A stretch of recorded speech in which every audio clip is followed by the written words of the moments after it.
We are live, you can start. Yeah. Good morning, ladies and gentlemen, and welcome to the CIGICON 2021, the 18th conference of the under the aegis of Cochlear Implant Group of India, and the 6th World Congress of the Cochlear Implants in Emerging Nations under GCI. So we have a treat for you today. But let me just begin the proceedings.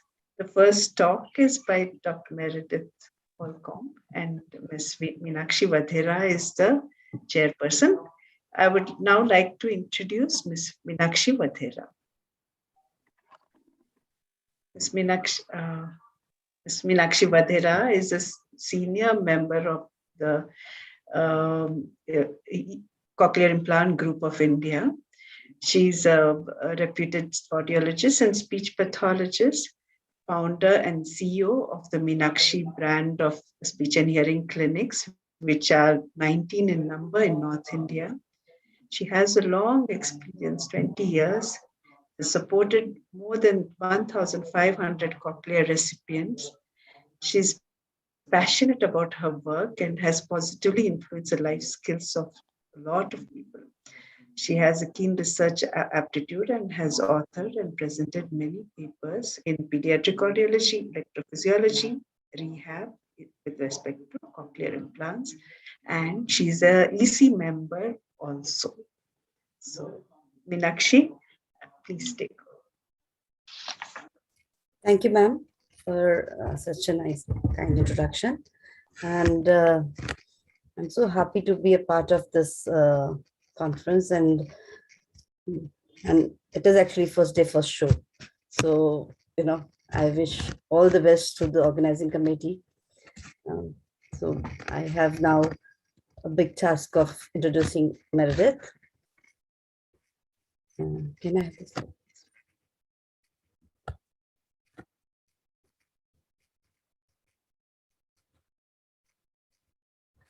Yeah.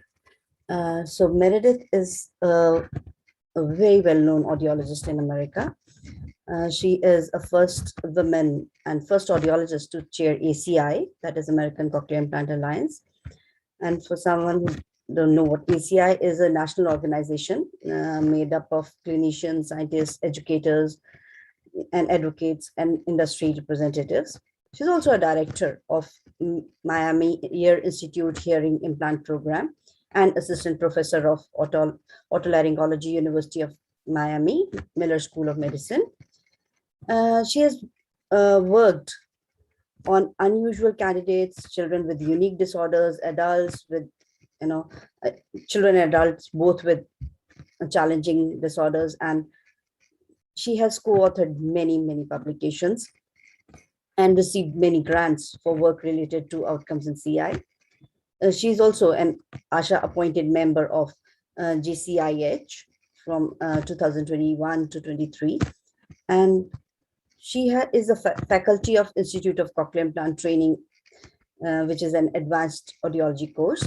And she's reviewed many journals in many scientific journals. Welcome, Meredith. And I'm sure all the participants are looking forward to hearing you and learning a lot out of your presentation. Over to you, Meredith.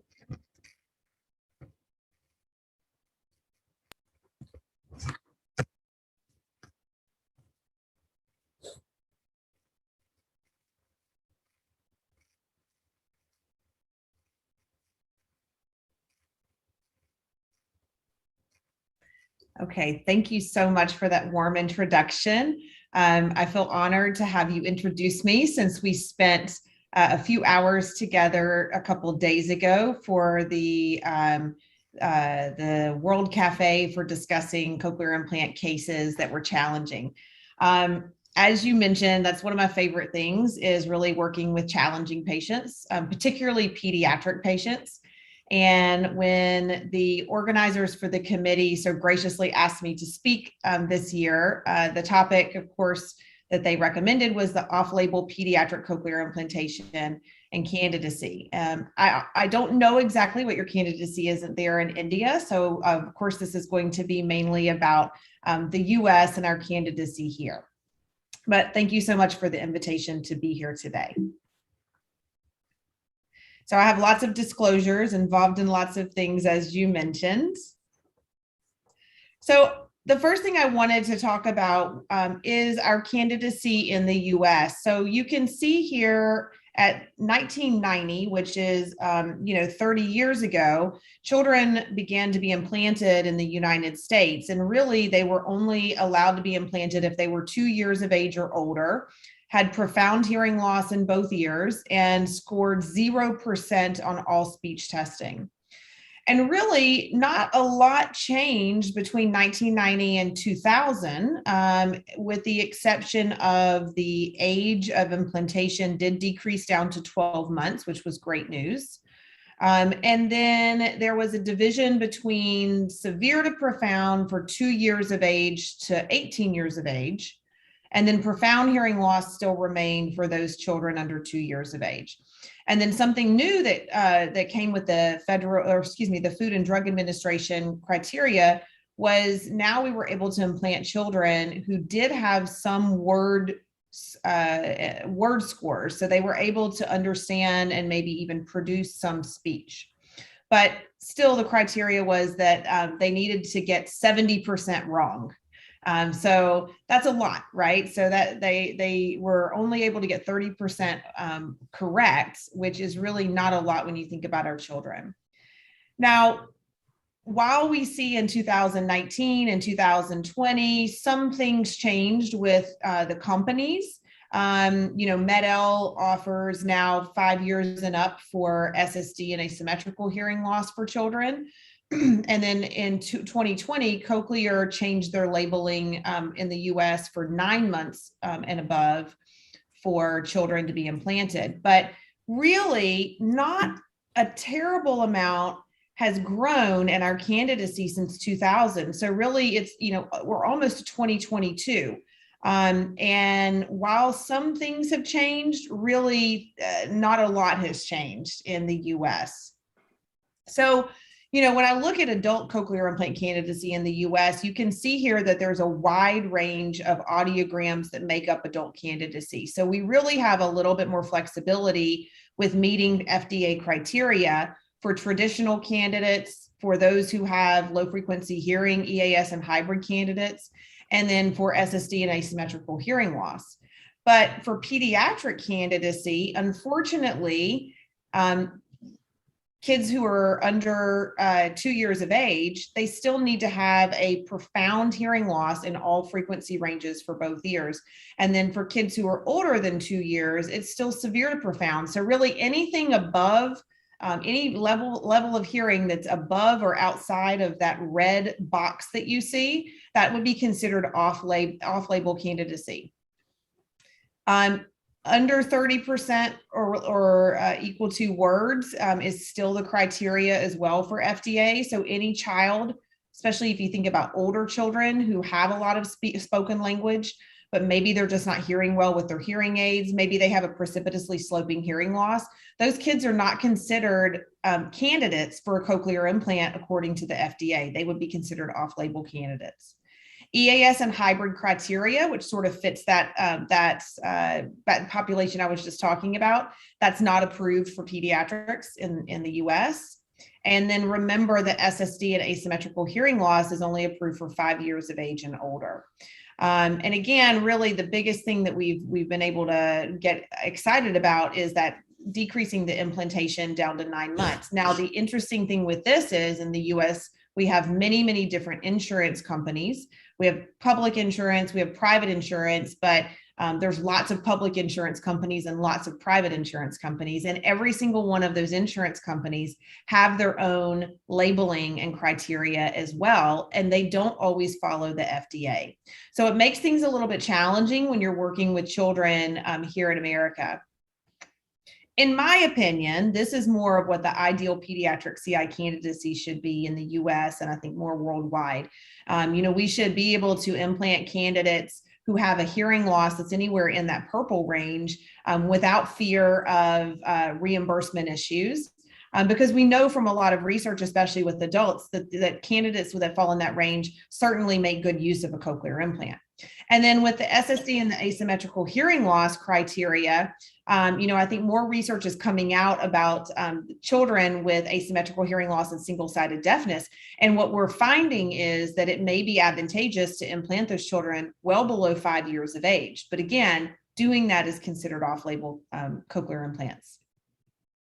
So when we look at the history about off-label pediatric cochlear implantation, there's been several recent articles focusing on this topic. And really what we've seen is that it is more common now for off-label cochlear implantation to occur. And we're seeing more varying degrees and configurations of hearing loss in children who are presenting to cochlear implant centers. A recent survey that Matt Carlson out of Mayo did showed that 78% of CI surgeons reported performing off-label cochlear implant surgeries for very young children, children with asymmetrical hearing loss and SSD, and maybe those were younger than 5 years. But a large number of our surgeons in the US are reporting that they perform off-label cochlear implant surgeries. In the University of North Carolina, which is one of the biggest pediatric cochlear implant programs, they reported that there is a growing number of pediatric cases that they were seeing at their clinic for those non-traditional or off-label candidates, and they were reporting very positive outcomes for those kids. And then a multitude of authors have written about improved speech and language outcomes for many off-label CI cases, and also not just speech and language outcomes, but also quality of life, improved mental health, improved academic success. So as we know, there's a lot that children are going through, especially now, even more than ever. And hearing is of utmost importance for them in all of their social situations and academic settings. So when we think about off-label candidacy, given everything we just discussed, for a traditional off-label candidate, it would be a child who's younger than 9 months. And I wish we were in person, because I would love to have a show of hands of how many of you are implanting children younger than 9 months. Off-label candidacy would also be if we were implanting children who had better hearing loss than severe to profound hearing loss if they're older than 2 years of age. And I think most of us would agree that we've had some of those cases. For children who are aged 9 months to 2 years, if you implant a child who has any hearing threshold that's better than profound, that's considered off-label. And if we implant any children who have aided speech scores better than 30%, that's also considered off-label. The reality is, in the US, I think many of our clinics are implanting, the majority of our kids are considered off-label, and I think we just don't realize it sometimes. Younger clinicians, I try to talk to them about being very careful about not reporting to insurance companies that these kids are meeting FDA criteria. You don't want to be accused of falsifying information to an insurance company. And many of them don't think about the fact that every day they're probably recommending a cochlear implant off-label. And there's nothing wrong with that. As long as we can get reimbursed and payment can occur for the surgery, as long as we're doing something that's medically necessary and in the best interest of the child, I think this is a fine way for us to practice cochlear implantation. And I think that we shouldn't be scared to go off-label, knowing that the research is supporting positive outcomes. For the asymmetrical hearing loss and SSD population, again, anybody younger than 5 years old is considered off-label. And also, if their worse ear, if that profound ear has a threshold or a PTA, a pure tone average, better than profound, again, that's considered off-label. So, think about your patient populations that you're serving, and think about kids in your clinic who potentially you may want to consider for a cochlear implant evaluation.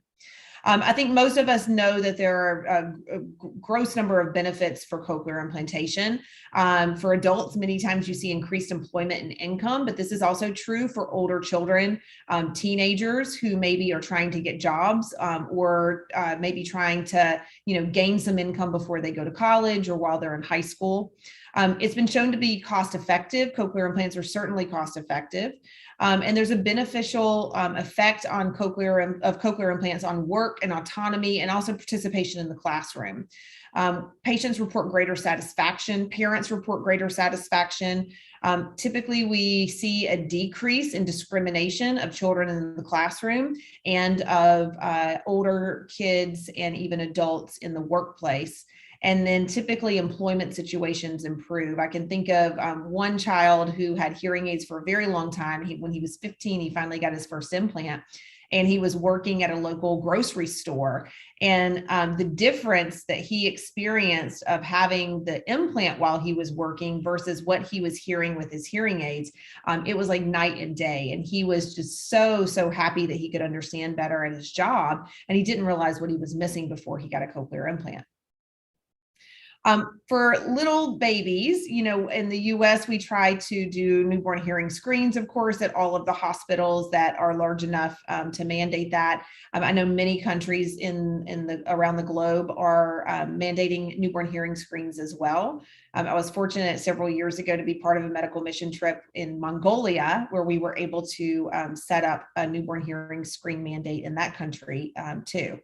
But most of you, I'm sure, are very familiar with this. There's so many benefits for little ones getting cochlear implants and treatment of their hearing loss at an early age. And spoken language, of course, is one, but also social interaction and reduction of special ed costs for academics, literacy learning, communication. And again, I also mentioned mental health, which is a big thing for our teenage kids with depression and anxiety. Properly treating hearing loss can alleviate some of those concerns. So one of the challenges, I think, with hearing loss, especially with infants, is we're using ABRs, or auditory brainstem response testing, to try and diagnose them. And sometimes that can be fairly easy when we get what we call a pancake ABR. So it's flat. You realize there's profound hearing loss. But it can be much more difficult for those cases like auditory neuropathy spectrum disorder, where you just have a cochlear microphonic, and you really have to wait quite some time to decide or figure out how much hearing a child has. And so some of this diagnosis part can really delay the cochlear implant surgery and can also be challenging for the clinicians. The hearing aid fitting, which is of utmost importance because we want to try hearing aids as early as possible, especially since cochlear implantation is still not necessarily readily available much younger than 6 months in most countries. It's really important that we have as much of our testing appropriately done so that we can fit the hearing aids appropriately as well. Many of the insurance companies in the US actually have something written in their policy that children need to wear hearing aids for a certain amount of time before being considered a cochlear implant candidate. With older kids, older children, they may be in hearing aids for a very long time, and they may be learning speech and language and developing somewhat appropriately. And then they reach that age where they plateau and things really start to change for them. But making sure that the hearing aid is fit appropriately is a key component. When hearing aids are fit appropriately, and maybe sometimes they're not, and a child comes to you for a second opinion, we want to consider a lot of things when there's lack of progress with hearing aids. So especially when you're talking about these children who are considered off-label, meaning they may have better hearing than severe to profound hearing loss, we want to be careful not to just implant everyone who's not doing well with a hearing aid, right? So 3 things that we think about is considering the technology that they're using. Is it appropriate? Is it working? Are they wearing it? Is the data logging showing that they are making good use of it? We also want to consider the professionals. Are they being serviced by people who are familiar with pediatric hearing loss? Have the families been appropriately informed and taught how to do some of the speech therapy and oral rehabilitation at home? We also want to consider the child and the family. No 2 children and no 2 families are the same. And I've learned throughout my career that if you think that you can treat each family or each child the same, you're probably not going to do very well in this field. Families have a lot of challenges. They have resources that sometimes are not available to them. Other families have a multitude of resources. Some children are just not quite as quick with learning. Maybe they have lower IQs, maybe they have other learning disorders. And then many children have syndromes that accompany their hearing loss. So, when we think about that, we have to really look at all the factors that are affecting their success with hearing aids. And I probably could have made a slide with even more factors on here, but I wanted to just show you how many that we deal with even in Miami, where I'm currently working. We do see a pretty big group of low socioeconomic status. And we see families who have limited accessibility to services. We have families sometimes who have unrealistic expectations. Maybe they are hoping that, religion will help the child overcome the hearing loss. So perhaps they wait until they're 3 or 4, the child's 3 or 4, to do anything about the hearing loss. And we all know that waiting is probably not going to be the best outcome. We also have, about 50% of children with hearing loss who have other diagnoses, which can really play a role into how quickly the child is benefiting from hearing aids or from cochlear implants. But when you take into account all of these factors, then you can start to really make a decision about whether or not a child is progressing appropriately with the hearing aids, and then whether or not these kids who are more off-label and non-traditional candidates, maybe they should be referred for a cochlear implant. So I want to go over just a couple of recent articles that talked about cochlear implant referral considerations. I like to teach students that just because you hear somebody say things should be done a certain way doesn't necessarily mean that the evidence supports that. So I try to teach students that they should always go to the literature and see what they can find that supports whatever recommendation they're making to families. So this is a recent article in 2016 by Lee and colleagues, and they looked at cochlear implant users and hearing aid users in their pediatric patients. And what they compared was phoneme perception. And the results they found were that children who had a pure tone average, a 3-frequency pure tone average of greater than 60 decibels, had a 75% chance of benefiting with a cochlear implant over what they were getting with a traditional amplification.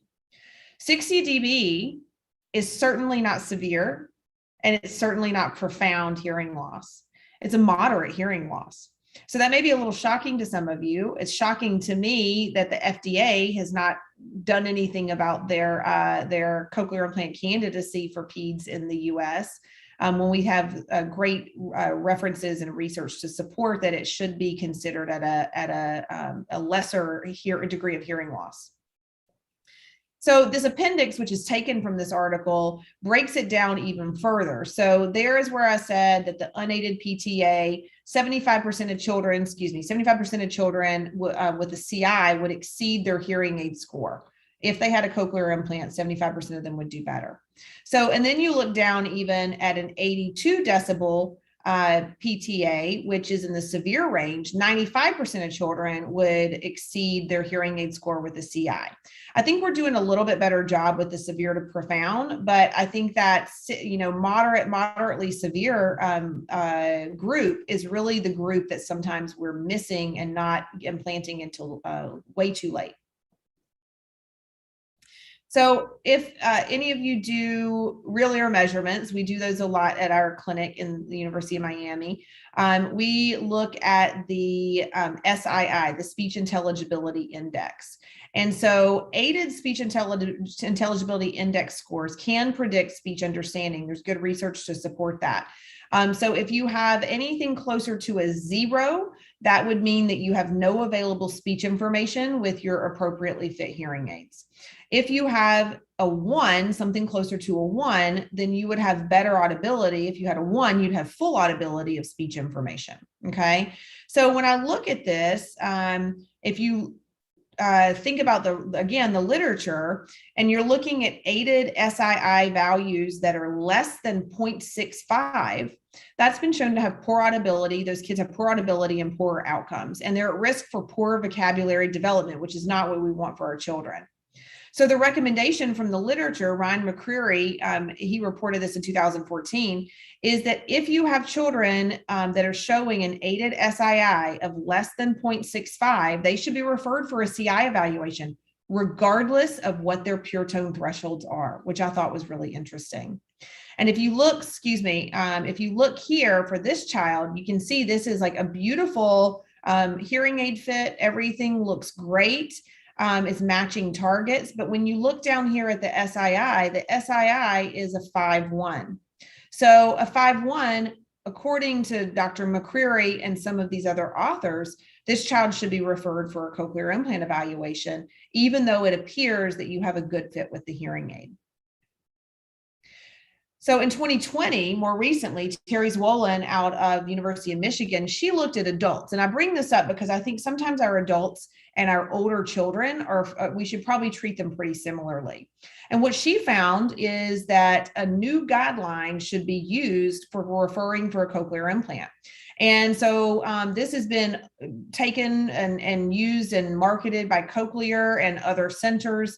I think all of us are really buying into this, and we're seeing this hold true in our own clinics. But what her research found was that if you have a patient who is showing an unaided pure tone average of greater than or equal to 60 decibels, and if they have an unaided word recognition score of 60% or worse, those patients should be referred for a CI eval. So again, if you think about your children who are speaking, who have maybe that, moderately severe hearing loss or precipitously sloping hearing loss, they may fit this criteria. And what she found from her study was that using that referral criteria actually had a 96% detection rate for identifying CI candidates. That's enormous. So I think that's another way for us to really consider who we refer for a cochlear implant. It doesn't always mean that they're going to get a surgery. It doesn't always mean that they will qualify for a surgery, but this is more about how can we start referring patients for more testing to evaluate whether or not they do need something better than a hearing aid. So one other thing that's a little complicated sometimes is when you look at your own clinic and you realize that not everyone is referring for cochlear implants in the same manner. So even let's say at University of Miami, we have 6 neurotologists, we have 5 pediatric audiologists. We have 3 pediatric ENT surgeons. And then of course we have a lot of people from the outside who refer into us as well. But so Wiley and Meisendare in 2009, they looked at 105 children in their clinic who were pediatric under the age of 5 years old with bilateral moderately severe sensorineural hearing loss or worse. And only 69% of that population was referred for a CI eval. The otologist referred more than other medical physicians, and audiologists were actually found to impede referrals, which is a little bit shocking when you see that on the slide. But honestly, that's a big problem that we see in the US is many audiologists are holding on to these kids and even adults and not referring them on for an evaluation. The children who were referred for a cochlear implant were more likely to have married parents and were more likely to have private insurance, meaning they probably were higher socioeconomic status. So Lisa Park out of UNC Chapel Hill this past year, she looked at this in a little bit different way and expanded on it more. So they included not only that moderate to severe population that the previous authors had included, but they also looked at single-sided deafness. They looked at asymmetrical hearing loss, auditory neuropathy, and they looked at older children. And you can see their sample was much, much larger, 869 children. They looked at this over a 5-year period, and what they found was that overall, only 48% of those kids who should have been referred for a cochlear implant evaluation were actually referred. Now, what they saw was that with traditional implant criteria, so kids who had very severe hearing loss in both ears, 92% of that population was referred appropriately. Not too surprising. 82% if they had traditional criteria in one ear. Where it really starts to fall apart is when you look at the asymmetrical hearing loss, the SSD, and the off-label candidates, which would be some of those older children and children with much better hearing, maybe even in the low frequencies. So clearly, they found that at their own center, there was a discrepancy of kids who should be referred for a cochlear implant and those who were not being referred.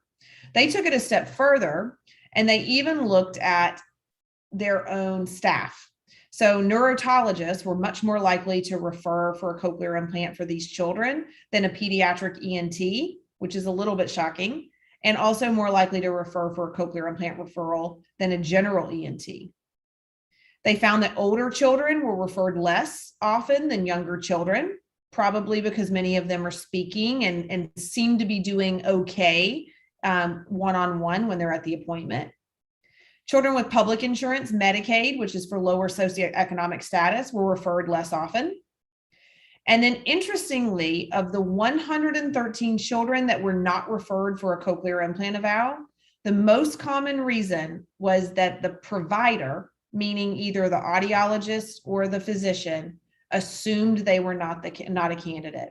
So that's very similar to the 2009 article where they said that the audiologists were impeding the referrals. It appears to hold true here as well, that the providers that, you know, we're a specialty clinic and these kids are being seen in a specialty clinic, they're actually impeding referrals as well.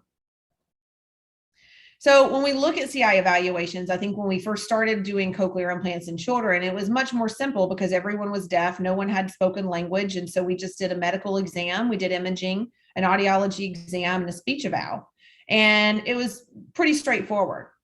Now, especially here at the University of Miami, we have a multitude of providers who work on our team, including psychologists, social workers, educational specialists, geneticists, speech language evaluation, speech language auditory verbal therapists.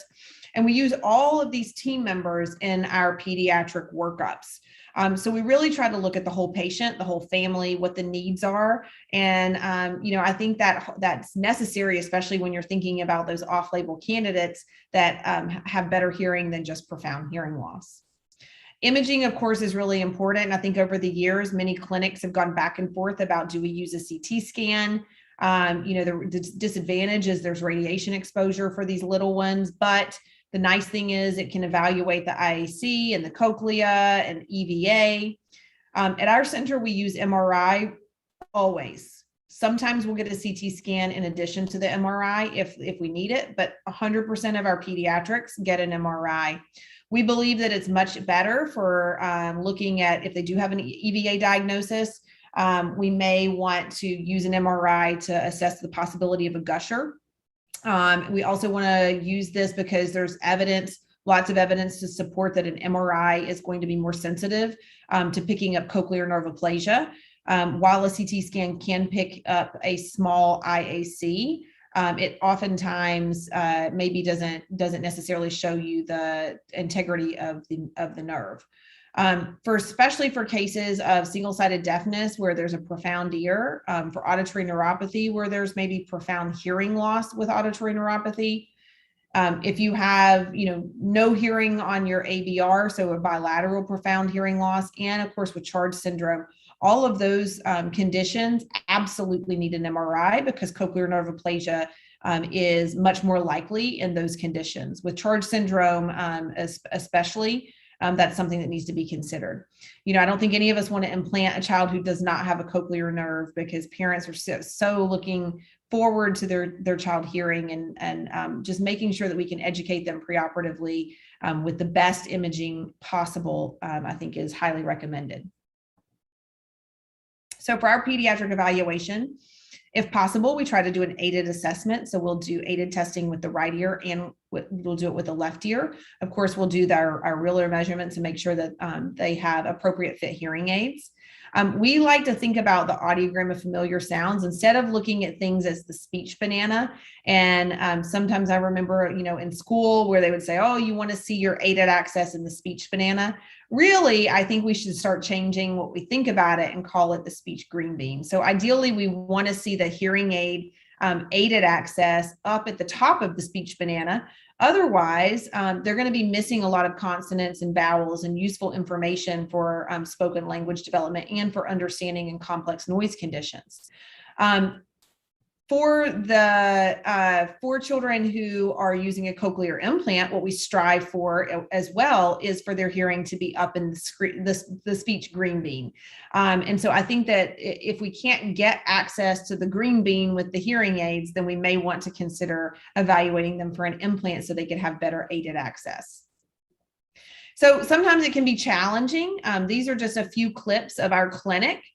Just to show you the difference of children. So if you're ever wondering why it's taking so long to get a child evaluated thoroughly for a cochlear implant, or even after they've had a cochlear implant, evaluating them to see how they're doing, this is the multitude of things that we deal with as pediatric providers. Let's see if I can get it to play. So she's super compliant, has her pacifier. She's modeling what to do, but she's really engaged. She's excited. She's looking at the tester. So it doesn't always go like that. Toothbrush.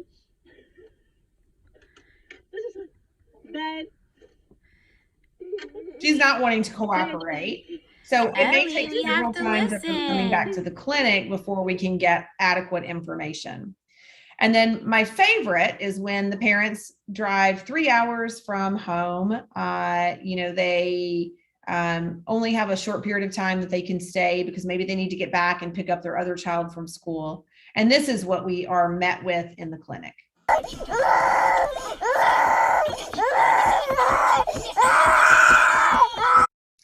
So that's never a good day for any of the providers, but this is the wide array of what can happen in our sound booths. I think it's very important, regardless of how things are going in your sound booth. Maybe they don't want to play the listening game, but if they do have some language, and especially for these kids who are off-label and non-traditional, we use what's called a pediatric minimum of speech test battery. This came out in 2017, and it was out of the need for us to have a more standardized approach to testing children in an aided condition using speech testing. So you can see here, this looks kind of complicated, but essentially we have various ways of using parent reports. So if the children are not speaking yet, we can use different checklists and questionnaires to see what the parents feel about how their progress is coming along. We also have ways of just doing speech discrimination to make sure that they are hearing some things. And then we have a multitude of word testing and then sentence testing as well.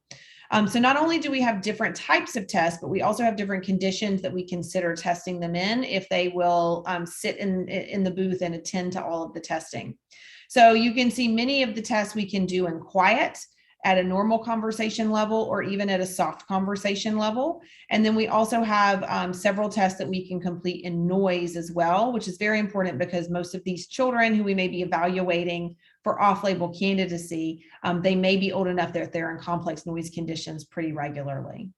So now I just have a few cases, and then I will definitely take some questions at the end. I see some people writing in the chat, which is great.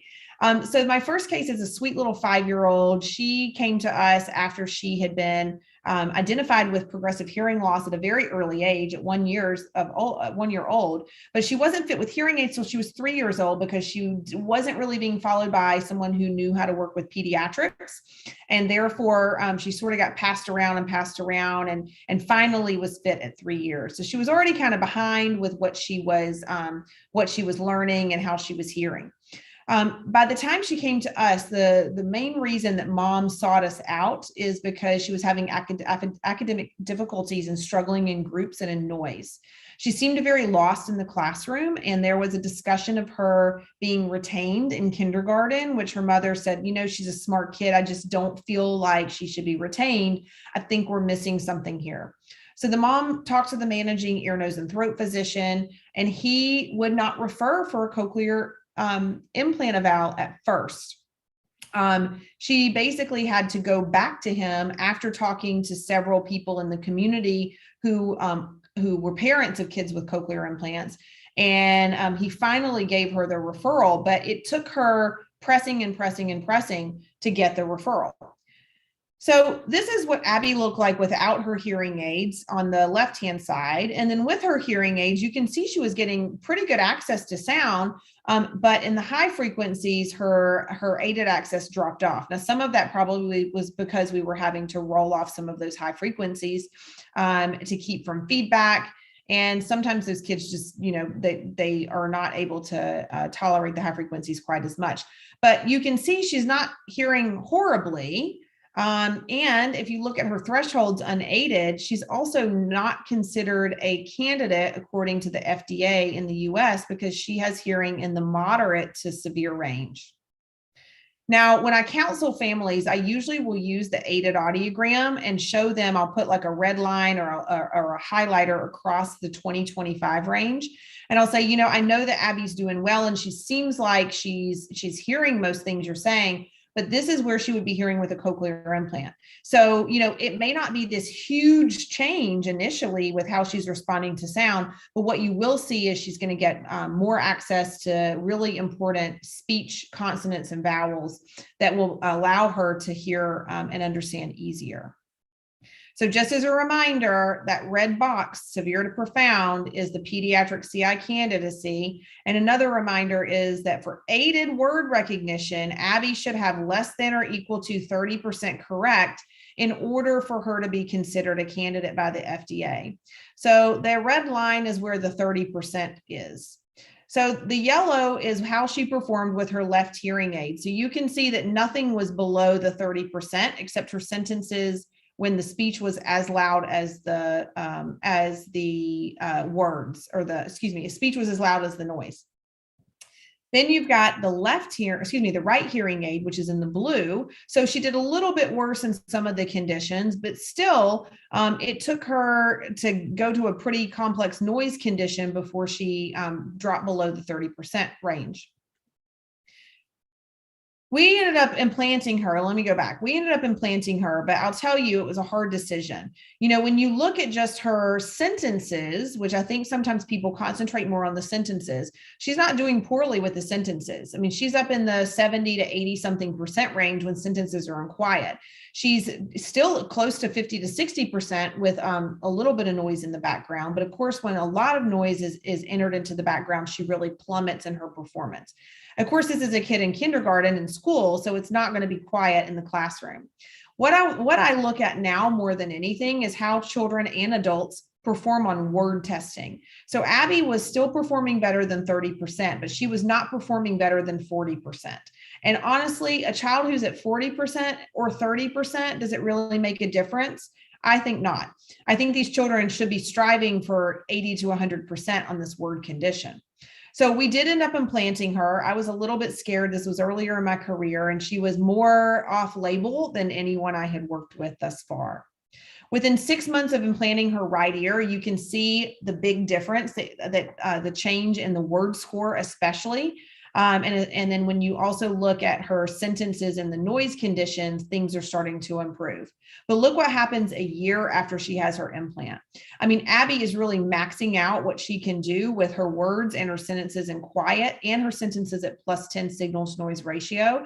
And then look at those sentences in the complex noise conditions. I mean, that is an extreme significant gain of speech understanding with this cochlear implant. But I think some centers may not have considered her for implantation because she had spoken language and she wasn't scoring poorly when you looked at the sentences. So what about expanded criteria with bimodal hearing? So, if you look at the criteria for the US, really with both ears being in the severe to profound range, many of those kids won't be able to make great use of information from a hearing aid in a contralateral ear because their hearing is so poor in that ear. But now we're seeing that the implant companies really have taken a lot of strides to improve bimodal listening by introducing bimodal solutions. So this case is a 3.5-year-old who presented to the clinic with the parents who had concerns of hearing loss. They said that it was a normal birth history, and they said that both ears passed on the newborn hearing rescreen, even though one ear failed on the first attempt. The hearing and the ENT history, really the families have been concerned with the change in hearing over time. They'd gone to a clinic and the ENT had said, you know what, maybe we put in tubes and see if that makes it better. Surprisingly, it did not. But they did do a sedated ABR when they put the tubes in, and they confirmed that the right ear that had not passed at birth on the first screen actually had profound hearing loss. So the parents were quite shocked, but also felt like, this is sort of what we're seeing at home too.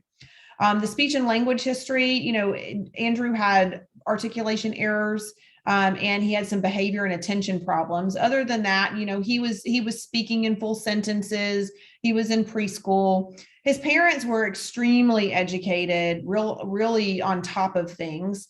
And they just wanted to see, is there something that we can do to help him progress? So this is what Andrew's audiogram looked like. So you can see his left ear is not normal, but his right ear is pretty poor. So he's in the profound range there. And then his left ear is in the normal to kind of moderately severe range. The reason I bring this one up, even though it's asymmetrical hearing loss, he was 3.5. So he was not 5 years or older. So this is definitely considered off-label and non-traditional. After a lot of conversations, we did implant Andrew's right ear. He did very well very quickly. This is 6 months post cochlear implantation. You can see on the right ear, he's got pretty good access with his cochlear implant. And then his left ear was fluctuating some. And so his parents were really relieved that he had made progress with the right ear, especially because his left ear was fluctuating. He was wearing a hearing aid on the left side. So this is what Andrew looked like before he had the cochlear implant on his right side. He really scored 0% on everything. 6 months after he had his implant, you could see he scored pretty well with words and sentences. He did have some attention and ADD things going on, so he would not sit very long for us to do more testing. As he got older, we were able to do more testing. So, I don't know so much if the 1 year post cochlear implantation, if he really was scoring that much better in noise, or if he maybe was scoring about the same in noise at the 6 month point, because we didn't test it. But here's what I want you to look at is 2 years after he had his implant. So at this point, he was 5.5 years old. Look how much better he's doing. I mean, his scores just drastically increased from that 1 year to 2 year mark. His parents said that he actually preferred the cochlear implant over the hearing aid, but he preferred listening with both devices more than anything else. His attention and behavior definitely improved after he was able to hear in both ears. And he ended up being a star performer. Another way of looking at the expanded criteria are those children who maybe you can use an acoustic and electric device in the same ear. And maybe they have a hearing aid on the other ear. Maybe they have a cochlear implant on the other ear. In the past, we felt like residual hearing being preserved typically required a hearing preservation electrode. But really what we're seeing now is a standard length electrode can often, many times actually, preserve hearing. And if children do have enough preserved hearing, then we can attempt to use an acoustic electric device. All 3 of the implant manufacturers in the US have those devices available. So this case, she's a 16-year-old, actually it says male, but she's actually a female.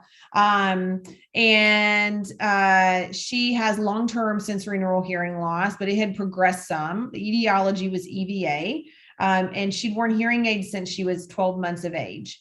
The hearing aid audiologist actually said that she was not a candidate for a cochlear implant because she had too good of hearing and she was speaking very well and seemed to be doing fine with her hearing aids. What her mother started noticing, that was her academic performance was declining, especially when she got to high school. Things were much harder. And she had a new job as a cashier and she was struggling at her job as well. She had recent anxiety and depression that sort of accompanied her change in hearing and also her change in her academic situation and her new job. So this is what Amaya's hearing loss looked like before her cochlear implant evaluation consideration. So the managing audiologist, this was the last audiogram he had done on her. When they came to us, we did aided testing, and you can see the CNC words. Remember I mentioned on Abby, The words are really important. So, Amaya is scoring 38% on her left ear and 44% on her right ear. When you look at her AZ bio, which are sentences and quiet, she's 68% and 81%. So no wonder people thought she was doing very well. But then when you drop into those complex noise conditions, which is what she experiences in high school and at work, 31% and 45% is what she scored. So Amaya was absolutely ready to do a cochlear implant. She was very excited about it. So we went ahead and did the cochlear implant. Dr. Angeli is a wonderful surgeon. He was able to preserve the majority of her hearing, and we were able to make use of this for an electroacoustic stimulation. So 3 months post-activation, you can see there her pre-op scores, and you can see her post-op scores. So really, it was the right thing to do to implant that ear. She was, gone from less than 40% to 80% on her CNC words. She said that school was so much easier. I asked her, I said, how are things going in school? She's like, you know what? My teachers used to think that I couldn't understand them, and they were right. They would say, Amaya, can you read the next sentence of the book? And she's like, I would have no clue where we were because I couldn't keep up. And she said, now, they asked me and I know exactly where we are and I read that sentence. And she was so proud to say that. And it really gave her a boost of confidence, which I thought was a great thing to see. Now, what was concerning was about a year post-activation, remember she had EVA, she had a recent vertigo and she reported that the sounds were duller. We did an unaided audiogram, and sure enough, she had lost all the residual hearing in the ear we had implanted. So just a reminder, this was her pre-op, and that was her 3 months post-op using the electric acoustic stimulation. So at that 1 year mark, we took the electric acoustic stimulation away. And so we were using only electric for her cochlear implant stimulation. And so her scores did go down some. But if you look, the blue is still higher than the green in the complex noise conditions and also in the word conditions. I bring this up because I think it's really important to see the difference of using the electric acoustic stimulation versus not using it. And if we can use it, we probably should try our best to make use of it. She adapted to it very well. And she was very disappointed when her hearing dropped and she wasn't able to use the electric acoustic again. So my last case is hearing loss plus. These are children that have additional disabilities. I know that we've changed the way we talk about them, multiply disabled, multiply involved. I'm going to call it hearing loss plus. One thing that we notice is the timing of the CI surgery could be delayed. Oftentimes these children have complex medical needs. The outcomes can vary across disorders and within the same syndrome. Outcomes are usually favorable, but you have to look at improvements in different ways. You look at sound awareness and quality of life, maybe how they interact with their family and peers. And sometimes we have to use less traditional speech rating systems. So, the pediatric minimum speech test battery, which uses sentences and words, may not be appropriate for all of these children. Sometimes we can use a speech intelligibility rating or a categories of auditory performance scale. The recommendation really, though, for this population is to look at the whole child and to treat the hearing loss. And I think sometimes what we do is we look at the child and we forget that they have the hearing loss. So these syndromes can be very complex. There can be a multitude of providers involved in the child's care. And oftentimes the hearing can be last on the list of things to consider. But the hearing is really important because it opens up a pathway for them to interact with the world. Preoperative counseling and realistic expectation has to be set appropriately. And if you have a pediatric psychologist on your team, this is where they really shine in working with these families. So my case is TJ. He has Zellweger syndrome. He's 15 years old. You can see there he was diagnosed at birth. He was fit with hearing aids at a very young age. Life expectancy for this syndrome is 1 year old. And so he was 15 when he got to us. He had far surpassed life expectancy. He did not have very good oral communication. He used some sign language, but limited. He did wear his hearing aids all the time. Family was super motivated, had realistic expectations.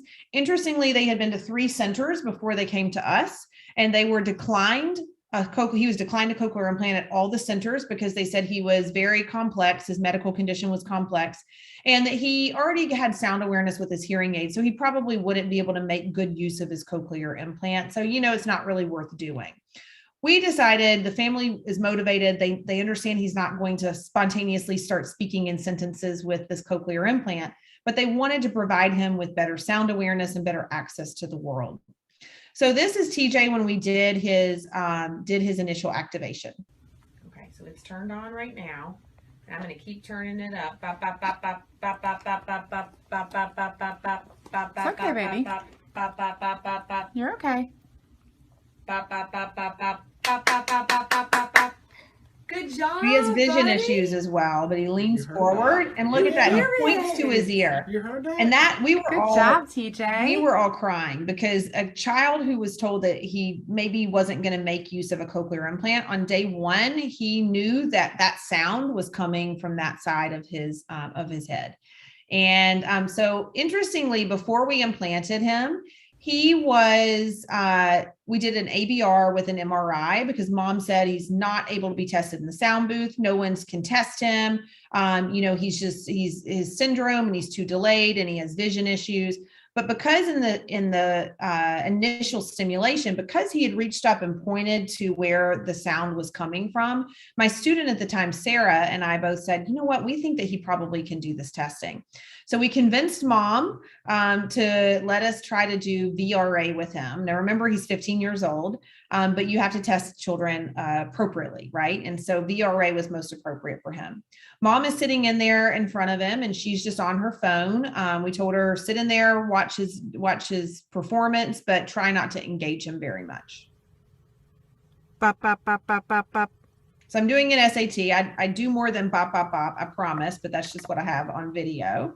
So you can see he turns. We used a light. We didn't use the toy because he was more attracted to the light. Bop, bop, bop, bop, bop, bop. So now I'm at 30 decibels. I'm going to drop again. 15 decibels. Bop, bop, bop, bop, bop, bop, bop, bop. And he turns again.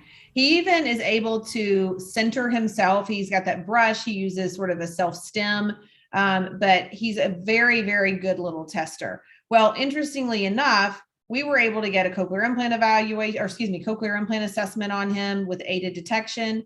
We could also see what he had in his other ear and how much he was getting with hearing aids. So you can see from here, even with what he was getting from a cochlear implant, it wasn't drastically more than what he was getting with his hearing aids.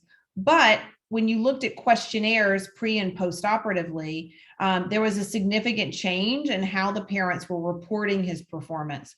One of the things I love the most is down here, number 10, that he was better at identifying emotion being conveyed through sound. And I think to myself, I'm like, gosh, that had to have opened up such a way for him to communicate better with his family and his surroundings. One of the things that the parents felt the most strongly about was his decreased anxiety. After a year of having his cochlear implant, he was no longer on anxiety medication, and this child had been on anxiety medication most of his life. He had a significant progress in his communication methods, and then even bigger than that was his improved quality of life, which I think we sometimes don't give enough credit for that and how much it means to these families. The reason I have the pictures of TJ over there in the pool, he was deathly afraid of water before he had his implants, just terrified of water. They said bath time was awful when they would give him a bath. Now that he has his implants, he has a Neptune processor. They said that it's complete opposite. He loves the water. He finds so much enjoyment in splashing in the water to the point that they almost have to move him out of the way if there's a puddle of water because he likes to hear what it sounds like to splash. So, how do we know hearing aids are not going to be or that hearing aids won't be enough, and that we should look at maybe considering these off-label or non-traditional candidates for cochlear implants? I think anytime, of course, the standard traditional severe to profound sensorineural hearing loss, we would want to evaluate them for a cochlear implant. But, when we think about single-sided deafness and asymmetrical hearing loss, we should think about those kids who are younger than 5 years of age. We should also think about those normal to profound bilateral sensorineural hearing loss cases where they may be able to make use of an EAS processor. Fluctuating hearing loss, I think this is a great category for us to more aggressively look at a cochlear implant in their worse ear, especially if there's concern that the better ear may be dropping or progressing quickly too. Even children with abnormal anatomy, I had another video of a child with abnormal anatomy, but I didn't have time to share it. Those children can be successful as well. And sometimes the MRI or the CT scan doesn't give us the whole answer. Auditory neuropathy has been proven to be successful with children for cochlear implantation, and that kind of hearing loss plus or the multiply involved population certainly have positive outcomes as well. So if kids are not progressing, children are progressing with their hearing aids, and there are parental concerns and academic concerns, I think it's a good reason for us to start looking at something a little bit stronger or better than hearing aids. And, just a reminder that when we look at candidacy for adults and children now, really there's so many things that make up the candidate, and it's not just the audiogram and the X's and O's. It's a lot more to it. And we should look at these children as a whole picture instead of just what we see on an unaided audiogram, which really doesn't tell us anything about how they're functioning with their hearing aids.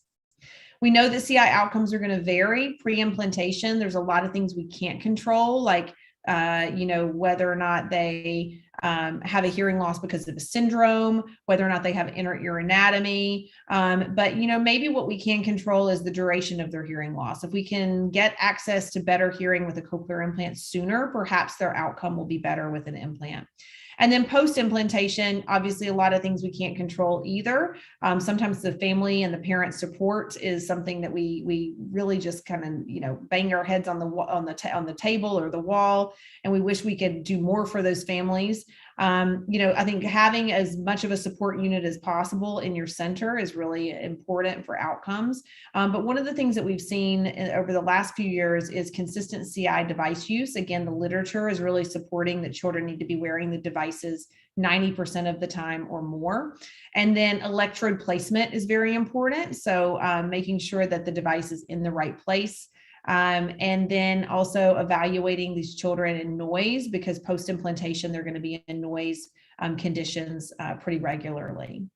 So what's the future for cochlear implant criteria for children? I think even more residual hearing. We're going to see children implanted with more residual hearing. Hopefully, we're going to implant them with shorter durations of deafness. Less strict criteria for older adults, even younger than 9 months being approved. I hope we see that. I hope that we can see a change in the candidacy where testing in noise is something that's allowed for FDA. Even if you don't follow the FDA here in America, we can still try to do off-label candidacy.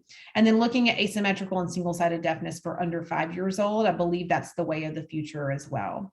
So here's just some reminder of when you can refer these kids for a cochlear implant eval. The 60 numbers really stick out to me. So an unaided PTA of less than or equal to 60 dB. I think that's a key one that we should all take home, even if there's no speech understanding that we can collect. An unaided word recognition score, if you can get that, of worse than or equal to 60%. And then a speech intelligibility index of worse than 0.65. And then, of course, if there's no response ABR in both ears or one ear, definitely refer those children for an implant eval. And then again, parental concerns, progressive hearing loss, and then auditory neuropathy. So in summary, CI evaluations, especially for pediatrics, are very complex. It's more than just an audiogram.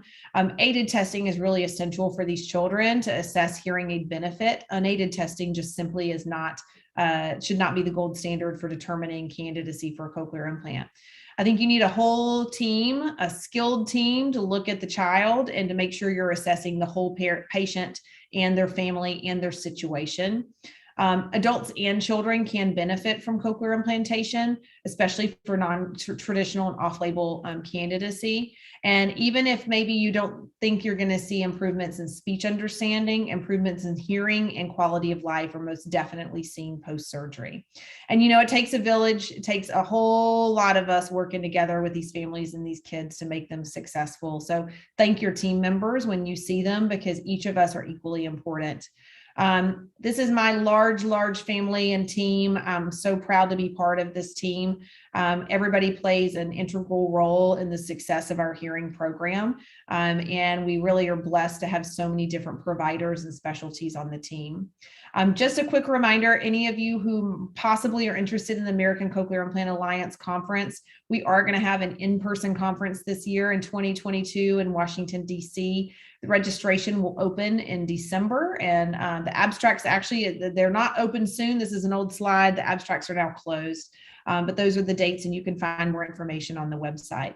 My references are all there, and I want to thank you so much for your cooperation and listening and patience, and I wish you all the best conference, and I really hope that next year I can be with you in India. Thank you, Meredith.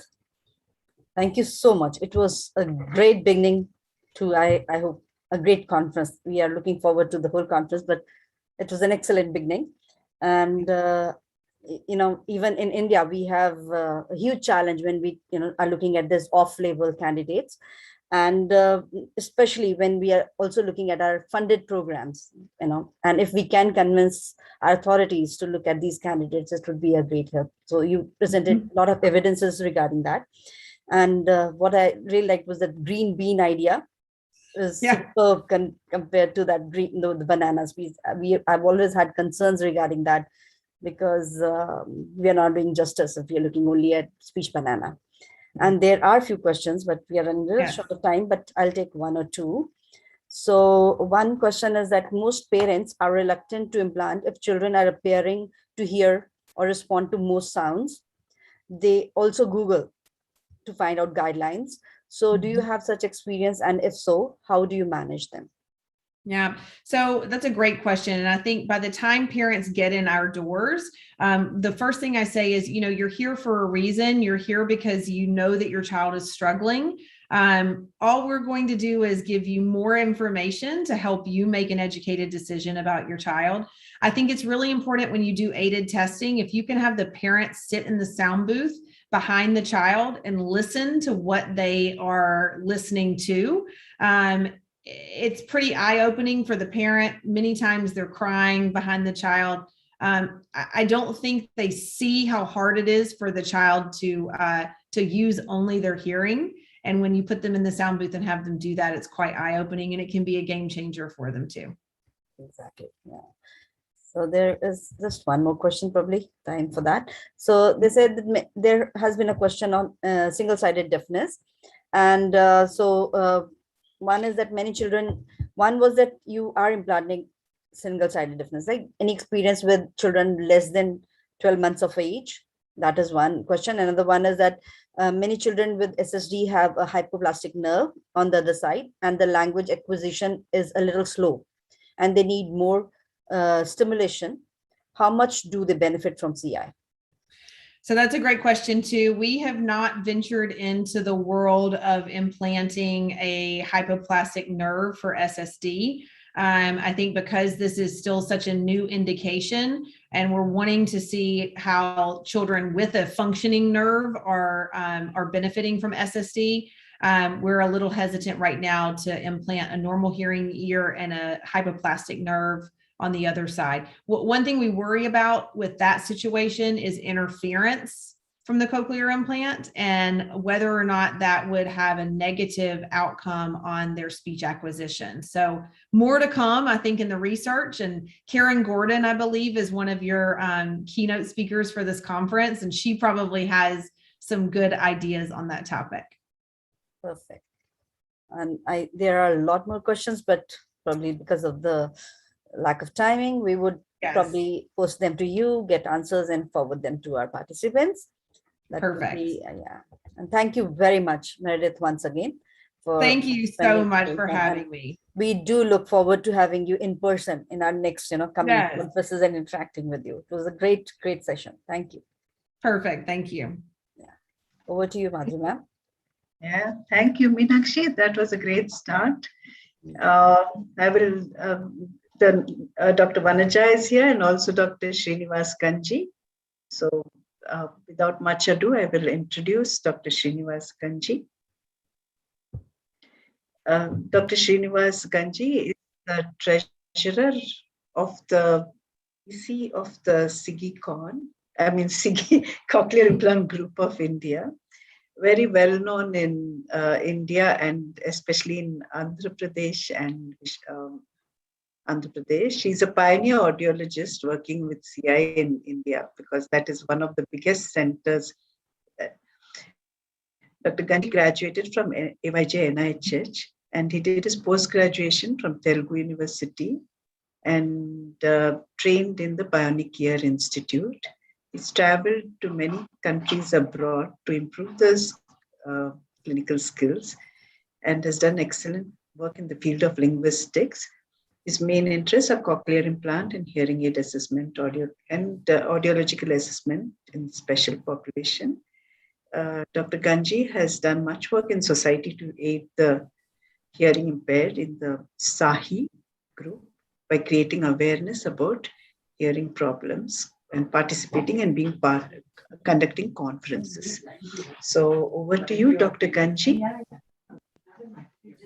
Thanks for giving this opportunity. So,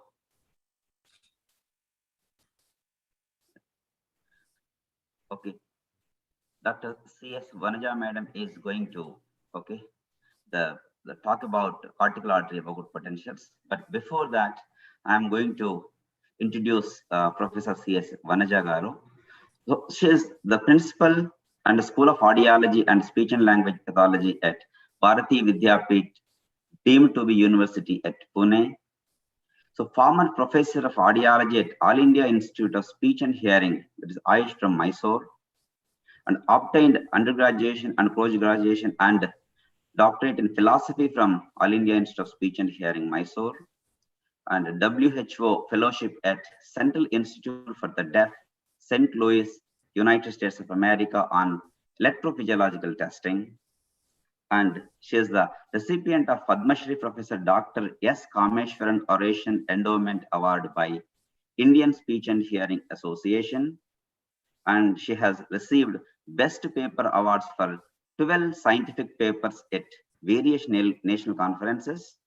And she served as a member of Expert Committee of Rehabilitation Council of India, member of NAC peer team, and member of Research Advisory Committee and Academic Committees, BOS of National Institutes and Universities.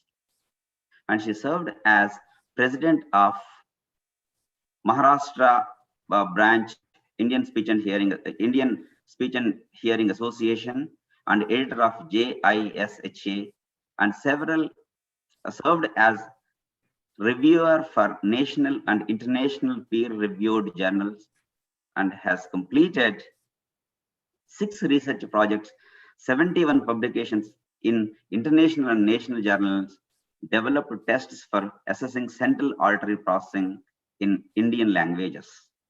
And she guided 8 PhD candidates and 5 PhDs under progress. Her areas of interest is diagnostic audiology, electrophysiological tests, central auditory processing disorders, and cochlear implants. So, ma'am, her topic of presentation is cortical auditory evoked potentials and the practical aspects. Thank you. Thank you, Dr. Srinivas, for the nice introduction. And first of all, I thank the organizers for inviting me for doing this talk on cortical auditory evoked potentials. Are my slides visible? Yes, they are. It's not in the PowerPoint mode, but anyway. That could be a sorry. You can go to slideshow, ma'am. Yeah. I think now it's in PowerPoint Yes. mode, right? Yes. Yes. We had a beautiful lecture by Dr. Meredith now, and she talked about how difficult it is to evaluate children for cochlear implant candidacy. And pre-implant as well as post-implant evaluation is not easy, it is complicated. So we do have a multitude of tests for this, and one of the tests is cortical auditory evoked potentials. And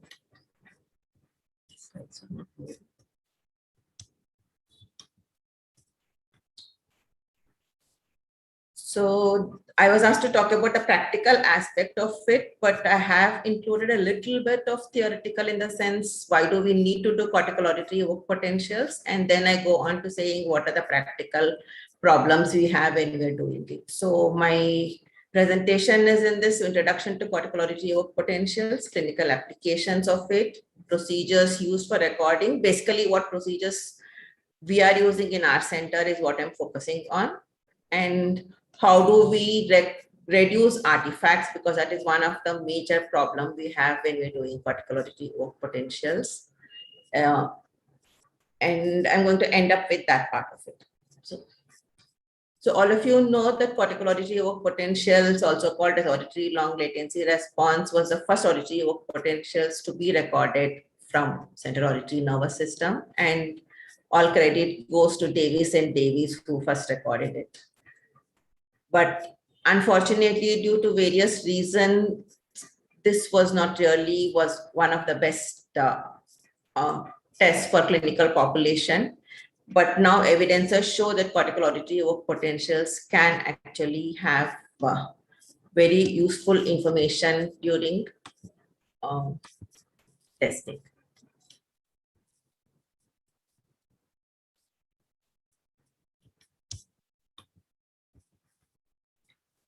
So cortical auditory evoked potentials can be broadly divided into obligatory responses and event-related potentials.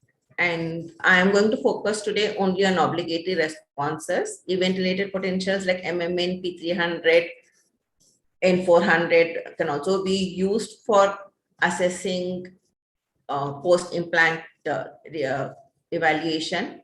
But I'm going to be focusing only on P1, N1, P2, N2. So the obligatory cortical auditory evoked potentials basically consists of 4 peaks, 2 positive and 2 negative peaks, which are seen in the latency range of 60 to 300 milliseconds. And delay next.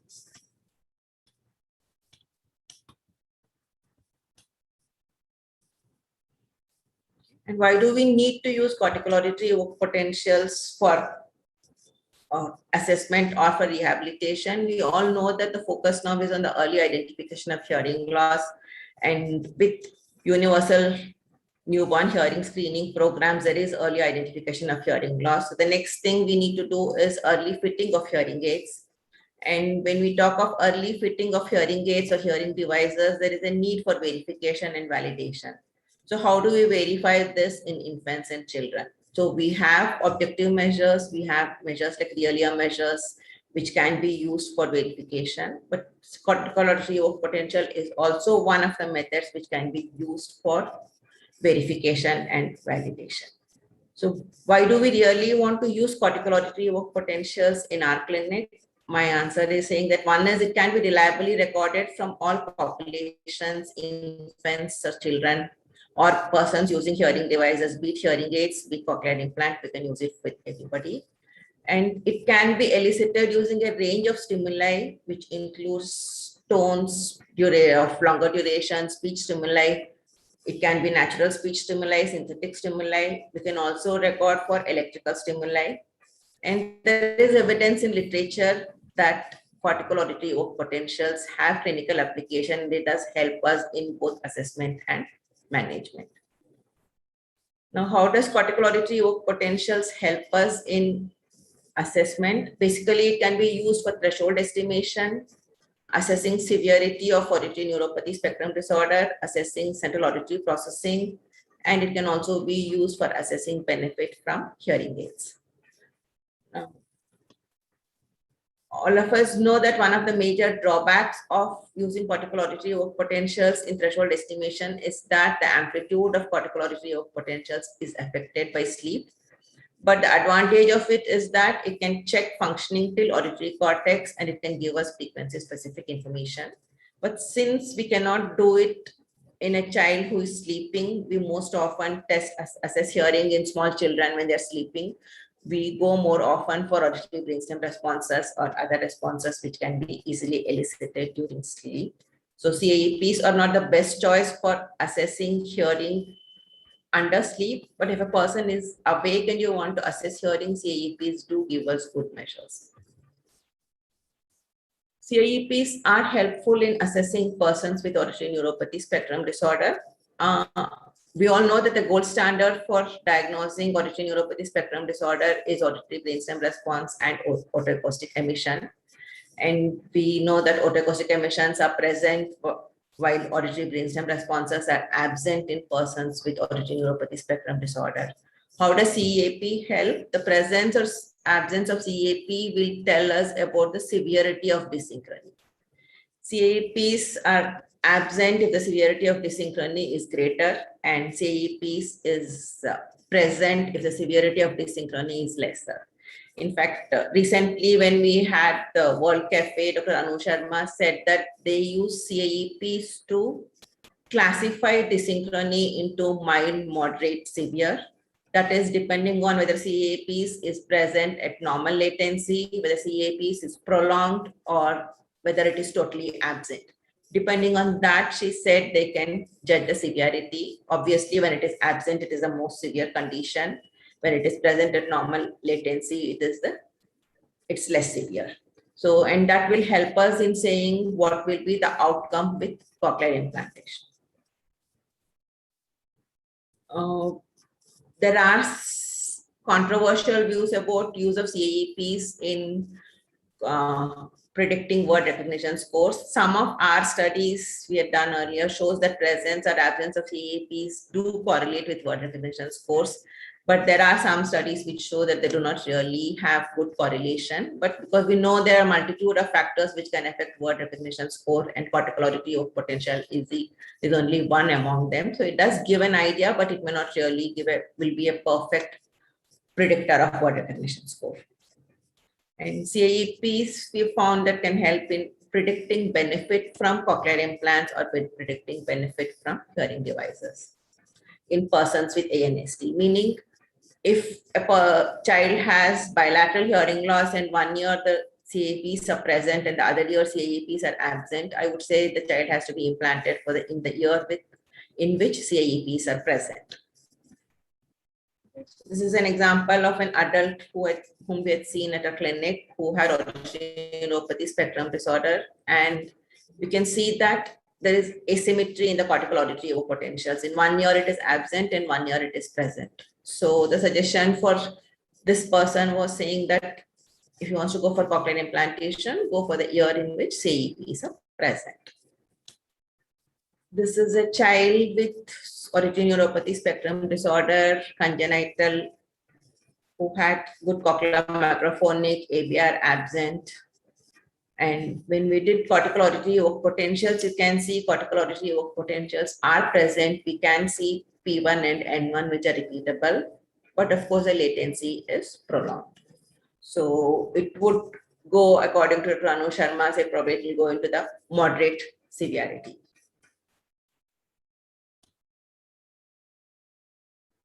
The other thing we do is with cortical auditory evoked potential, we try to see whether they help in telling us whether the child is benefiting with hearing aids, because before cochlear implantation, we need to see the benefit with hearing aids. And when we're talking of implantation before 1 year of age or a very early age, it becomes difficult to decide whether a child is benefiting from hearing aid or not, only based on behavioral measures. I definitely don't recommend only CAEPs. We go for a combination of behavioral measures and cortical auditory evoked potentials. It's just that in this presentation, I've put only the cortical auditory evoked potential results. And we all know that the detection of cortical auditory evoked potentials increases when a person is using hearing aids. And looking at the waveforms, we can say a person can continue with hearing devices or should he go with a cochlear implant. For example, this is from a child who was benefiting from hearing aids. So this child, we did not recommend a cochlear implantation, and the child is doing well with hearing aids and he is having good speech language abilities with hearing aids, bilateral hearing aids. Whereas this is a child in whom with a hearing device, the cortical auditory evoked potentials was like this. So it shows that the child is not benefiting from hearing device or hearing aids. So this child was advised to go for cochlear implantation. Sometimes it has also helped us in identifying the presence of auditory nerve. This is a child in whom MRI said that the auditory nerve could not be visualized. This child on behavioral observation showed no response to sounds, but even with the hearing aid, the responses were present but inconsistent. Aided responses were present but inconsistent with the behavioral measures. So when we did aided cortical auditory evoked potentials, we could see clear peaks for P1 and N1 with the hearing device. Of course, the latency is prolonged, but the responses are seen. So we said that the ALAT test, audiological test, suggests that auditory nerve is present in this case. Maybe it's hypoplasia, I think. And the child went for cochlear implantation, and post cochlear implantation, we did get ECAPs. Of course, we had to increase the pulse width to get an ECAP indicating that it is hypoplasia probably. And this shows that cortical auditory evoked potentials can be used for determining the presence of or absence of auditory nerve also in difficult cases. So to summarize the pre-implant evaluation, I can say that unaided and aided cortical auditory evoked potentials supplement and complement the results of other audiological evaluations, and they help us in deciding candidacy for cochlear implants in difficult cases. And I don't put it as a mandatory test for all children where we're assessing candidacy for cochlear implants. We do CAEPs only when we have a doubt or when we find it difficult to decide on candidacy based on our behavioral measures or the other routine measures. So how do we use cortical auditory evoked potential in post-implant monitoring? We can post-implant, we have the advantage of recording cortical auditory evoked potentials either through electrical stimulation or through acoustic stimulation. But all our experience is basically based on acoustical stimulus, because I feel ultimately we need to know how a child is hearing with the cochlear implant along with the processor, because electrical stimulation would be directly stimulating the electrodes and we are bypassing the processor over there. So the whatever is a processor, the action of the processor is not being checked when we do an electrical stimulation. And also with acoustic stimulation, we have the advantage of presenting a variety of stimulus, whereas electrical, we can only give an electrical pulse over there. So because of that, those reasons, I prefer to use acoustical stimulation rather than electrical stimulation, though it can be recorded with electrical stimulation also. There are studies which show that there is a correlation, based on correlation between electrical cortical auditory evoked potentials and behavioral thresholds for electrical stimuli. So there are some suggestions saying that electrical cortical auditory evoked potentials may be useful in mapping it. It may be more useful in mapping than ECAP. Electrical LLR may be more useful than ECAP in mapping is the suggestion. I'm not sure how many more studies actually echo this responses. I think tomorrow we'll be hearing a lecture by Dr. Muthu Selvi, where she will be talking about her study on cortical auditory evoked potentials and how she has used it for programming cochlear implants and found it useful. There are studies which show that the cortical auditory evoked potentials are useful in monitoring maturation of central auditory path, and I'm sure all of us are familiar with the study by Anu Sharma and her group, which sort of gave us the basis for using cortical auditory evoked potentials in children with cochlear implant. Her extensive studies show that it's a very good test for monitoring the maturation, and there are studies which show that there's a good correlation between speech perception abilities and cortical auditory evoked potentials in children using cochlear implants. And again, this, I think everybody is familiar with this P1 as a biomarker of maturation, and then how between early implantees and late implantees, there is a difference in latency of cochlear cortical auditory potentials. And we do have seen these kind of differences in our clinics also.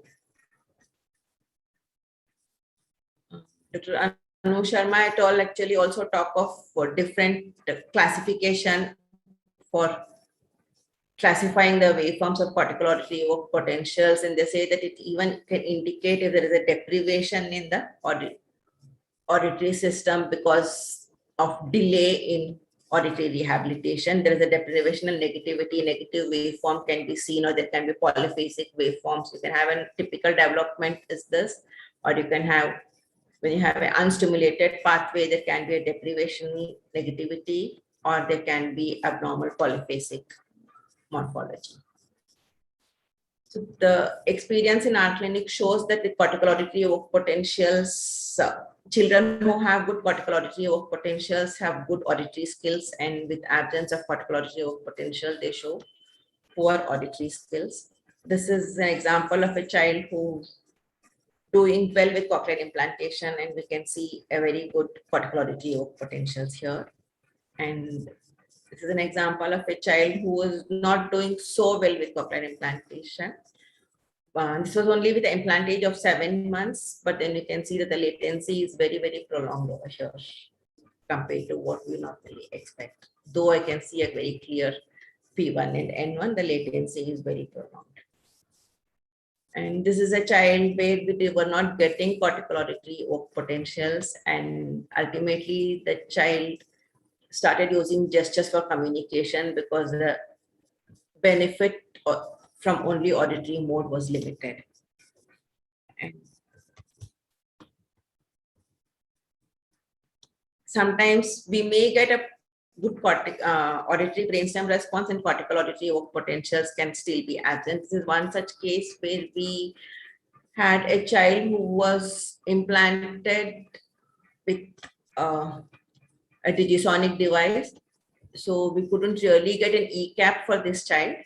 So we were doing his mapping using ESRT, and we were able to get ESRT, and the child was able to hear with the implant. Audibility was definitely present with the implant, but the child was not really progressing as we were expecting.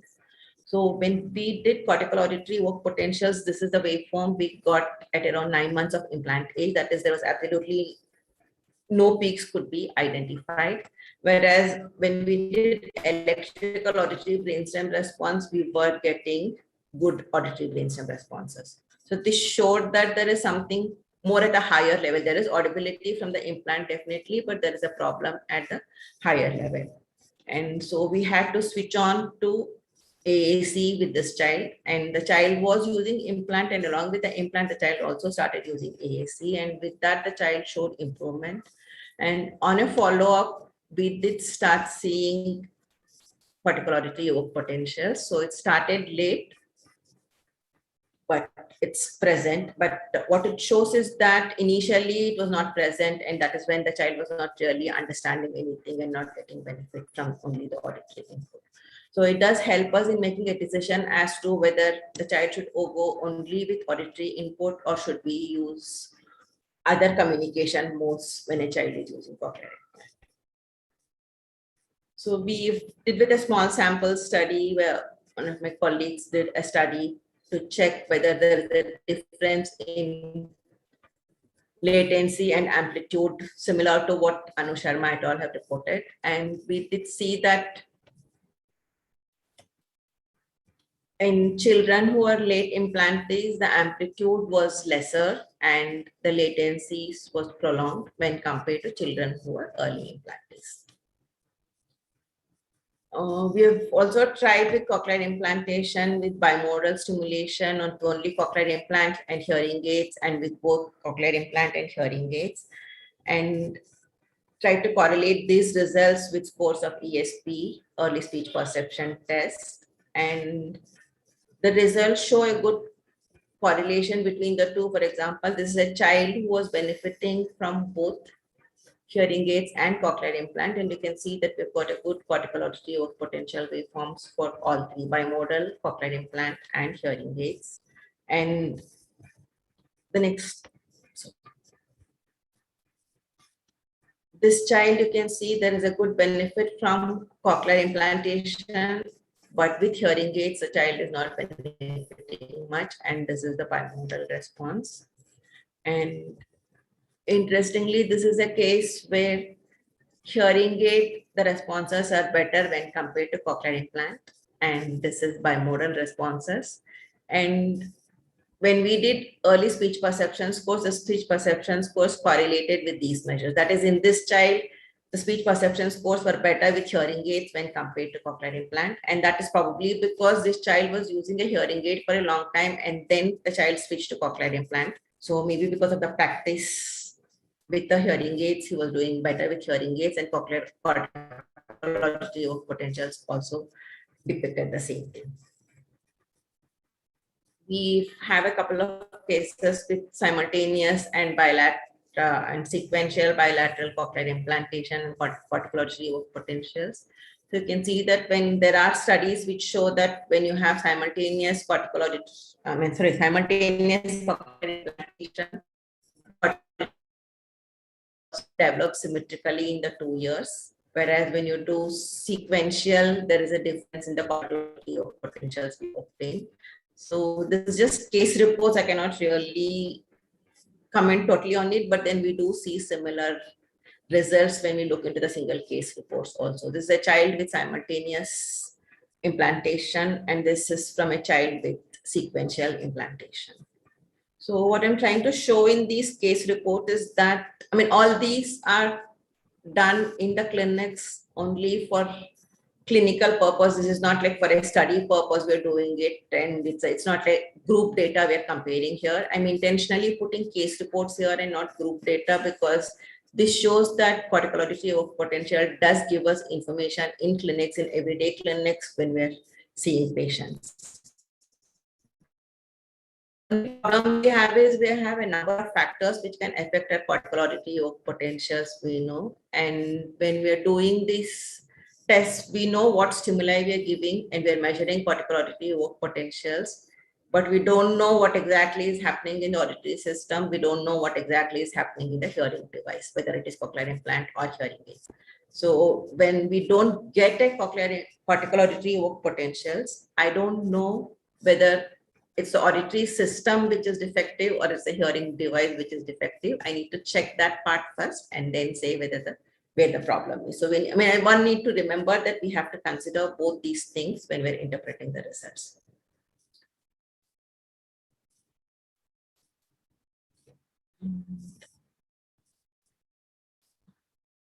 So recording of this cortical auditory potentials, we can do it using either acoustical stimulation or using electrical stimulation, like I said. And we can, when you're using acoustical stimulation, we can either use speech or non-speech stimuli. And we can either do single channel, dual channel, or multi-channel recording. And ideally, a multi-channel recording is what is recommended for cortical auditory potentials or long latency responses, because they give us good topographical analysis and they really help us in understanding neurophysiology, yes. And it does help in improving the signal to noise ratio also. So getting good responses is easy when we have a multi-channel recording system. But that is not really the choice for clinical evaluation, because one, the instrument is expensive, so not all clinics can have this multi-channel recording system. And second, putting the electrode cap on every child when you're testing is not going to be easy. So what we use here is a recording cortical auditory evoked potential using single channel or maybe sometimes 2 channels. So what I want to say to the clinicians is saying that in your clinic with the instrument you have, I mean, all audiology clinics will have an auditory evoked potential instrument because ABR is a must for our audiological evaluation. And any instrument which has facility for ABR, we can also measure cortical auditory evoked potential as long as we have an option for increasing the time window and changing the filter settings. And most of the instruments do have that facility. It's really an advantage if we can present speech stimuli. If we cannot present speech stimuli, we've also done sometimes with only tone burst cortical auditory evoked potential, and even that gives us some information. And of course, there are some instruments like HearLab which are dedicated for measuring cortical auditory evoked potentials. And my personal experience, I don't have it with HearLab. So all the waveforms, what I've shown is done using commercially available auditory evoked potential instrument like Biologic or Intelligent Hearing System or these systems. But even though it can be used in clinics regularly, which I would say it's underutilized in clinics. And why do we have this underutilization? Because most people think that the instrument is expensive. But like I just said, it is only the multi-channel equipment which becomes expensive. Otherwise, it is not really so much of an expense. The second thing is time constraint is what majority of the clinicians tell me, saying it's clinics is packed, so we really don't have time for these tests. Ideally, cortical auditory evoked potentials do not take much time if we have the proper protocol for setting, recording it. And it depends, of course, like how Meredith was showing. Some days we have children who just cry and we can't do any testing. So there are days when we have tried cortical auditory evoked potentials and just said, okay, we can't do anything, come another day. There are times when we have done it in half an hour, the complete testing also. So it can be done easily. It can be done in a time span of half an hour, also provided everything is conducive, but sometimes it may take more time. So that is true with any of our audiological tests, but it's difficult to record or difficult to control artifacts. Yes, it is not as easy as ABR, maybe recording cortical auditory evoked potentials, but then it's not that it is not possible to record. It is possible to record. And once you get a hang of it, it becomes really very easy to do cortical auditory evoked potentials. And speech stimuli is not available in all the equipment, which is true. And like I said, if it is not available, we can always do with tone burst also. And it's difficult to interpret is another answer I get. It is again, if we get a good waveform, it's easy to interpret. If it is a noisy waveform, there are a lot of artifacts, then it becomes difficult to interpret. Then we need to go for a little bit of offline averaging, offline filtering and offline processing to make sure that our waveforms become smoother and then it becomes easy to interpret. And of course, there is subjectivity in interpretation. HearLab instrument is an advantage for this, for those who really want to use an objective measure, because they have measures where you can, where the instrument will automatically detect whether responses is present or absent, and they will mark the peaks for you. But I think as audiologists, we can definitely identify the peaks and label the peaks. It is not really very difficult to interpret. So what is the protocol we use in our clinics? This is based on the Dillon studies on hearing aids and cortical auditory evoked potential. We adopted these stimulus where we use MATA, GA, and SA for checking the whole speech spectrum. But you can use any stimuli for recording cortical auditory evoked potentials. And the intensity of it, we would want it to be at normal conversation level for normal testing. So 65 to 70 dB SPL, and the repetition rate is generally 1.1 per second. And the transducer is, we use speakers or we can use insert earphones depending on whether you're doing pre-implant evaluation or post-implant evaluation. Number of speeds for recording, about 300 averages are sufficient for getting a good cortical auditory evoked potentials. But we generally prefer to do it in blocks of 50 to 70 and then add it up later so that it gives us better replicability, and it also helps us in reducing artifacts, which again, I'll explain it later when we're going with others, reducing artifacts part of it. The electrode montage, like I said, we've always been using most often a single channel recording, where the non-inverting electrode is placed on the vertex or forehead, and the preferred high forehead, and the preferred placement is definitely vertex. If you cannot place on vertex, then the next option is a high forehead. And non-inverting electrode is placed on the mastoid. And if you're doing on children with unilateral cochlear implantation, or when your child is using unilateral hearing aid, I always put it on the contralateral side, because that again becomes easier to control artifacts. And the common can be placed on the low forehead. And filtering, it's generally 0.1 to 30 or 100 hertz. I prefer to do it with a broader filter setting that is 0.1 to 100 hertz, and then use an offline filtering later to filter only 1 to 30 hertz. Again, I'll show you some of the waveforms with the offline filtering, how we do it. And amplification, generally around 50,000 is sufficient to get a good cortical auditory work potentials. The time window, we can keep it around 500 milliseconds. The most important part here is we need to make sure that we have a pre-stimulus window of at least 50 milliseconds or maybe 100 milliseconds, because that will tell us how was the EEG when there was no stimulus, and then it will help us in saying whether response is really present or not present. The most challenging task when we're recording cortical auditory work potential is actually keeping a child awake and alert, but the child has to be quiet. So we have recorded sometimes cortical auditory work potential when a child is sleeping, because we do get it when a child is sleeping also, but the amplitude reduces. So the problem that becomes is, if a response is present, I can say yes, response is present, but if a response is absent, my interpretation becomes a bit questionable. So we prefer to test when a child is awake. So doing the test when a child is awake, alert but quiet is a very difficult task, but we've been doing it most often using a mobile, because earlier when we used to do, actually I used to do it with doing this mehendi, putting mehendi on the hand, or doing some activity, drawing, and so that the child is concentrated in one activity, and then we are doing this testing. But there is a lot of I'm smiling because there's a lot of controversy about children using mobile and the screen time, but this screen time is actually a blessing for us, where we can do our cortical auditory work potentials easily, because the child is so engrossed in watching some video. So how do we record the artifacts? Because that is what is the practical aspect would be, saying how are we going to get a good cortical auditory work response. So we all know that in instrumentation, to very briefly, that there are different methods that are used for improving signal to noise ratio. So the methods used for improving signal to noise ratio in any auditory work potential instrumentation is common mode rejection, filtering, time locked averaging, and artifact rejection.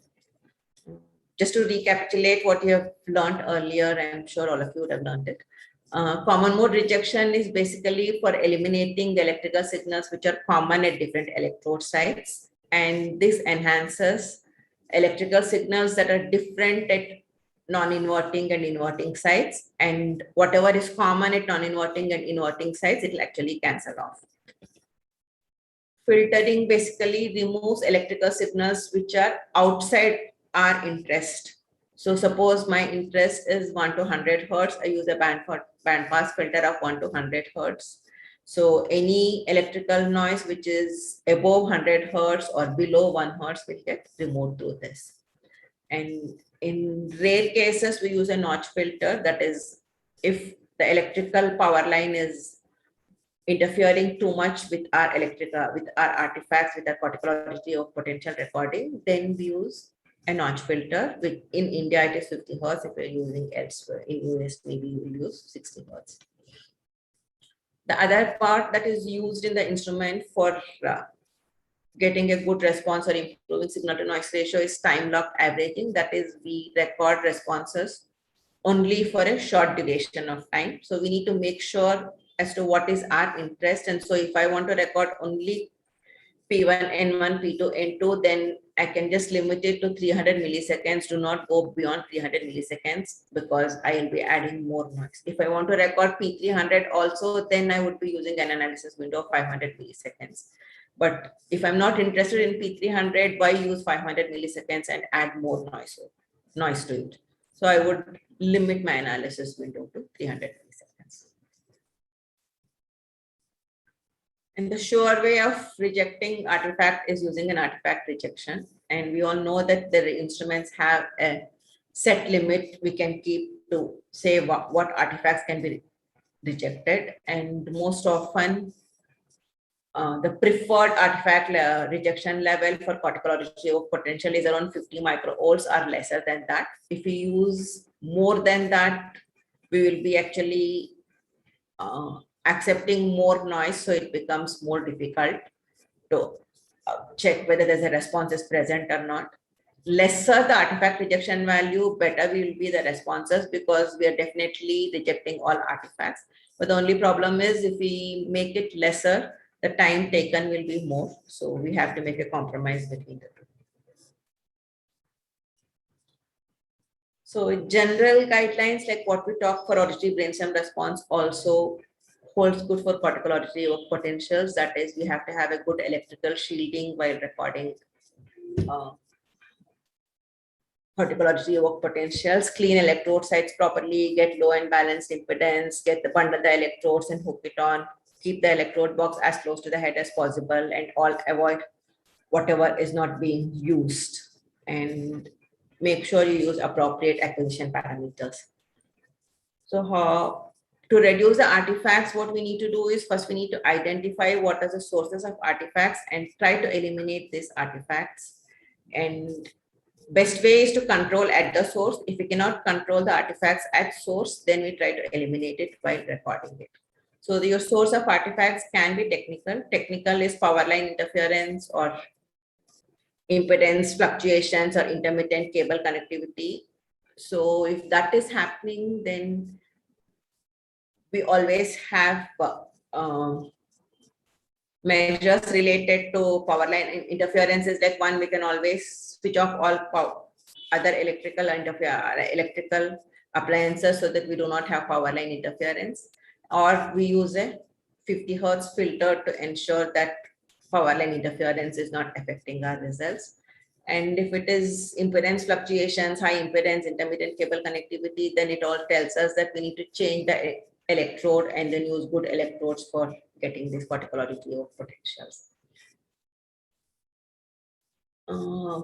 With reference to participants and patient-related artifacts, we have muzzle potential, ocular potentials, skin potentials, or EKG related potentials, respiration related potentials, or alpha waves, which can affect our responses. And each of these responses, actually, if we monitor the EEG carefully, we can see these responses do appear differently.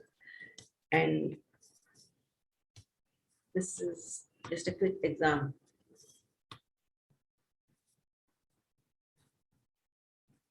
Your eyes closed.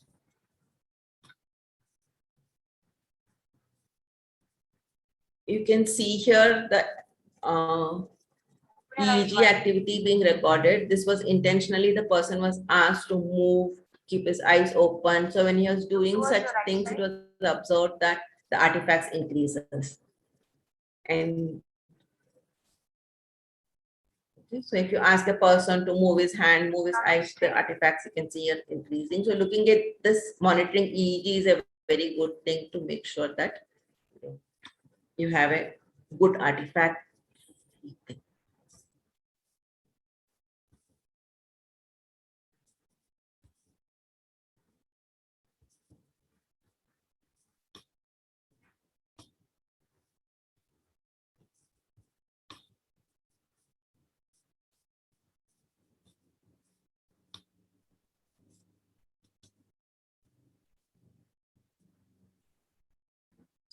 This we already talked about, this reducing power line interference, reducing.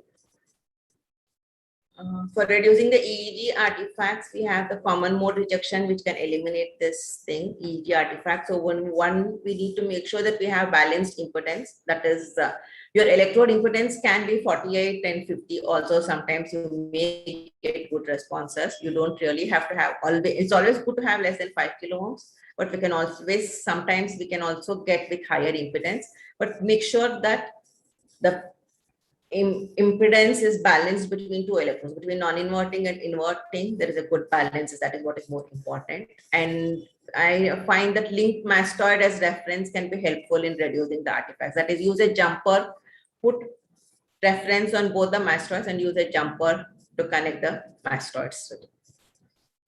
And alpha band noise is actually occur when a person is very bored or drowsy. That is the reason we need to keep the person always alert and awake for this particular evoked potential. And this is why I use short blocks of averages and then add them offline.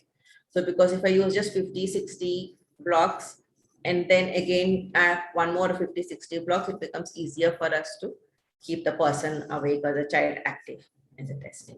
And the other option we use is we use an offline filtering, offline digital filtering to improve the responses. For example, this is an unfiltered response, and when you filter the responses becomes much smoother.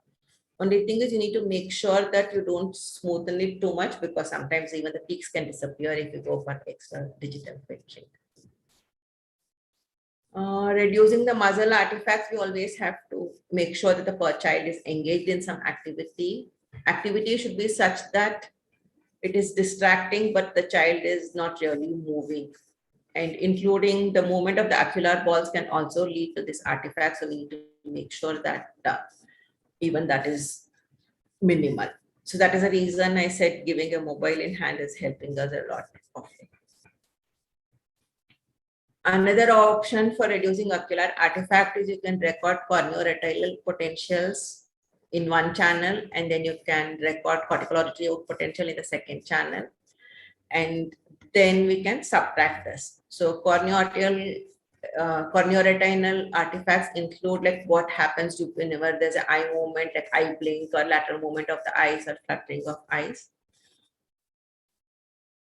So we can record this using vertical plane or using horizontal plane of recording this corneoretinal potentials, and these potentials recorded from one channel can be subtracted when doing it. So this is an example where we had, this is the responses we got for cortical auditory potential, and this is what we got once we subtracted the ocular artifacts. And frankly, we don't use it every day in our clinic, recording this ocular artifacts. We do get an okay response without using this ocular artifact subtraction also. This is just an example of how we recorded. This is a child with bilateral cochlear implant. So the speaker is placed in front of the child. The electrode placement is as given here. You can see that input 1 is at the higher forehead or vertex. Input 2 on the side contralateral to the ear with cochlear implant, or away from the processor as much as possible to avoid artifacts. And the ground electrode is placed at the lower forehead. The stimulus is delivered via speakers and forward in opener artifact. We are recording CI assisted LLR using Biologic Navigator Pro APD system. In this, you can see that we have our window of 500 milliseconds duration, and the recording is onboard using Biologic. I have finished recording for T, and recording for G is ongoing. Go, go, go, go, go, go, go, go, go. I'm using a single speaker, but recording response from both ears. The child is using bilateral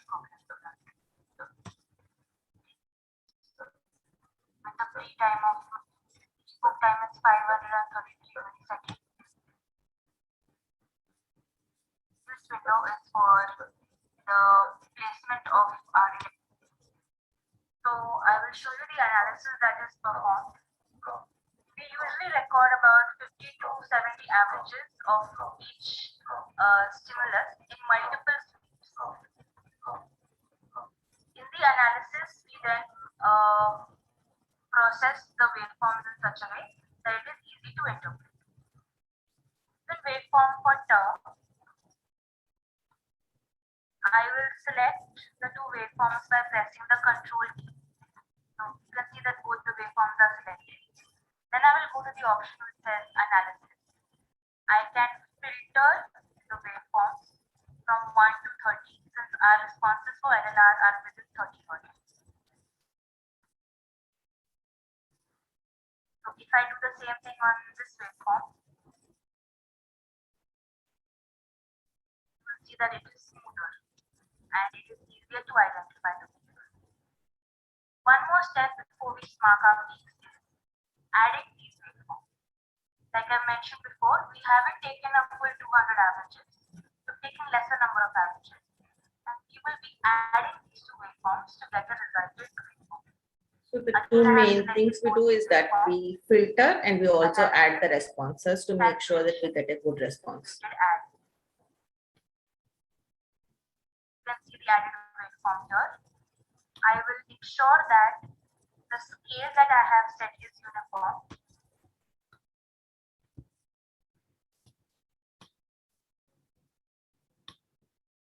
So this is just a quick this thing of how we normally record. The two main things I use to make sure that we have good responses is that we use offline filtering, plus we use short blocks that will tell us whether there's replicability, and then we add these waveforms to make sure that we have a good response. To conclude, I'd say that reliable auditory potentials can be recorded using auditory potential systems that are routinely used in clinics, and we need to identify the source of artifacts and eliminate the artifacts, then we will get a good responses. So to summarize what I said, like what we normally use is loudspeakers as transducers. Single channel recording is also sufficient. It's always good to do more the number of channels, better you will be your responses. So it is better to do more channels, but even single channel recording is sufficient. And if you wish, you can use second channel for recording ocular artifacts. And normally we carry out this recording for normal conversation levels, which is around 65 dB SPL. And if required, we can also do it soft and loud levels, that is 55 dB SPL and 75 dB SPL. So with this, I conclude my talk, and I sincerely thank my colleague Rucha Vivek, who always helps me in doing all the electrophysiological tests, and in both recording these waveforms and also in retrieving the data whenever I have to do the presentation. So that is really great help from her. And I thank our Cochlear Implant team, who all directly or indirectly help us in these tests. Thank you. If there are any questions, I can take up those questions. The very good presentation, madam. Very well explained about theoretical and practical aspects of cortical artery evoked potentials. So many evidences you have shown why to use the test, and the case reports also shown, and candidacy selection and pre-implant and post-implant cases you have well demonstrated, and you have shown the wave morphology of delayed maturation and artery deprivation cases, and how we predict the outcomes with late and benefits of CAP is very well explained, ma'am. And even bilateral and bimodal cases also it was explained well. And there are two questions, ma'am. One is CAPs are very, very, very useful, and aided CAPs in hypoplastic nerve, how you use speech syllables. That is the one question, ma'am. How we use speech syllable? Yes. The question is, I mean, how I do cortical retrieval potential in hypoplastic is not any different from others.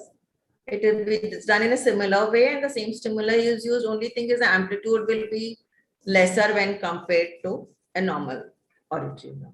yeah. Next question, ma'am. Are there a latency norms to label as normal and delayed latency with aided CAEPs? If yes, what are the latency norms in children? In your waveform, P2 is visible. At what implant age do you see the wave?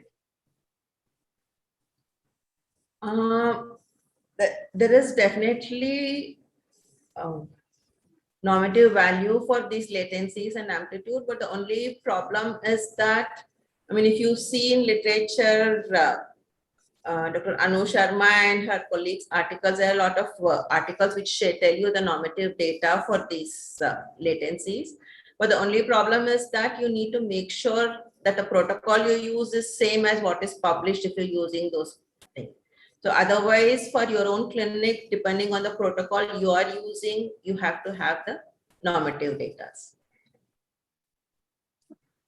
Thank you, ma'am. Thank you for very good presentation. Okay. Thank you for the opportunity. Thank you. There are many more questions. Only because the next session is a combined session, this is being restricted. Like Yeah. I don't know if you can see them in the chat box. Yes. I think I should. Deliveries to free field. Do you need a triggered device? Did you ever use Vibisonic 500? Trigger device we use only if you electrical stimulation only we require a trigger device. Otherwise, actually, interacoustics has an option where they say if you use a trigger device, you can have direct stimulation of these devices for acoustical signals also. I haven't really tried that. I have all my potentials are with loudspeakers and without any trigger device. You are seeing the questions. So, No, you told me, ma'am. So, did you ever use Vibisonic 500 evoke potential system? No.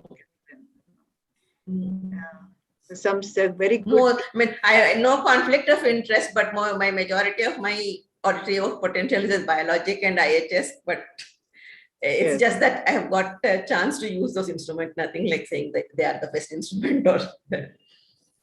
Then P1 latency varied vastly in your case studies. How as a clinician can I confirm it's P1? 64 milliseconds in one case, 120 milliseconds in one case, and almost. Because it will depend on the implant age, chronological age, implant age. It will depend on. So as of now, I'm actually classifying, I mean, interpreting based on the presence or absence more than the latency, the values. Yes. And yeah. How is it affected with attention? And yes. You had a great video and nice for the, teaching strategy. Raise your hand and what happens. That's a good teaching strategy. Yeah. Thanks to my colleague Rucha, who really said, when I need this video, and she did it. So she. Yeah. Madhuri ma'am, there's another question which I've posted just now. Yes. You can read it. I can't see it. It says, do you use research tools as Loretta or MATLAB for reducing artifacts for CAEP? No. I don't use any of the research. That's what I'm trying to show, saying that my aim is to show that in every clinic we can do cortical auditory potential. Yes. It is not only for research. It is not only with research equipment. That is what my aim is to show. Yes, and it was. It's good to use that. It will definitely be much better. If I use a MATLAB for processing my waveforms, I will definitely get much better waveforms. But then in everyday clinic, it becomes more difficult. So I am trying to say that all clinicians can do it. That is what. Yeah, that was the purpose of this presentation, because it is not much used. Yeah, and it should be used. And this was a purpose of this masterclass was that, and it has done exactly with great videos.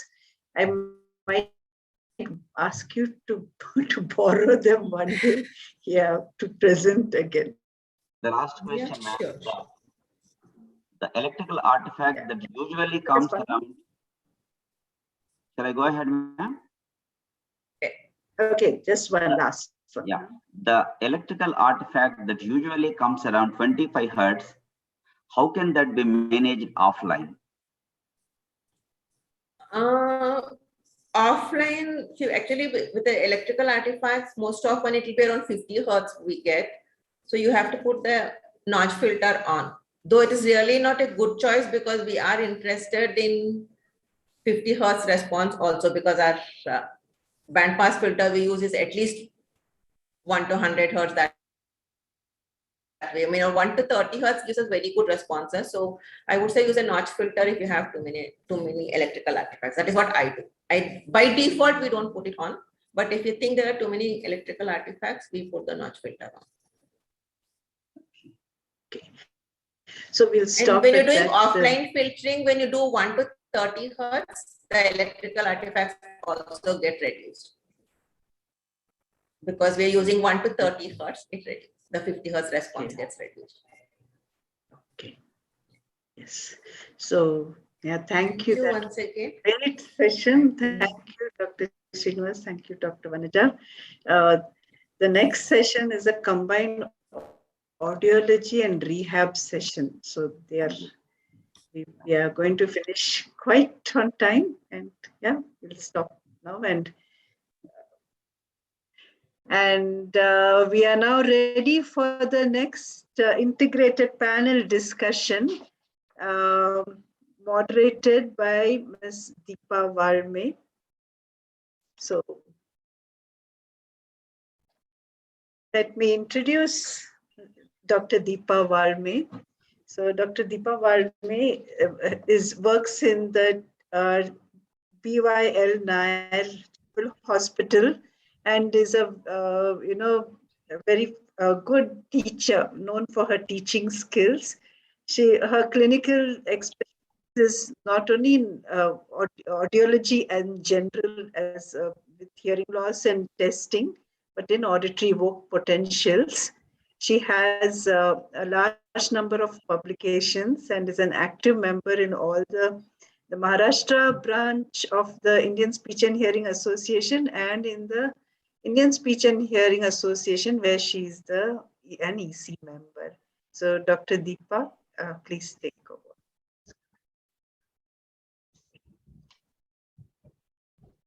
Good morning to one and all. A warm welcome to this first panel of CIGICON 2021. And I thank the organizers for giving me this opportunity to be with all these eminent speakers. The panel is on assessment and management of children with complex needs who need to undergo cochlear implantation. And we have eminent speakers whom I will like to introduce for this. We have with us today Ms. Anuradha Bantwal, who is an audiologist and speech language pathologist in Mumbai, who is currently a private practitioner at Dr. Kirtani's clinic, and she was formerly an assistant professor at Aliyawarjung, Mumbai, who has a lot of experience with children with complex needs undergoing implantation. We also have with us Dr. Go BC. You can change the slides, please, for that. So we have Dr. Go, who is the professor of otolaryngology and headache neck surgery at the National University of Malaysia. And currently she is the head of the UKM CI program and also the head of cleft palate team. We also have with us Dr. P. Manjula, who is a professor of audiology at Aish, Mysuru. Please, could you change the slide?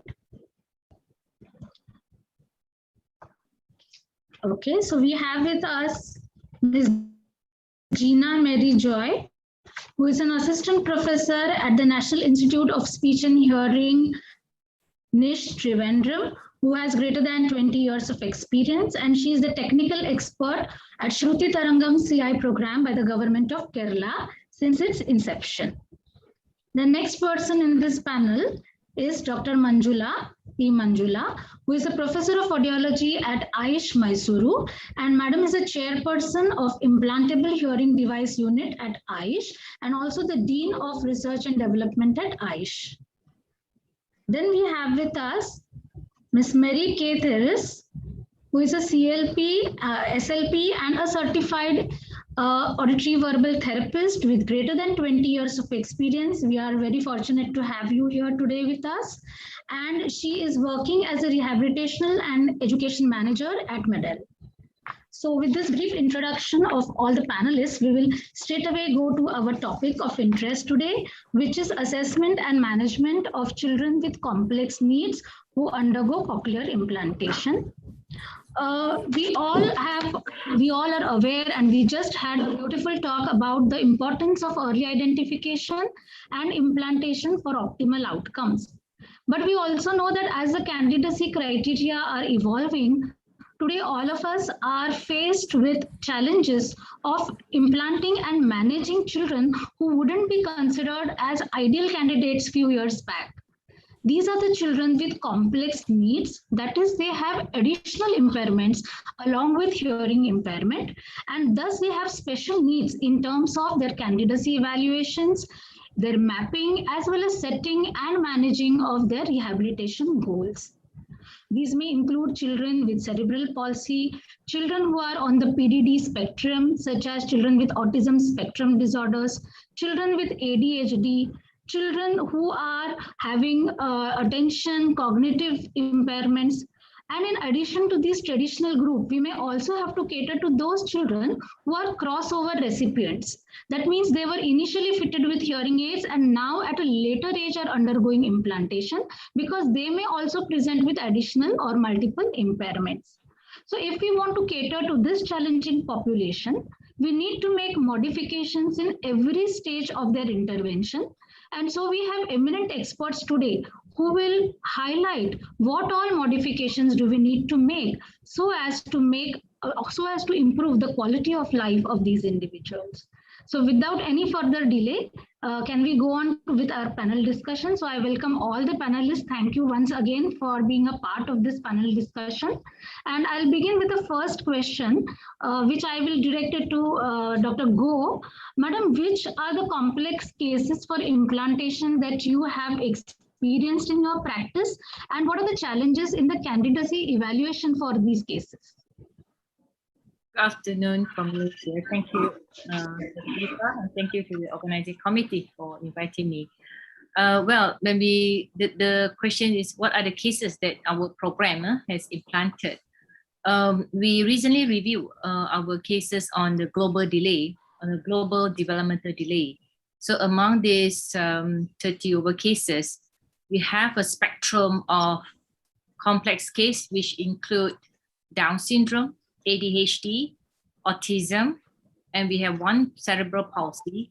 We also have a few of them who are global delay with the unknown syndrome, but the children has dysmorphism. So these are the complex cases that we have come across and we have implanted. Ma'am, Dr. Manjula, would you like to add which all complex cases have you all come across in your practice?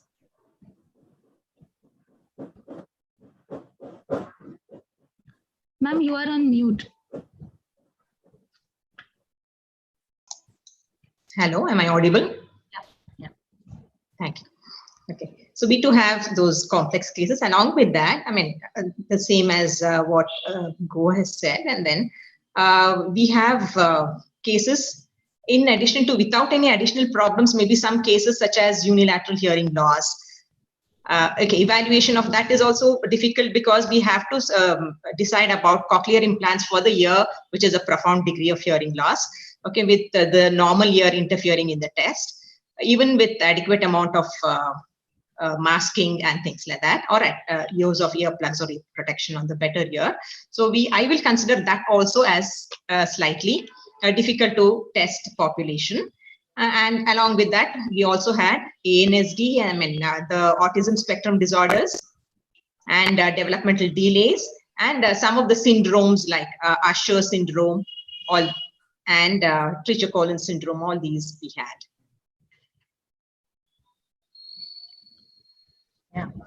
When we are catering to this population, there are certain challenges right from prior to surgery, during surgery, and post surgery, especially in terms of deciding the candidacy for these children when they have to undergo implantation.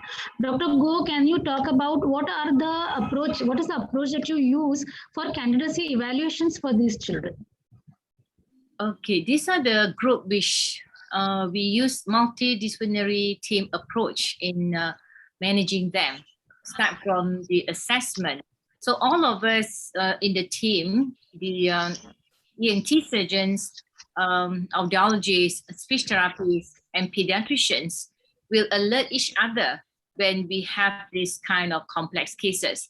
So we do not want to let the parents to go through to each professional without the one of them knowing the complexity of the case. So we have very good communications nowadays with WhatsApp.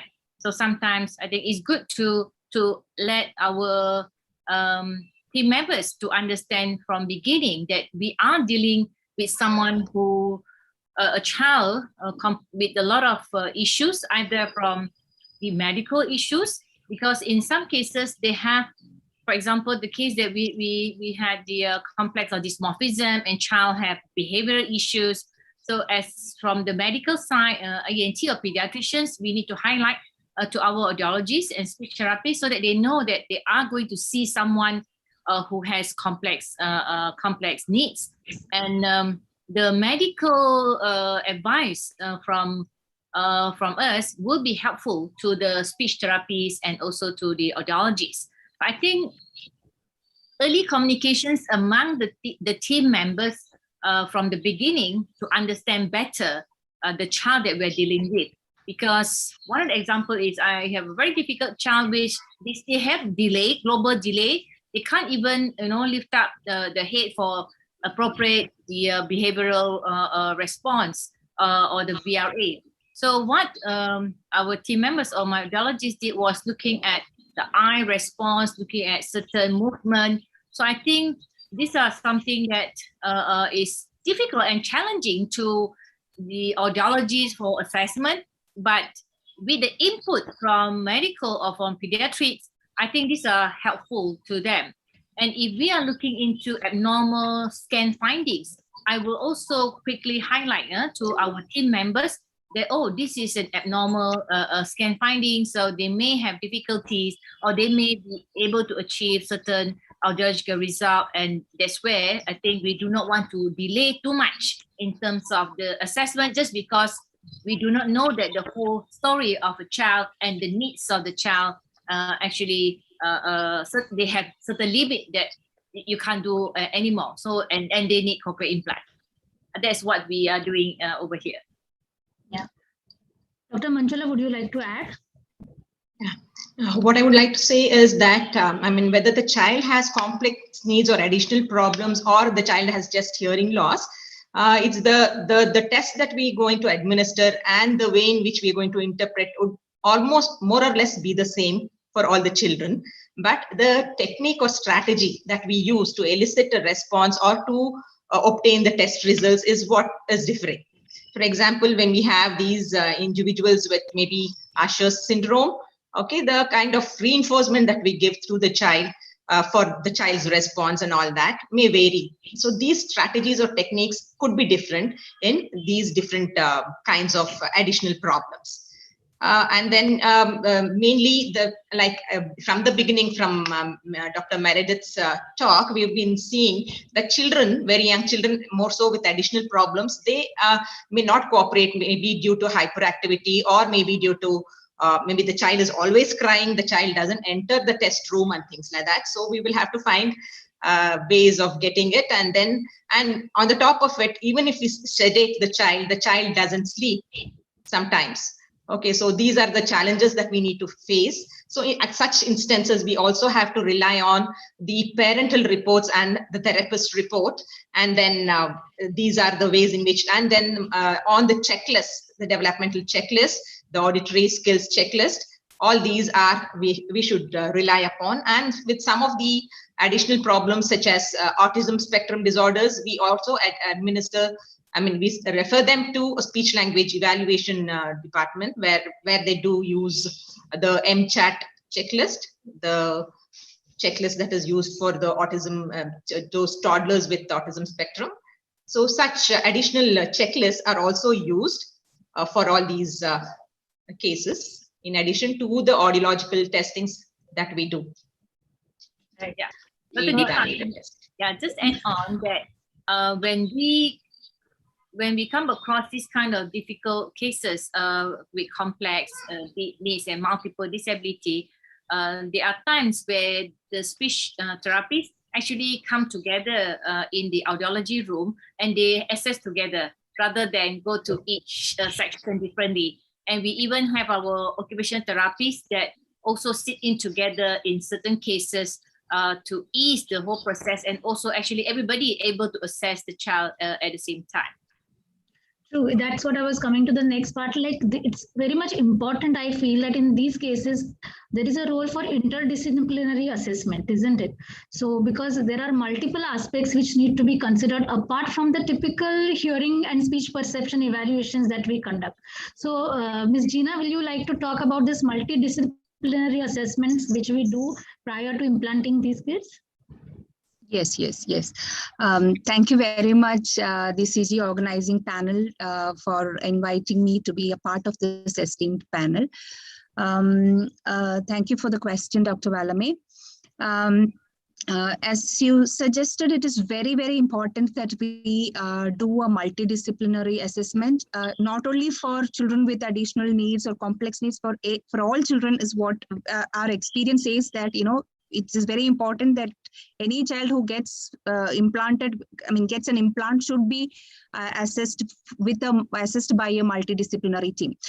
Why is it important? Because it's very important that parents get a informed decision regarding at the pre-implant phase. It's important that they get a pre-informed decisions from the multiple professionals. The condition has to be assessed by different professionals, and the parents need to get a holistic idea of why the child has to get implanted, or if they are deciding against the implant, again why it has to happen. Then another thing is, again, a realistic expectation in terms of the outcomes that can be expected. For that also, it is important to have a multidisciplinary assessment, and also to plan intervention in a holistic aspect. It is important to have a multidisciplinary assessment. Now, who all are the team members? So in NISH, in my institute, that is National Institute of Speech and Hearing, what we do is, the team consists of a pediatric audiologist who does the audiological assessment and selection of appropriate hearing device and things like that. Then there is a speech language pathologist who does the baseline speech language assessment. A psychologist is involved to assess the cognitive and social skills. Then an occupational therapist to assess the sensory issues, any kind of sensory issues, or self-help skills and things like that. Then a social worker is involved to facilitate emotional support. We know that many a times parents, it's the first information. So I know for the emotional support, and also help the parents to accept the problem. A social worker, majorly a family counselor, is involved. Then they are also given information about the different schemes and assistance that are available, so that a social worker is involved, and also we send them to a special educator to give information regarding the educational support, like depending on the age of the child. If the child is around 3 or about 3, we definitely send them for a support from the special educator as well. So another point that I want to mention here is that we also use, I think, the tools that we use, I think first and foremost is nothing else but keen observation. Observe subtle, which we could otherwise miss. Keen observation. Plus, we also use a profile called as a chip profile, wherein different factors like medical factors, audiological factors, child-related factors, speech and language-related factors, family-related factors, all these are marked based on the concerns reported by the parents. So we look for indicators from these chip profiles, and we have also assigned a scoring system for these chip profile.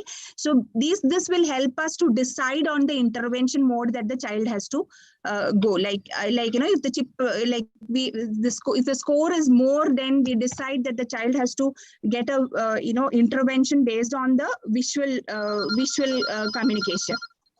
So maybe AAC support is required for some children. So the chip profile will help us make decisions on these aspects. So another point that I want to put in here is that the pre and post. I'm asked to speak about the post aspect also. I feel that assessments should be dynamic. It should be periodically done. So we have had instances where after the implantation, sensory issues have popped up, which was probably missed out earlier. So I think these assessments needs to be periodic and also need-based to identify red flags at any given point of time. So the team evaluations, multidisciplinary evaluations are important at different stages of that the child goes progress. That is what I want to say. True. And because we have to do at multiple stages, and because we may not always be able to get all this information using only objective methods, many times informal assessments are very important. As you rightly said, keen observation is very important. Ms. Mary Kay, will you emphasize on this aspect of informal assessments, which are a part of the evaluations in children with complex needs? Yeah, I absolutely can comment on that. I just wanted to say that everybody in the multidisciplinary approach has made great points about that. We need to look at the whole child and not just thinking about their listening skills or their language skills. We need to be looking at other areas, including like cognition, pragmatics, and play in this multidisciplinary assessment, because they're going to impact communication development. So we really need to know everything, the strengths and the challenges that child brings into us, so we can develop appropriate intervention for them. In terms of the informal assessment, it is important because many of these children are not going to be able to do formal assessment, such as pointing to pictures or saying sentences. And so we have to think of other ways to come up with how to identify what their skills are. Also, many formal tests for the child's chronological age is not going to give us much information about the child if they have minimal language skills. So we need to really look informally to see what can that child do. And also formal tests are not going to be sensitive enough to really identify minimal gains in progress that the child is making, which is very important. So we can turn more to informal assessment to take a look at the strengths of the child, what they're able to show us, and what gains that they're making. And when we think about informal assessment, we might be thinking about things such as doing language samples, playing with toys. I agree, Ms. Gina, with all of your points actually, and observe, I think it was Ms. Go said, observing the child, being a keen observer and seeing what they can do is very important in looking at all of that. And I just wanted to add a couple more points about the whole multidisciplinary assessment. One thing that we do have to be aware of is that there's many professionals outside of the hearing profession who are not going to be as knowledgeable about hearing loss. And so we have to be educators and inform them. Quick example, I was working with an occupational therapist and with one of our children who had hearing loss, and the child would stare up at the lights all the time. And she thought that that was appropriate behavior because he was deaf, and so he was just being more visual. Well, that's not typical behavior of a child with hearing loss. So, we have to be assessors for the child, but we also have to be educators for other professionals so that we can get accurate diagnosis for these children, so that we can provide the most appropriate intervention as soon as possible. And also keeping in mind that sometimes the hearing loss diagnosis is going to overshadow some other possible diagnosis, and they might just say that it's because of the hearing loss. And so particularly with children with autism, they might be identified later in a delayed diagnosis. So we really need to be careful about that, do this multidisciplinary assessment, but also make sure we educate other professionals about what is part of hearing loss and what is not. And then, as you said, also using informal assessment to really identify all those strengths and challenges for the child so we can provide that appropriate intervention. Dr. Go, would you like to talk to us about the surgical considerations for implanting these children with additional needs or complex needs?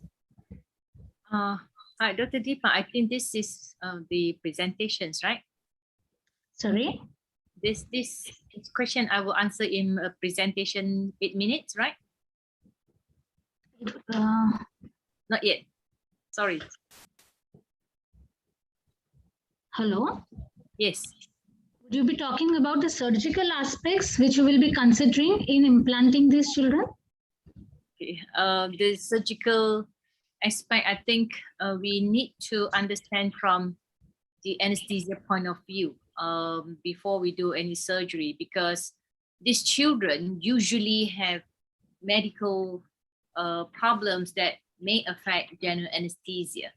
So we want to be safe because we don't want the parents to feel that surgery for cochlear implant is not safe for a child. It's just because we did not optimize the medical conditions. So this usually we have a pediatric anesthetist nowadays in our team to evaluate this group of children, whether they need to be seen earlier in their clinic, the anesthetist clinic, or they need to be admitted earlier. But most of the time, we know that before the decision is made for cochlear implant, we will gather all the medical problems and sit down with our medical team and then inform our anesthetist to make sure that we have optimized these children prior to surgery. And so far in our multiple disabilities children or multiple needs, I have come across a child which require post-op ICU care. This is a child with lungs issues, in which after general anesthesia, the anesthetist felt that may be good to have observations in ICU overnight. So that was prepared much earlier, even to the parents, so that they are not worried it's because of the surgery, it's more because of the anesthesia part. So I think is the evaluation in detail and optimize the conditions to ensure that our surgery can be carried out accordingly and smoothly with the minimal morbidity and complications. Right. What are the different aspects that we need to consider in mapping of these children? Once these children have been implanted and they have been switched on, are there any specific care or any modifications that we need to do while we are considering the mapping of these children? Dr. Manjula, would you like to talk about this?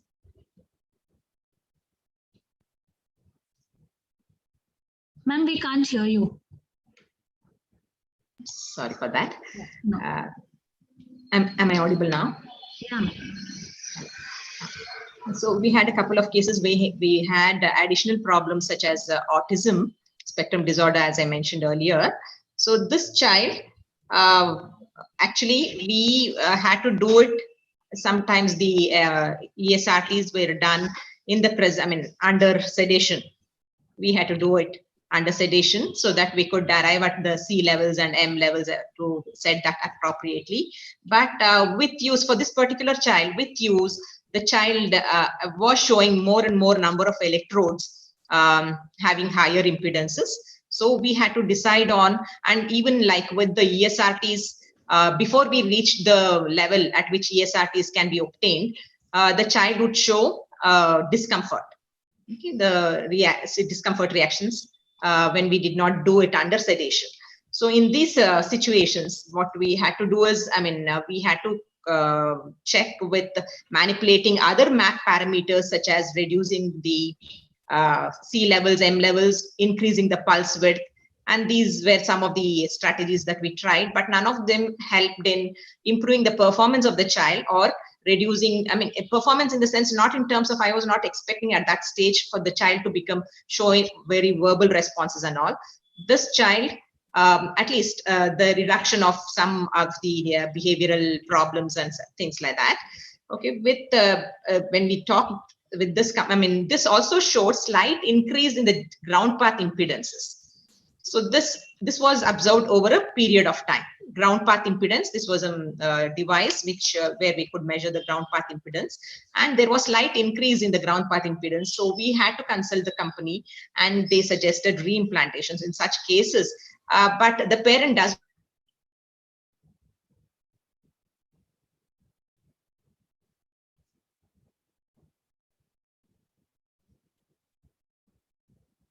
but after reimplantation, there was no issues with respect to the impedances of all the electrodes. All the electrode impedances were okay, and then the ground path impedance was also okay, the ESRTs. And then initially we had this child doing with communication boards to communicate, but he understands speech. Even now he understands speech. He is now maybe early teenager. He understands speech, but for expression he uses communication picture boards for expression, but he's still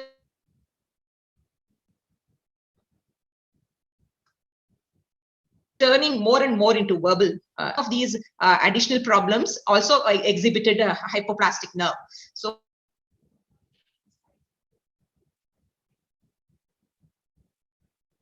when they exhibited hypoplastic cochlear, the stimulation rate and increased the high frequency probe tone for doing the ESRTs. So these were some of the modifications that we have tried and found to be useful. Right. Anuradha, would you like to add on to this? Any changes, specific changes in mapping that you have undertaken for children with complex needs? So I think there's a lot of observation that you need to do. And also I feel that it's advantageous if you're also seeing the child for therapy. So like, for example, sorry to interrupt, Miss Anuradha. Yeah. You're a little soft. Be a bit louder. Sorry, it wasn't very audible. I'm sorry. Yeah, I'll just increase my mic. Is that better now? Yeah, much better. Thank you so much. Thank you. Yeah. Okay. So what I was saying is that with children with complex needs, you have to be really very observant. Like sometimes, like we know that even children with autism might not actually respond to a sound they've heard, even children who have normal hearing sensitivity and autism. So if such children are being mapped, that very same kind of symptom of autism might come in there, where the child is really not responding to sounds that he can actually hear. And once you've mapped according, say you've even got the NRTs, and the child goes home and then the parents are not seeing a response. Now we can see those kind of situations even in other children, that they are not responding immediately. But in these children, it might be all the more. So you might have to sit down and work out with the parents what type of stimuli they might attract the child more. And I think for me, it is advantageous that if I am also doing therapy with the child, I know the child better and I can understand and use that information better for my mapping. But if the person who's doing the mapping and the person who's doing the therapy are not well coordinated, if they are not the same person, which is the case in most of the situations, then I think that is a big disadvantage when it comes to handling children with complex needs and mapping. So there has to be excellent communication between the person who's doing the mapping and the person who's doing the therapy.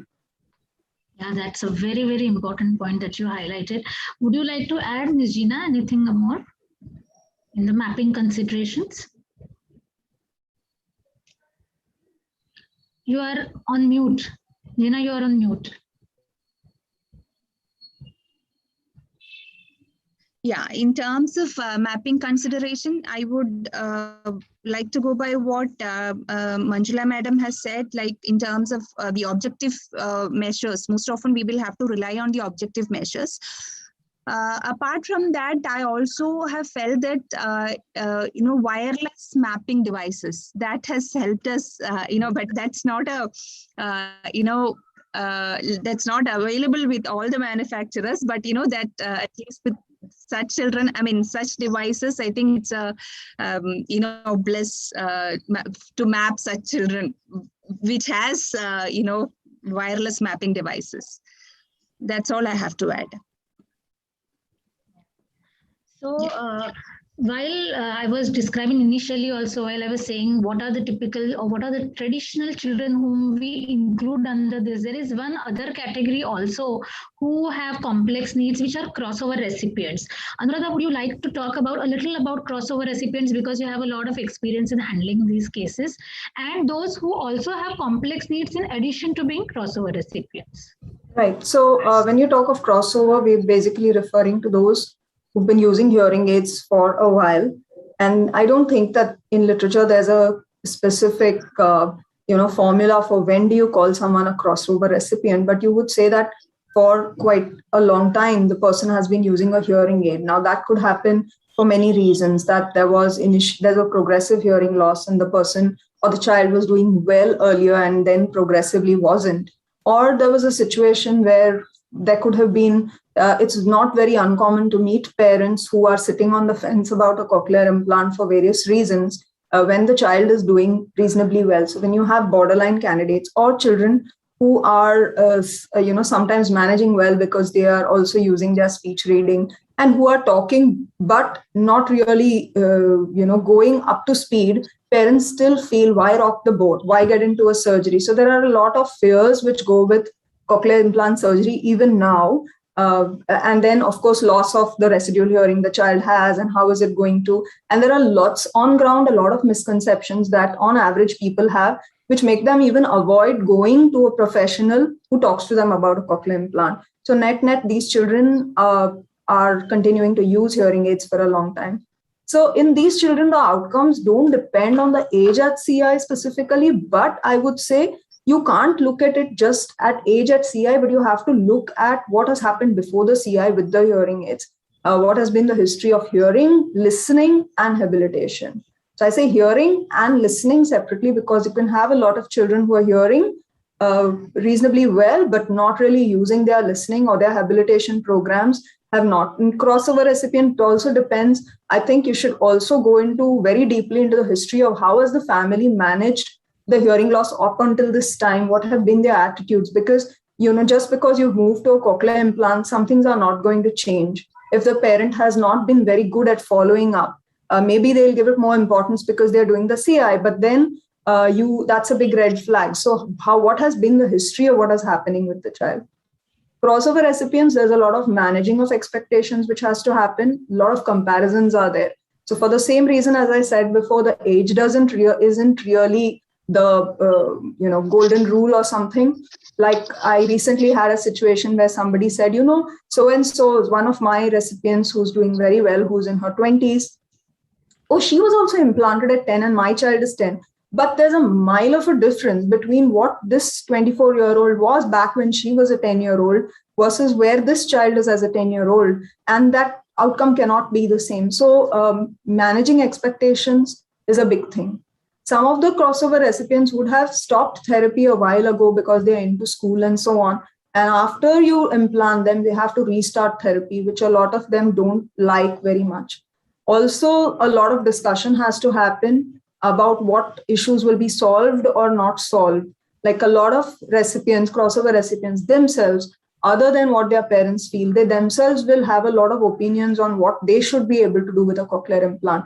So they have a lot of conditions, and parents many times, because they want to push the child into it, will say, yes, yes, yes, this will happen and that will happen. And that can create a lot of trouble. So you have to have a very clear understanding with the family that you are not going to, sit at home and give any promises to lure the child into a cochlear implant because that's what you want or you think, because that's not how it's going to happen. So you have to talk about what is possible, not possible, separately with the child and then separately with the family. Now, what happens when there are complex needs? Everything gets more complex because whatever is there in crossover recipients is there, and then it's all going to get magnified.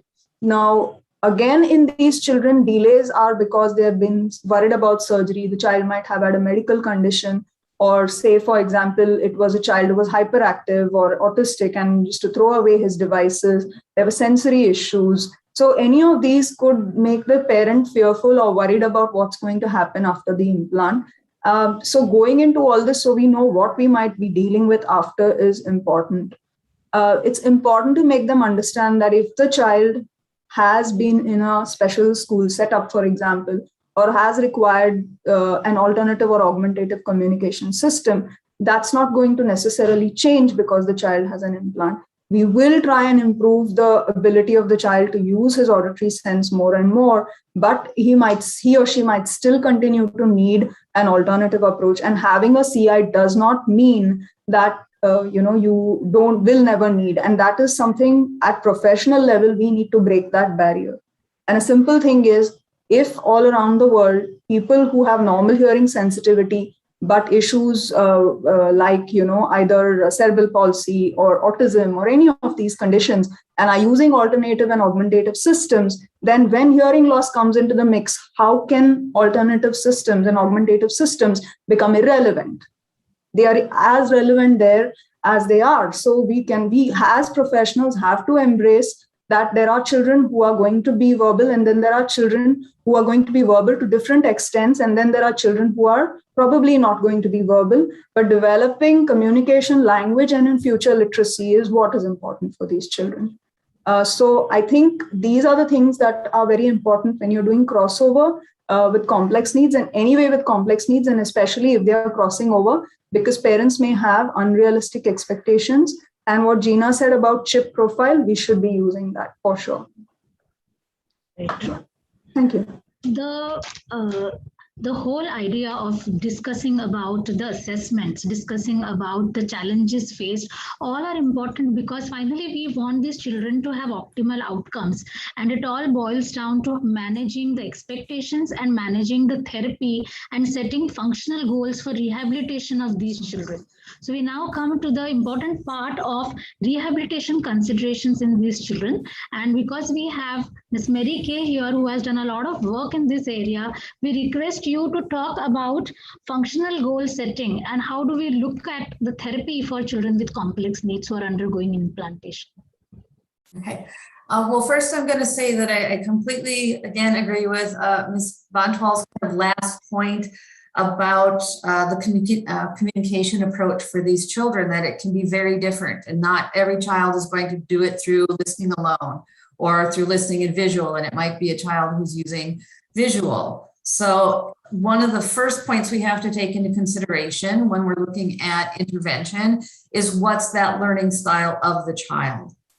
Is it going to be that auditory visual, primary visual, alternative augmentative communication? And keeping in mind that this may change over time for a child, but they might start off with one approach and it's either not working and we have to change it, or we can add in a different approach over time. So our goal is for this child to be able to learn to communicate to the best of their abilities. And we have to figure out what approach is that going to be for that child. I did want to mention the Loki study. It's the longitudinal outcomes of children with hearing loss study that came out of Australia. And they looked at 451 children, and 107 of them had additional disabilities. And so what they found for these children who had the additional disabilities, the better outcomes were associated with earlier access to sound, either hearing aids or cochlear implants, lesser degree of hearing loss, use of a listening and spoken language communication approach rather than a more sign language approach, and then a higher nonverbal cognitive ability. So we know that early identification and appropriate intervention are really critical for children with additional needs to get them to develop communication to their full potential. What I think is really important is that they also found that the children with additional needs, if they received appropriate benefit from their hearing technology and had auditory-based intervention, that they did have the potential to develop language to the level of their nonverbal cognitive abilities. So when we think about children who have complex needs, we don't always want to just jump to, we have to use really visual approaches for these children. Some of these children are going to have potential to develop auditory language to that level of their nonverbal cognitive abilities. So keeping that in mind, we have to look at each child as an individual. So that's where we start setting up our therapy. Then when we think about the approach, we have to keep in mind again that the general order of acquisition of language is going to be the same for these children as it is for children with typical hearing. So when we think about the auditory receptive language, and you can think of these kind of as levels, you know, we start with detection and then into discrimination and then to identification where you're building vocabulary and auditory memory. And then finally to that higher level skill of auditory processing of maybe more abstract language. And then when we think about expressive language, you know, these children are going to start with vocal intent, that they're using their voice possibly with pointing or eye gaze to indicate that they want something, to then maybe using words or word approximations, to then if they have enough words that they can put some words together in a phrase, to then developing sentences. And we start with more of those simple sentences to then more complex sentences. So this starts to be our framework for identifying, you know, what goals do we need to be on, working at, where within those levels is the child functioning. I think what's really important to keep in mind is that when we're talking about these levels, and I have to do a bit of a visual here, you're going up the levels, but you're also, children with typical hearing are developing a more depth and breadth of skills at each level. So if I think of vocabulary, children can learn vocabulary. Children with complex needs are going to have a more limited vocabulary. Children with typical hearing are going to have a very broad vocabulary. But still, children with the complex needs can learn all these skills, and we want to make sure that we keep pushing them to the next levels. So for example, if we have a child who is able to follow simple one-step directions, so auditory memory, we definitely want to be working on seeing if we can have that child learn to be able to follow more of a two-step direction. But at the same time, we don't want to just hold them to that level and say, well, we can't try processing because there's, you know, they don't do very well with their auditory memory. No, we want to push them and see if, you know, maybe they can understand some simple questions with that. So it's really important to make sure we build and work with these children all through all the levels. It might be a more narrow learning that they have in each of the levels, but they can achieve all these different levels. So that is one major point I wanted to make with that. Then the other major point that's very important is the terms functional and meaningful language. Okay? So when we're doing intervention, we have to start with what I call, well, not my term, but what everybody calls power words or power vocabulary. It has to be meaningful for the child. I don't want to start teaching a child colors and shapes because that's not functional. It's not going to mean anything for the child.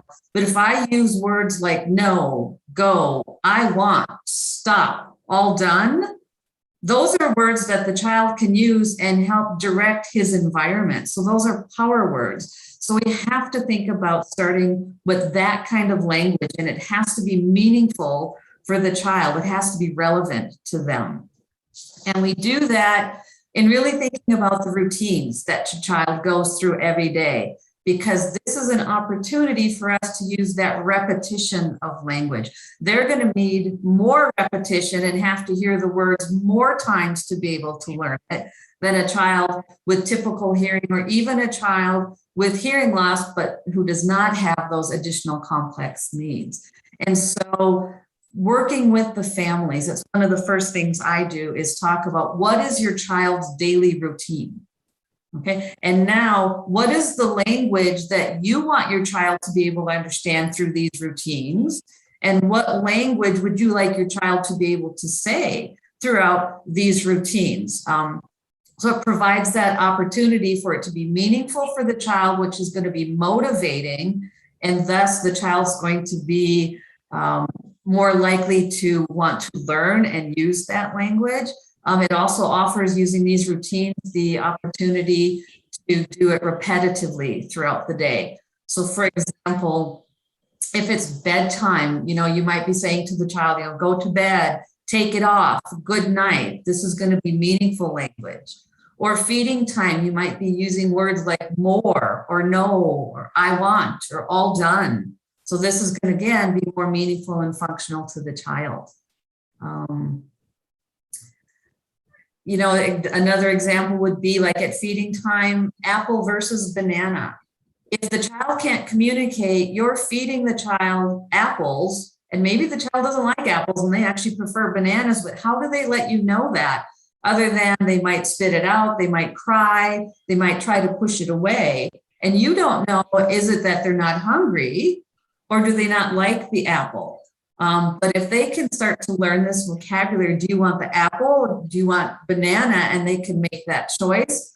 Or then eventually they can even say, apple, or I want apple.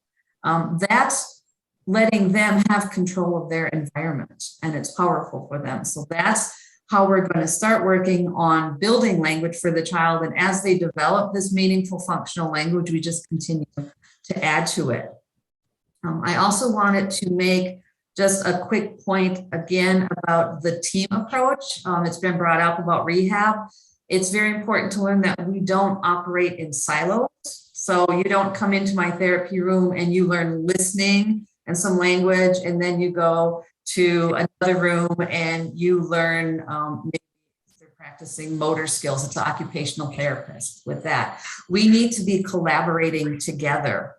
So that this child is getting reinforced on all these skills throughout the day with the family, but also with any other service providers that they're working with. So if the occupational therapist is working on getting the child to sit in my therapy room, I might be putting that child in an appropriate type of seating arrangement that the occupational therapist has helped me understand. This will help the child be sitting up better and be able to attend more. We want to work on that posture. And at the same time, I'm also going to tell that occupational therapist, this is some vocabulary that I'm working on, that when you have opportunities, input that into part of your session. Okay. Now the child is getting this kind of routine language and all other kind of services throughout daily life, not just in these separate intervention sessions with that. Okay. So I think that's what I had to say in terms of rehabilitation. I wanted to give some opportunity for a few others to add into it. Yes. Sanuradha, would you like to add on to this? What are your goals that you set, or how is it different? Or what are the things that you deem important in children with complex needs, where rehabilitation outcomes are to be considered? I think when you have children with complex needs, you have to always be ready to reinvent yourself, in the sense that when you start working with a child, it's not that if you use an alternative method, like say, suppose you have a child who's significant autism spectrum disorder, I think it's a good idea to use assistive, some kind of augmentative mode along with the listening input that you give. And it's a completely wrong belief that if you use anything alternative, that the child is not going to learn to listen. In fact, when you use the alternative method, you actually get better focus from the child. Question is, how do you use it? You need to know how to use it so that you can have a harmonious coexistence between the two. And it's up to you as a therapist to be able to use it. If you're going to stop talking to the child and only going to use a communication board or signing, obviously the child is going to learn only that. But if you know how to keep the two going together so that the child will use both of them in the ways that is, that works best for the child, then you get the best outcomes. Also, as you move forward, you will see that there are advantages and disadvantages to different things. Like with a lot of children, like I have a lot of children with autism spectrum disorders, for example, to lesser or greater extent, they will become auditory. Like a lot of them will be able to listen and understand what you're saying, but expression is a completely different thing. So even if those children did not have hearing loss, I'm sure they would have struggled. So if that same child had. So some children with autism spectrum disorder have very good communication intent. They have a lot of motivation to communicate, and some of them do not. And we know that to be true of children even when they don't have a hearing loss. So there's nothing different. These children just have an additional issue of a hearing loss. So we need to understand how we're going to help this child communicate, and communication always comes first. So is the CI still useful for the child? Of course it is, because the child is doing everything, understanding everything you're saying through listening. Then the question is, okay, what's the fastest way for the child to communicate for expression? Are you going to use a simple communication board as in pictures? Are you going to use an app, which is a high-tech app? Are you going to use signs? So everything has pros and cons to it. So if you're using a communication board, if you're using something like Avas, the child is always dependent on that, in the sense that the app is not available. The child is, say, in the bathroom and the child wants to say something to the mother and could have said it if the child was able to sign. We're talking about a child who's not yet verbal, okay, might become verbal as time goes by. So what we need to be as professionals is open-minded. I think if we are open-minded, I think these children can learn to communicate, and as time goes by, they can, maximize their own potential towards whatever it is that's best for them. But the most important key word is to remember that you cannot keep them away from communication just because we feel they happen to have a cochlear implant, and so therefore they must be listening, and so therefore they must be speaking. So if we are bound by all these ourselves as professionals, and sadly, in my experience, it's not parents who reject alternative or augmentative communications. The resistance is more from professionals. So I think we as professionals need to change ourselves. Otherwise, we are doing a disservice to this population if we are going to implant them and then take away their wings. Yeah, and to add to that, I agree. We need to be flexible. That's what I said initially, is not one communication approach is going to fit all children, and we have to know what's going to be best for the child, and that may change over time. And particularly with children with autism, when we think about what is their the most significant impactor to communication to start with, it's usually joint attention and communicative intent. So trying to get them to respond to sound and they don't have communicative intent, you're not going anywhere. So the first thing we have to do is back up, teach communicative intent, which can be done more through a picture exchange system or a more visual kind of system. Of course, we're still using our verbal language with that. And as they learn that, then over time, maybe we don't need the augmentative or the picture exchange anymore, and we can be more verbal. But sometimes just starting off with that more auditory approach is going to make it much longer for that child to get to where we want them to be. So looking at each child individually and being flexible and open to all types of communication approaches, because I completely agree. Our main outcome is that we want that child to be able to communicate by whatever means possible. Ms. Gina, would you like to comment on this aspect? I absolutely agree regarding the alternative mode of communication. I want to add one aspect also, it's very important that we have a coordination between the different, people that are involved in the team approach. I mean, I wanted to mention this earlier also, but I want to add it here. Like, it's very important that, most often what happens is we refer the, from our experience in our institute, we refer the child to AAC unit, alternative communication unit, or, any other, services that the child is extending to. But, the sole responsibility of the implanted child should be by the implant unit, and we should coordinate along with the other team members, and assess the progress, or assess the progress indicators in a timely manner. So that coordination among the team members is very, very important. I just wanted to add on that point here. That's it. Right.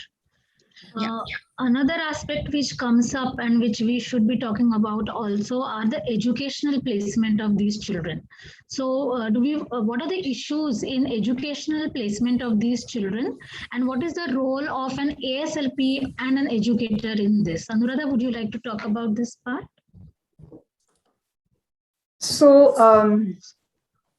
So when you are a therapist, there's the education angle, and then there's the therapy working on the communication. So sometimes it gets a bit blurred. But the point is that, parents look at all of us for advice. And right now, I guess there is a trend towards inclusive education. And we know that the government also has made provisions for that. But on a ground level, as a therapist, there are a lot of issues that we face when it comes to placement. So I'm just going to talk about that more than specifically role of X or Y professionals, because the lines are quite blurred in that sense, because we all have to help the child together. So I would say that in an inclusive setup, keeping a child, it might work if there is some, the child is functioning at something close to what the class is functioning. But if you have a child who is 6 or 7 and he is put in a classroom where his language skills are severely behind, and which happens with a lot of children with complex needs, and there are a lot of such children out there in schools because the school has taken them in. The school may have a special unit or a room where there are even more severely affected children. And so this child is not fitting there. And so he is in the inclusive branch of the same school. Maybe he's with a shadow teacher or something. It's not like the child is keeping up with what is happening in the class. Sometimes the IEPs and so on are made for them, and sometimes they're not. So it's, while we all know how these situations ideally should be managed, it's difficult sometimes to find that setup. And then these are not available in government funded schools. So most often parents have to go to schools which are private, and then costs of shadow teachers, etc., can be very crippling, especially for parents who have the additional financial implications related to the implant themselves. So that's one thing. If you talk about special schools, if there are children who need special schooling within the complex needs children, it's difficult to place them because you have schools which are for children with intellectual disability, schools for children with hearing impairment.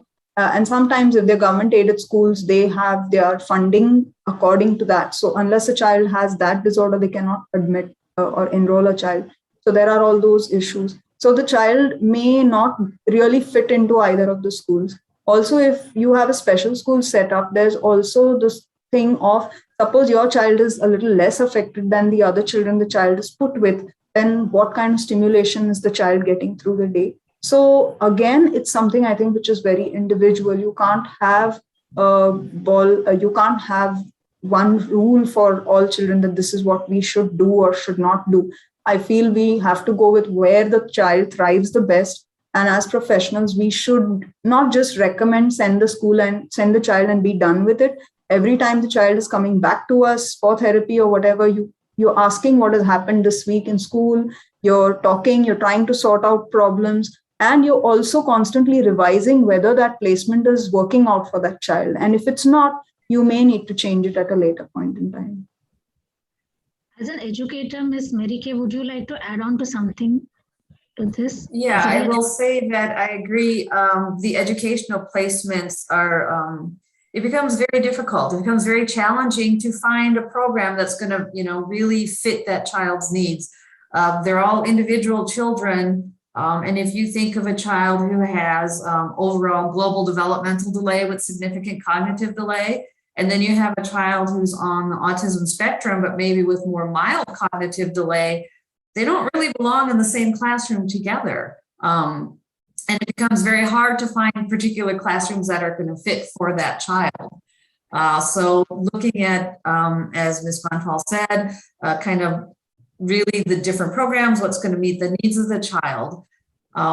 When I'm thinking about children who are more in the inclusive environment and maybe their additional needs are not as severe, one thing that we talk about to parents is that the parents really have to become kind of that child's advocate and a little bit of that teacher so that the child can maintain with the curriculum in the classroom. The parent should be working closely with the teacher to find out what the lessons are, to pre-teach that vocabulary and those concepts to the child so that the first time they're hearing them, it's not in the classroom, so that they're a little bit familiar with it. And then post-teaching, so after the child is exposed to it in the classroom, again, repetition, that the parent goes over that lesson with the child again at home. Rather than the child's expected to go to school, listen to the first time, get it in the classroom, understand it, and learn it that first time around. These children are going to need more of that support. If there are service providers in the school programs, that's fantastic. They can do some these roles, but many times there's not these kind of additional service providers. So it's up to the parent to have to help out and really work with their child. And then, as I said, even with working with the other professionals, the teacher becomes part of that too.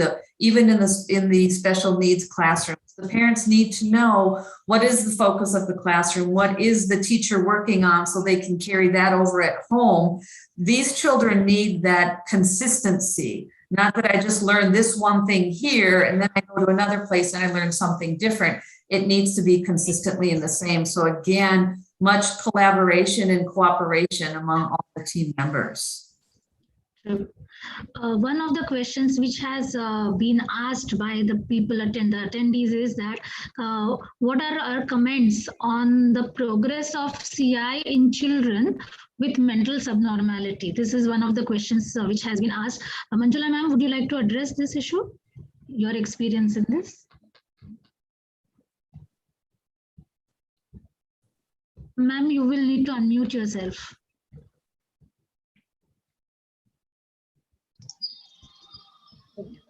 I have limited exposure to children having, we have exposure up to about borderline and mild intellectual deficits, but not more than that, who are using cochlear implants. And with, they develop like children with without any additional problems, but they require a lot of repetitions. They do well, even with borderline and mild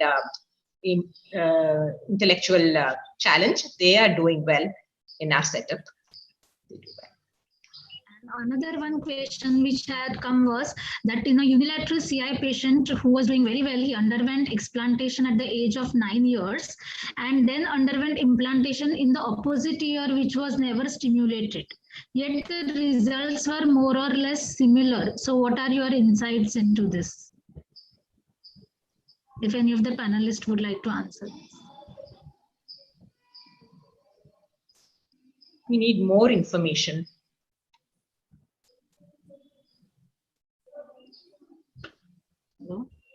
Yeah, so I guess the question is that even though there was less stimulation given and it was a late implantation, yet there were optimal results. So that was the question which was asked to be. But I agree with you that we do not know, we do not have idea whether the other ear was stimulated with a hearing aid, whether it was an aidable ear. So that information is not. We need more information, yes. So we have tried to cover a lot of aspects, starting from the candidacy evaluation, the surgical aspects, and the rehabilitation aspects in children with complex needs.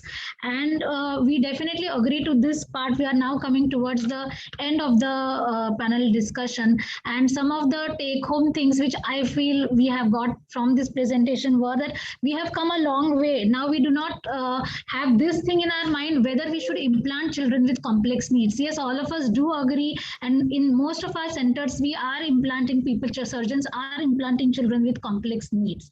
But the question is, what are the changes? What are the changes in our own mindsets, not only of the parents, but also of the clinicians, which are required so as to be happy about the outcomes?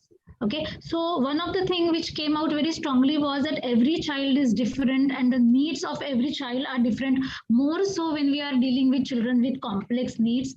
Also, there are no difficult children. Like many years back in our book of Northern and Downs, we had read this, that there are no difficult children, but there are only less than prepared clinicians. So we hope that these kind of panel discussions help us to prepare ourselves so that no children, even if children are with complex needs, we are prepared to deal with the assessment and goal setting in these children. One thing which I will also like to add is we need more sensitive tools. And what I mean here is may not be formal tests, but also something which will help us to gauge the progress of these children. Like it's very difficult sometimes to use the typical tools which we use to show progress in these children. And yet if we talk to the parents are happy with the progress with implantation. So do we need outcome measures which are different, which are more sensitive to the needs of these children? And whether we need to develop such tools is one area which I think all of us can think about. And one thing which also came out very well in the rehabilitation goal setting was that we should not be equating that it is a child has undergone implantation, so we have to use only AVT. We all agree that auditory and verbal therapy is one of the best outcomes mode. It leads to good outcomes, but we should understand that the needs for every child are different. And in a child with complex needs, it is communication which is the key word. So if the child is able to communicate, may or may not be using the verbal option, or may be using verbal option to a limited angle, and then maybe using other sensory options, then that should also be used in therapy, because our goal is to be able to help the child to be inclusive in the mainstream, inclusive in the society, and that the child should be able to communicate. So even though we may need to use multisensory options, we should be open for it. And these are the things which came out in this. Would you like to make any ending comments? Any one of you, Dr. Go or Dr. Manjula, would you like to make any closing comments before we come to the end of this panel discussion? Yeah, thank you. I just want to add that on the surgical parts, we must not forget that these children may have abnormal anatomy of the ear. This may also affect the outcome. So the team discussion together with the family members are crucial before the implantations on what is the expectations, auditory, verbal, or some mixed modes of communications, because we should look at the quality of life of this child, and that will also affect the family members' quality of life. Our study showed that the parents are happy in implanting these children with complex needs, because they said as long as the child is able to communicate with them when the child is, being called, or when there's alarm or something. So I think we should look into a broader way of the outcome measure, which include quality of life. So I think that's what I want to say. And multidisciplinary team management is always the best, to include parents at the same time. Thank you. So I guess this brings us to the end of this panel discussion. And I hope that this discussion into more practical aspects will help the clinicians and the AVT therapists and the educators to prepare for children who are having complex needs, and making changes in the goals in such a way that the parents, the children, and the clinicians are able to get meaningful outcomes from the implantation of these children. Thank you very much. Thank you, and everyone. On the behalf of the organizing committee, I would really like to thank you all for such a wonderful panel discussion. In fact, we had a lot of questions coming in, which we were putting in the chat section. We know that we are running out of time and we couldn't answer all of them, but everybody was so involved in this panel discussion that we did receive a lot of questions. And thank you so much for the message that we have to look at the child as a whole. And there's so many parameters and so many areas that you all touched upon. And this is because of all your expertise. So I would really thank all of you for this wonderful panel discussion. We thank the organizers for this opportunity. Thank you. Thank you, ma'am. Thank you. Thank you all. Thank you. Thank you all. I think we can leave. Now just a housekeeping rule. Now we'll be breaking for lunch and we will be joining back after post-lunch. Thank you.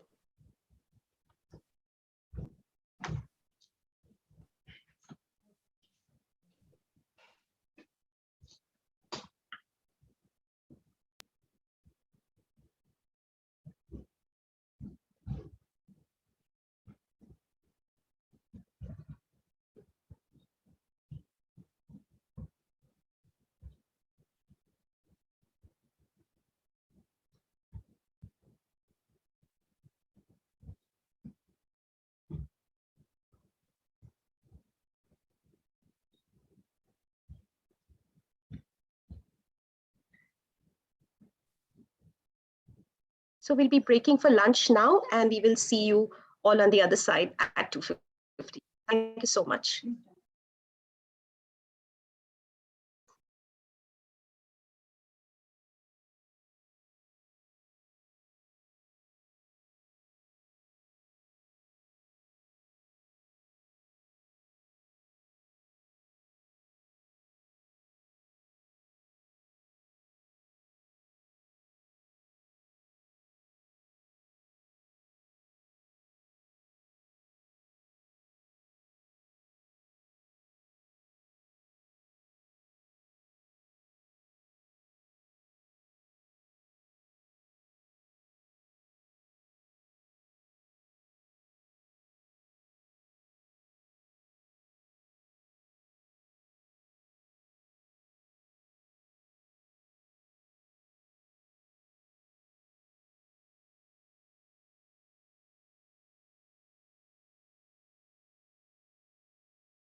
Can you hear me?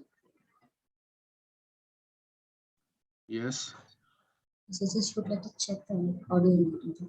Hello. Am I audible? Yes, I'm audible. Oh, hi Sanjay sir, how are you? Hi. Hi, how are you? Fine, sir.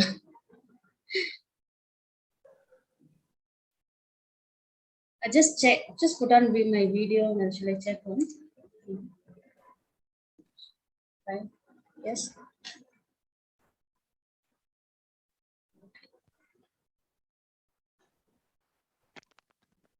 Yes, I think nobody else is there. Oh, how are you? Hey, Megha, you're also there. Good. Fine.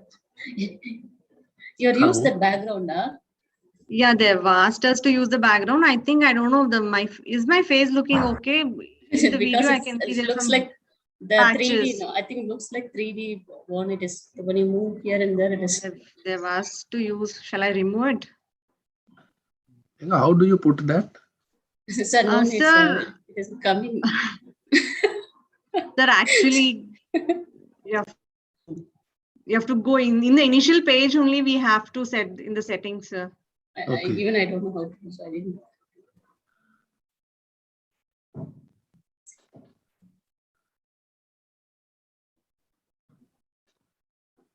So we'll wait.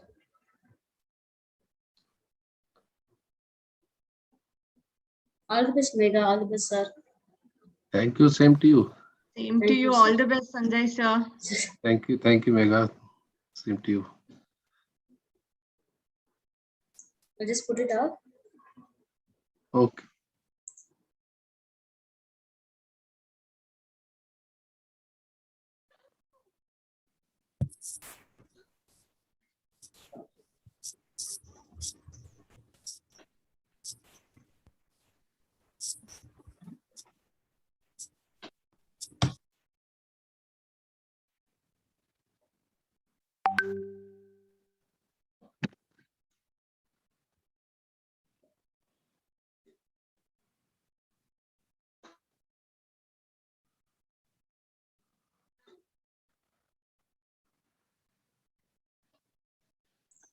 Good evening, Manager ma'am.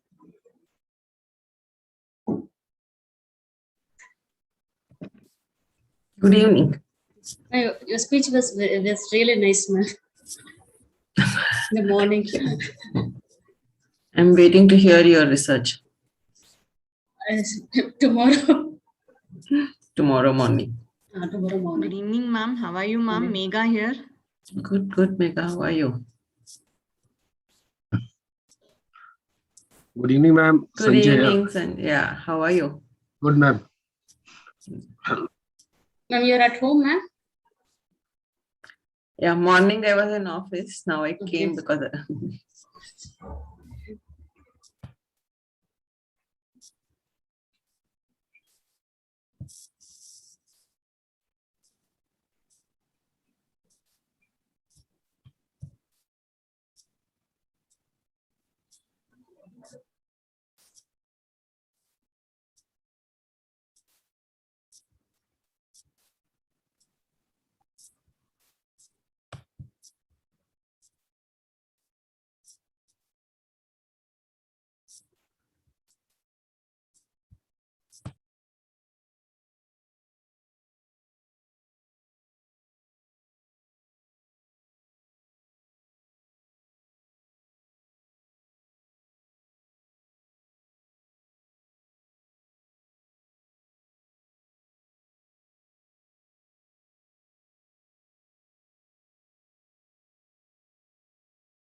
Vanaja ma'am, good evening. I'm Satish here from the backend team.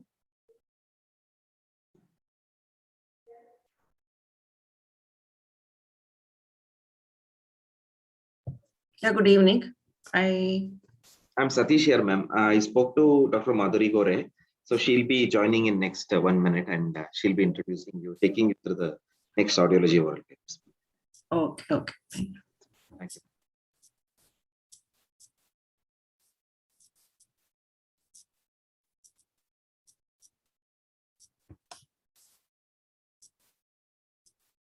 In both the digit span as well as the dot matrix task that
Okay, welcome, ladies and gentlemen. So we will begin the last section for today, which is going to be the oral paper session.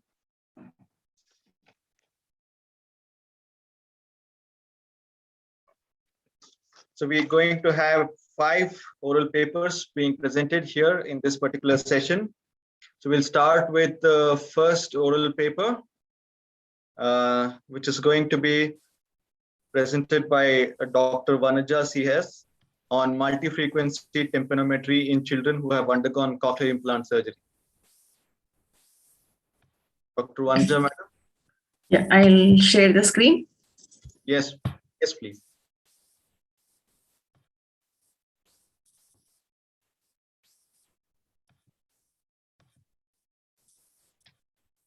Okay, so the time allotted for each of these is 10 minutes.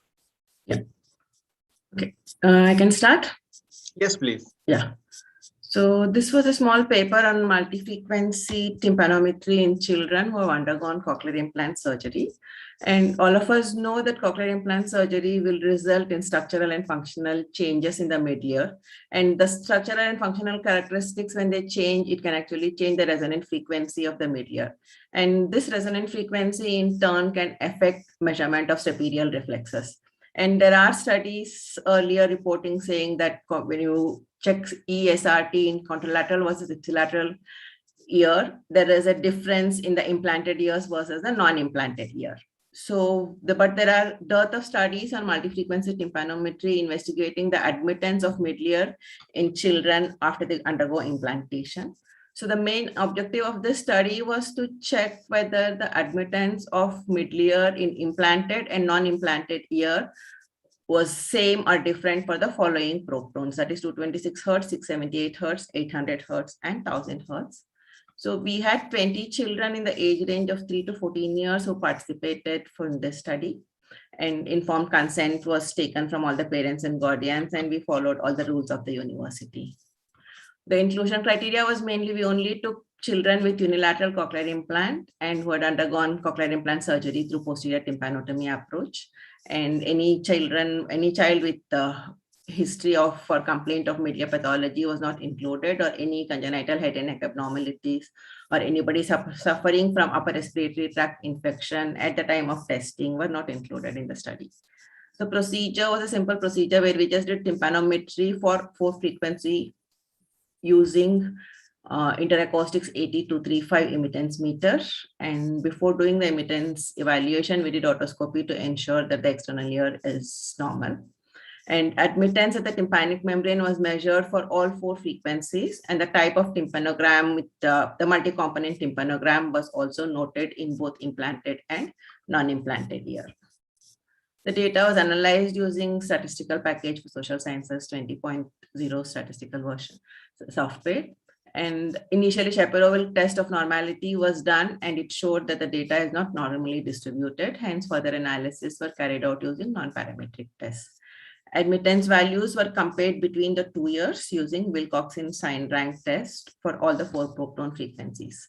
So this is a result of statistical analysis, which shows that the admittance values were lesser in implanted ears when compared to the non-implanted ears. And Wilcoxon sign rank test showed that this difference is significant for all 226 Hertz, 678 Hertz, and 800 Hertz, but it was not significant for 1000 Hertz. Though there was a difference, it was not statistically significant at 1000 Hertz. And the qualitative analysis showed that the tympanograms were shallower in the ears with implant, and there was higher prevalence of notching was observed in the contralateral ear compared to the CI ear. So if I just compare like 1000 Hertz implanted ears versus non-implanted ear, the 1B, 1G tympanogram was seen in almost 15 years, indicating that the implanted ear has definitely stiffness dominated. There is more stiffness in that ear, whereas in the non-implanted ear, it was only 2 years had, 2 children had 1B, 1G tympanogram. Majority of them had 3B, 1G tympanogram, which shows that the resonant frequency of these children is around 1000 Hertz. So basically what it is, this paper is telling us is that there is lesser admittance in the side of cochlear implant, suggesting that there is increased stiffness after cochlear implantation. And this increased stiffness will increase in resonant frequency of the middle ear. So these findings correlate with previous studies which have shown reduced stapes displacement in ears with cochlear implantation.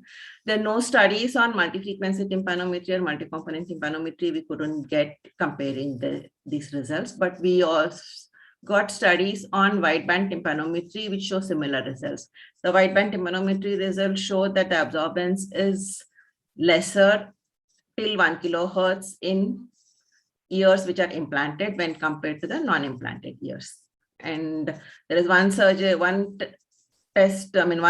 was done comparing implant and non-implanted ear, like the study we have done. Another study was pre and post surgery, which is a better technique. And even in that, they found that the absorbance is reduced post-cochlear implant surgery. So basically, the implication of this is saying that the reduced admittance indicates the cochlear implantation will be more,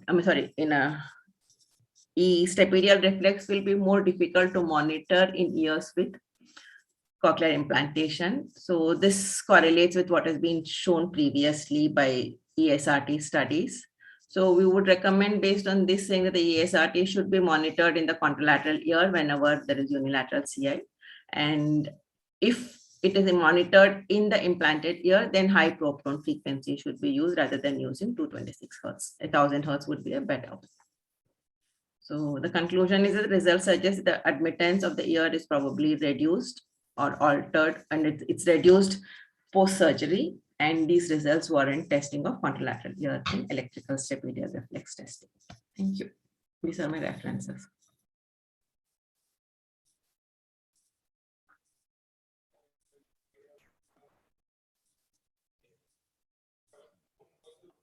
Yeah.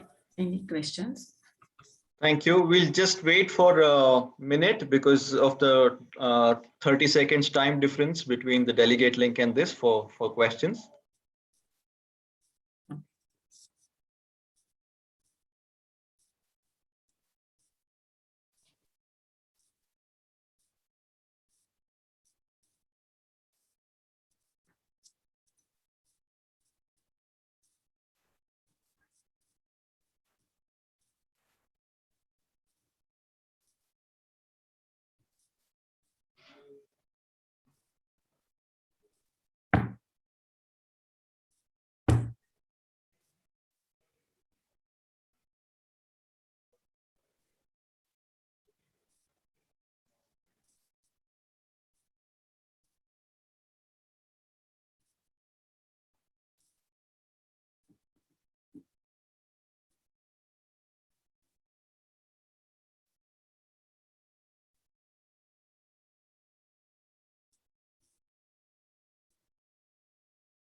Okay, we have one question.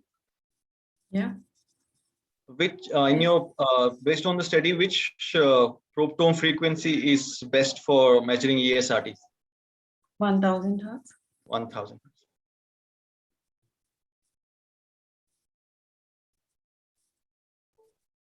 We'll wait for a few more seconds for any other questions.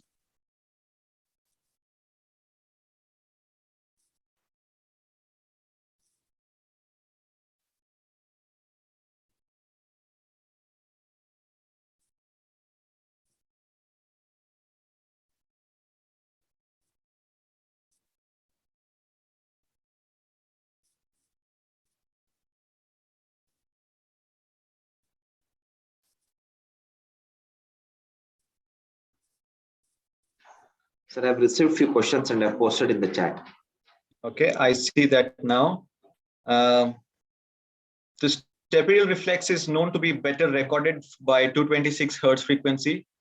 How would you recommend high frequencies for ESRT as a better option?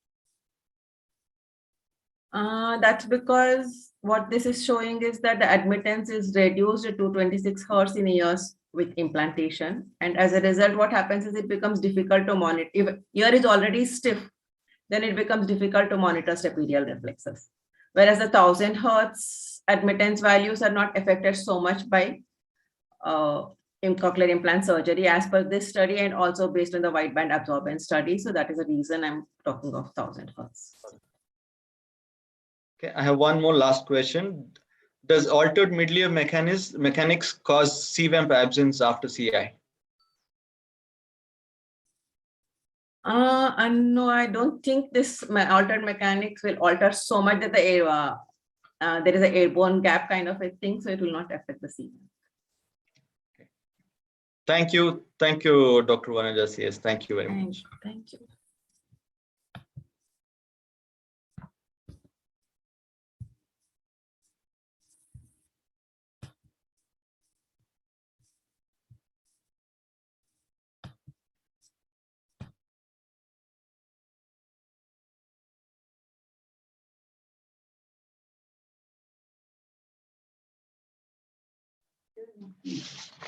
Okay. Now I call for the next paper. The next oral paper is optimization of frequency band tables in adults using cochlear implant. Ms. Deepika Jayachandran.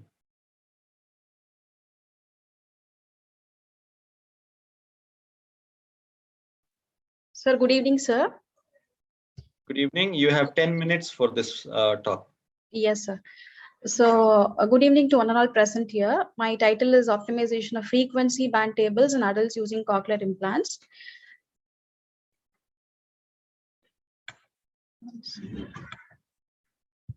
Yeah. So, moving on to the introduction, as we all are very much aware that cochlea is tonotopically organized with low frequencies, which is coded in the apex, and the high frequency coded at the base. And the present multi-channel cochlear implants mimic the tonotopicity of the normal cochlea, but the frequency allocation is kind of different. Through advancements in the technology, improvement in speech coding strategies has been possible, but the perception of speech and noise is one of the major challenges for the individuals who are using the cochlear implants. So let us see the aim and objectives of the study. The aim was focused on investigating the optimization of map and speech perception using different frequency table. And the objectives taken for the study were to measure the speech perception in quiet and noise and with a 4 frequency band table. So we as per the medal system, it gives like 4 different frequency table, that is a logarithmic, linear logarithmic, tonotopic, linear increase. And the second objective was to document the subject's perceptual rating for 4 different frequency table and to correlate between the speech score and the perceptual rating for all the 4 frequency band tables. So let us see briefly what are these bands which is going to tell us. The first one, which I mentioned, it is a logarithmic fine structure which divides a frequency spectrum approximately logarithmically equally distributed bands so that the frequency range is divided into bands with approximate equal energy as like a content of the white noise. The second one is linear log, which divides a lower end of the frequency range into a linear band of equal size, the remaining portion of the frequency range into the logarithmically distributed band so that low frequencies are narrower and the higher frequencies are wider. So third one is tonotopic, which groups the frequency band approximation to the tonotopicity of the healthy ear.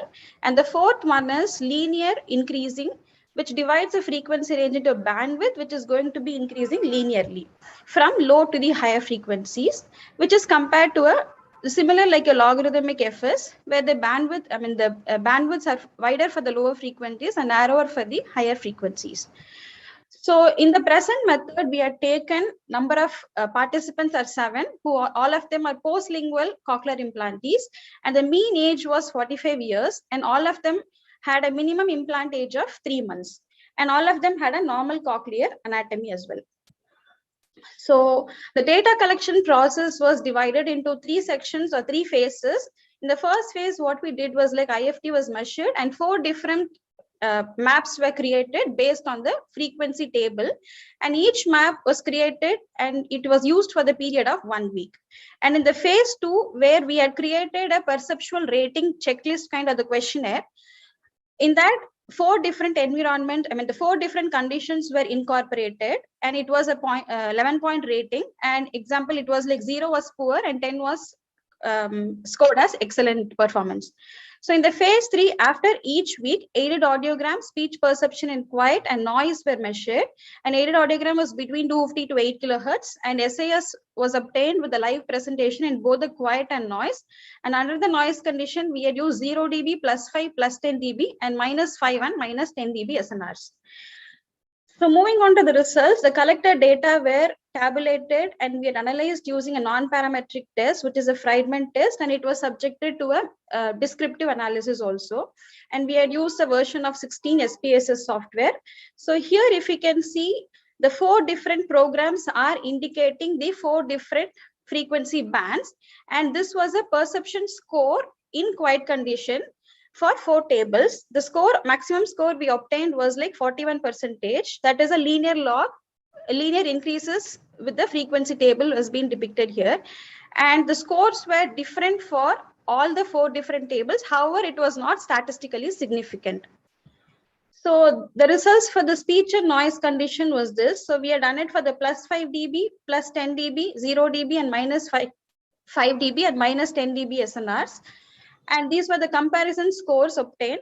Still here also in +5 dB and +10 dB, there was a greater improvement was seen for the program 4. And again, in the conditions where I mentioned that there was a questionnaire, a checklist we had used to quantify the perceptual rating of the individuals, where we compared between the quiet noise, and it was categorized again into conversation and into music. So under the 4 different map conditions, all the participants could do, could do better in the program 1. So here the results, what we had focused here to say is like to correlate between the speech score and the perceptual training for all the 4 frequency table. There was a low to moderate correlation also was obtained, especially for the program 1. The program 1, which I mentioned in the previous slide, that was like linear log.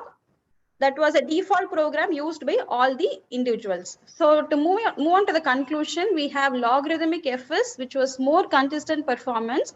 And that was also default program used by all the participants from the day of switch on. And logarithmic FS has been used by the participants as well for the period of longer when compared to other programs. And performance with other programs were satisfactory, but not up to the level of the logarithmic FS. So this could be due to the related or the reduced time period or the stabilization or acclimatization of the frequency band table. So as long as the period of acclimatization could have resulted in the better responses from the other 3 programs also. So these are my references. Thank you.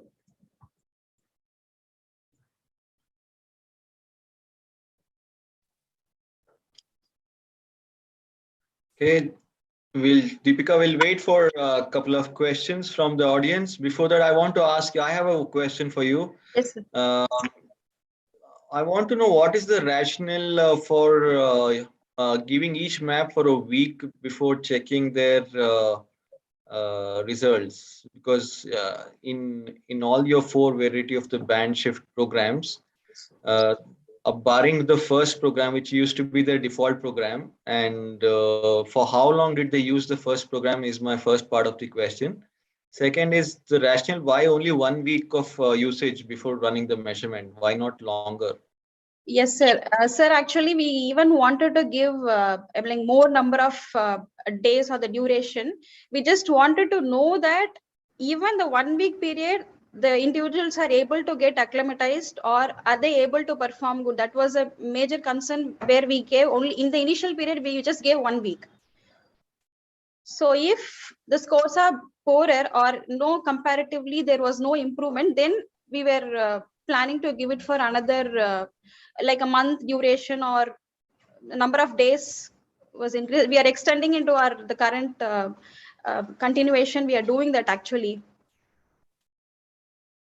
Okay, so yeah, usually you should at least give a period of 3 weeks for them to get used to a map before running a measurement when a major change parameter such as the frequency. So I was wondering what the factor So for. one thing to add up is like we did not touch the map levels exactly. We had only changed the frequency band table. So possibly the map, if in case map levels we are changing it, it's always better to give a longer duration. Since we had only focused on the band table, we thought like we can give it in this aspect.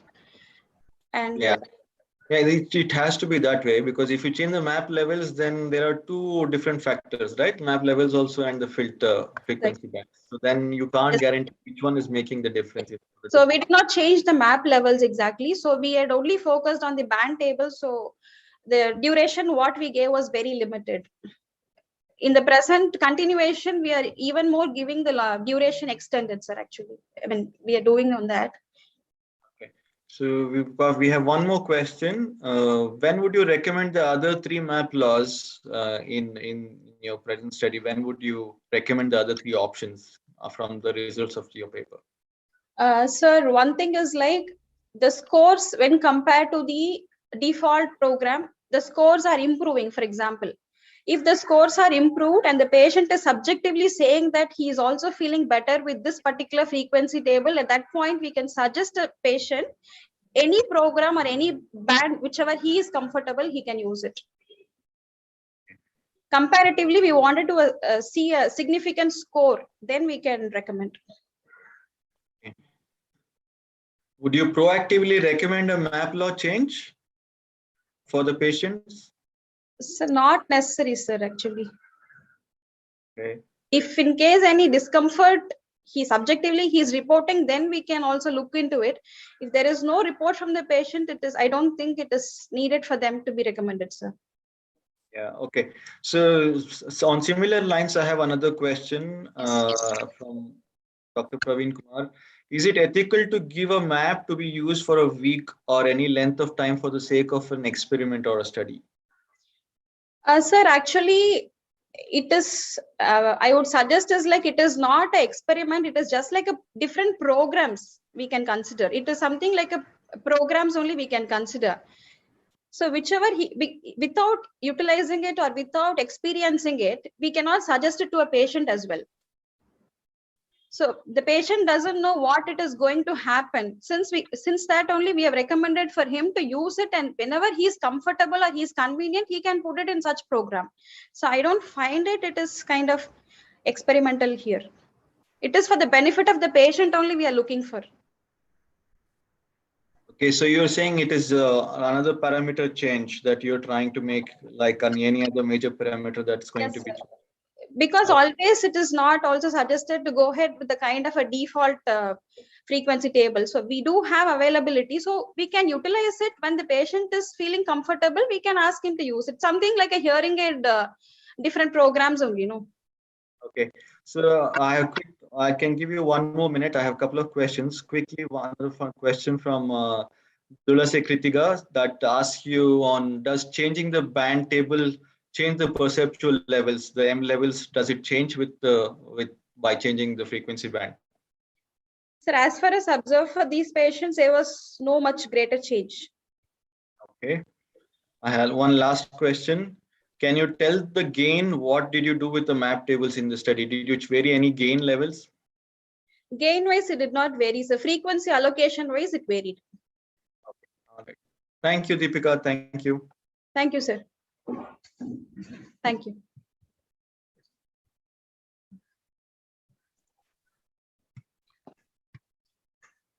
Okay, we have the next paper in the oral paper section. Profile of Audiological Assessment for Cochlear Implant Candidacy in Children in India by Ms. Megha.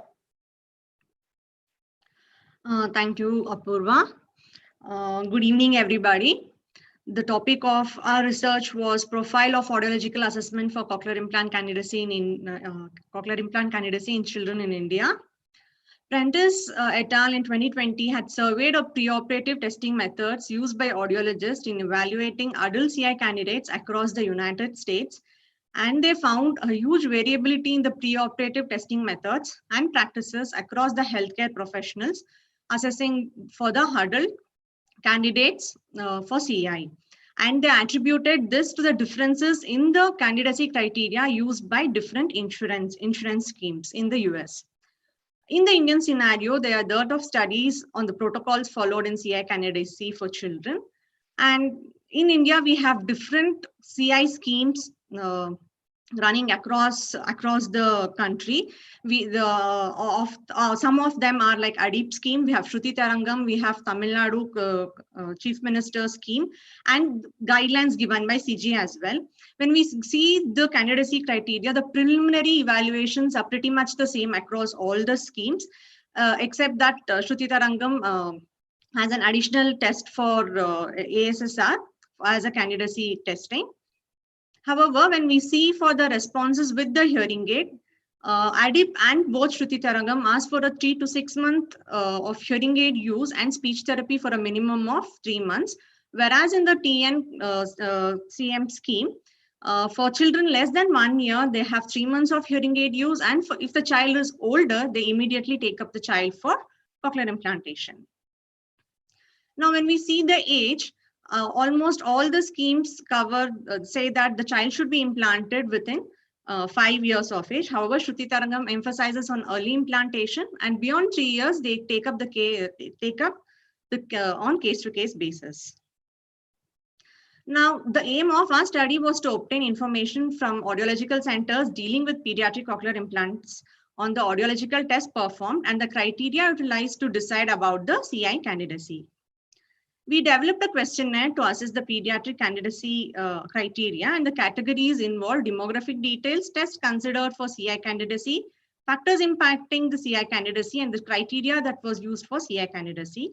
This questionnaire was framed using a Google form, and it was circulated to different audiologists across the country who were involved in pediatric cochlear implant fitting. We got responses from 20 CI centers across the country, and the responses were analyzed descriptively.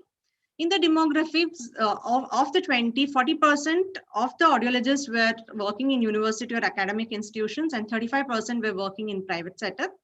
And all the audiologists had experience of more than 5 years. In the audiological test that had to be carried out for cochlear implantation, condition play audiometry, auditory brainstem responses, emittance testing, BOA and OEs were commonly done across all the centers.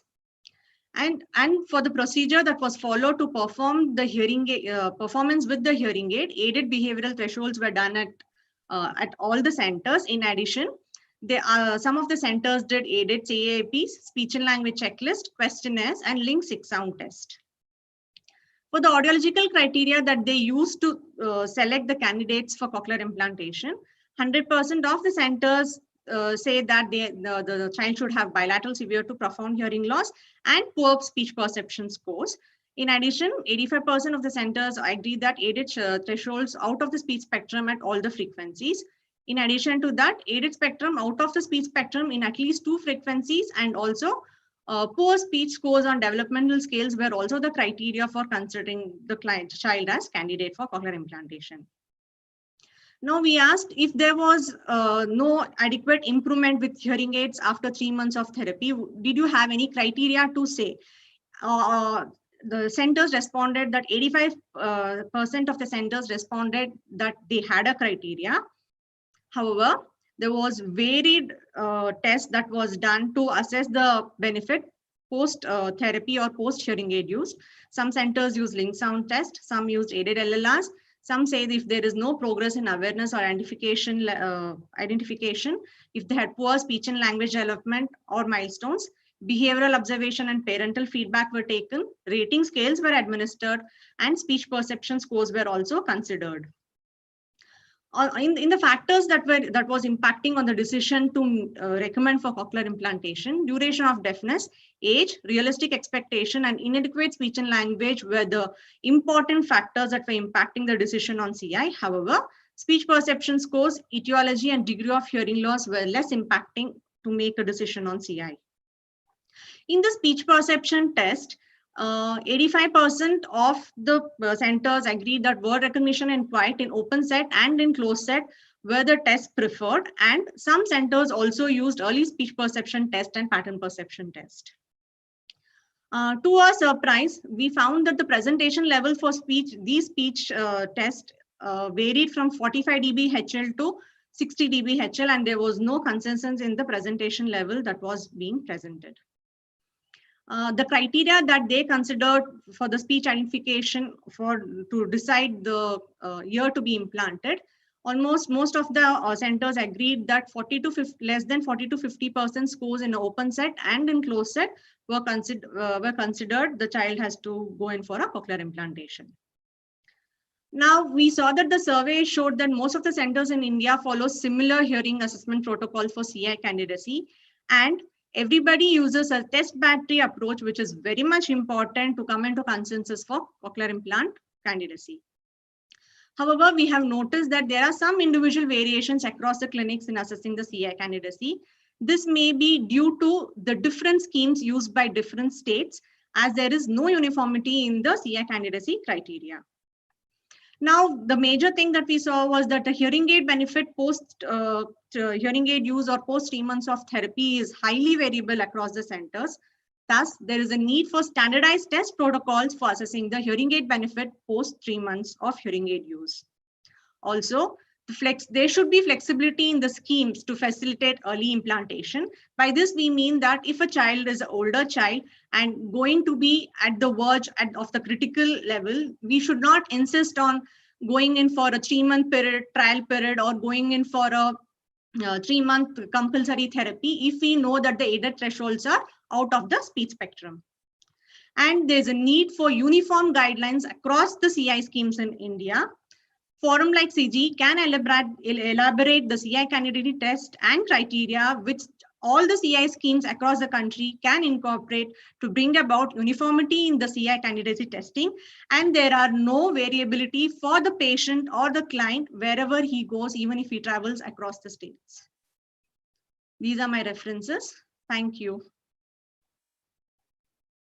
Okay, thank you, Megha. We'll just wait for a couple of minutes for any questions from the audience. Now, Sure. I have one question in the meantime, which Yes. I can ask you. Yes.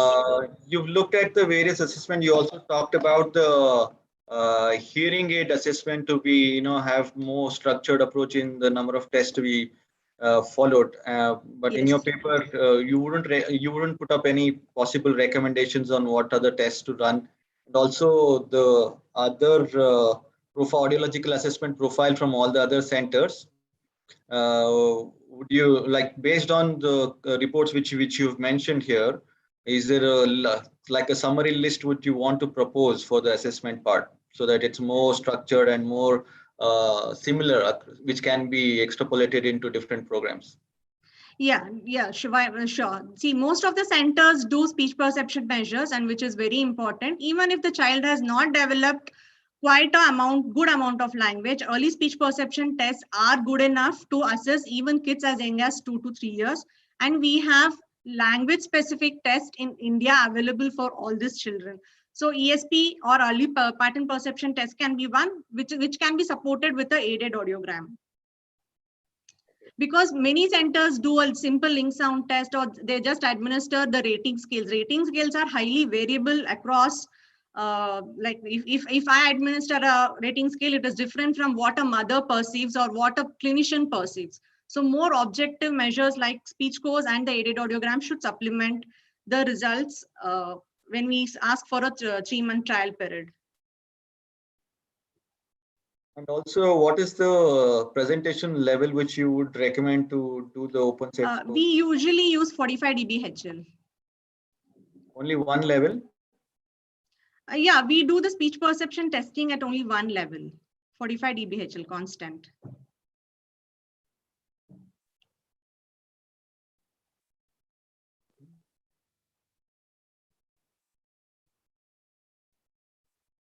Okay, we'll just wait on a few more seconds. If I get any question, sure. We have another minute. Yes.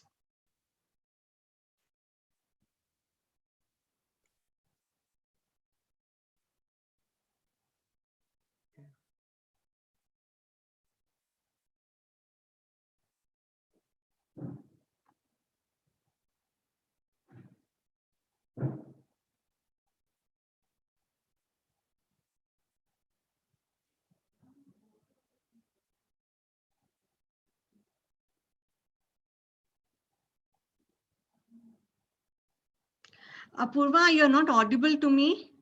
I'm not able to hear you.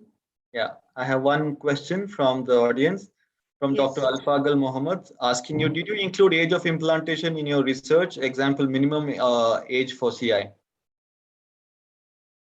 No, we have not included that question here. No, that question is not part of the survey question. No, that question was not part of the questionnaire. Yeah, so it was specific to assessment only, but not. Yes, it was specific to assessments. And there was no age specific question. No. Okay, I have one more question from the floor, from Dr. Chandrakant Vishwakarma. So do you believe in one nation, one policy? Which state policy would you opt if you had a choice? See, it's not just one policy. I think we all have to come into consensus and then decide on the policies. It's just not one person making it. We have to see what best are for the candidates. How early can we implant a child? How early can we rehabilitate? Those are the goals. It should be. From morning, we are also hearing those things. Like even in the Kalyani Manke's ma'am's panel discussion also, it came up. So we have to come up something as a nation. So it has to be centralized and it has to be uniform across the states, so that parents don't have any confusions and child does not undergo additional test if they go from one state to another. So the standardization, with that one set of reports, they can apply for any state. That's what you propose, right? Apurva, your voice is very feeble. I'm not able to hear you. Okay. So now I asked is, once the child goes through an assessment, it should be like one set of tests should be sufficient to apply in any scheme. Is that what you? Yes, exactly is what we mean. Okay, I have one more question from Dr. Ganapati. Can we suggest aided LLR to avoid minimum 3 to 6 months of hearing aid use? Your opinion? See, aided LLRs are not usually recommended for everybody, and it's not so easy to do aided LLRs because of many factors. Only if it's indicated, then we can add on aided LLR, and if it's indicated, not for everybody. Using LLR is not required to be standard part of all the tests. Not a standard part, but if indicated for certain cases, it can be. It may not be a mandatory test.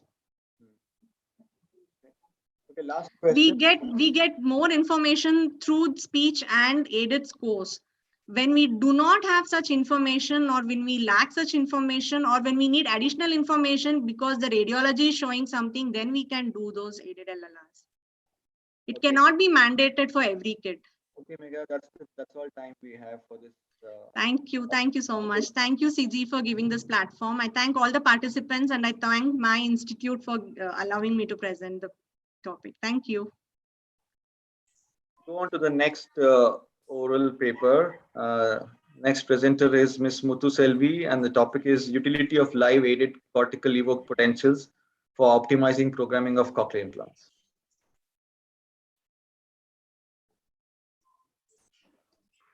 Thank you, Apurva. Good evening, one and all. Am I audible? Yes, you are audible. Yes, am I You have audible? 10 minutes for this talk. Thank you.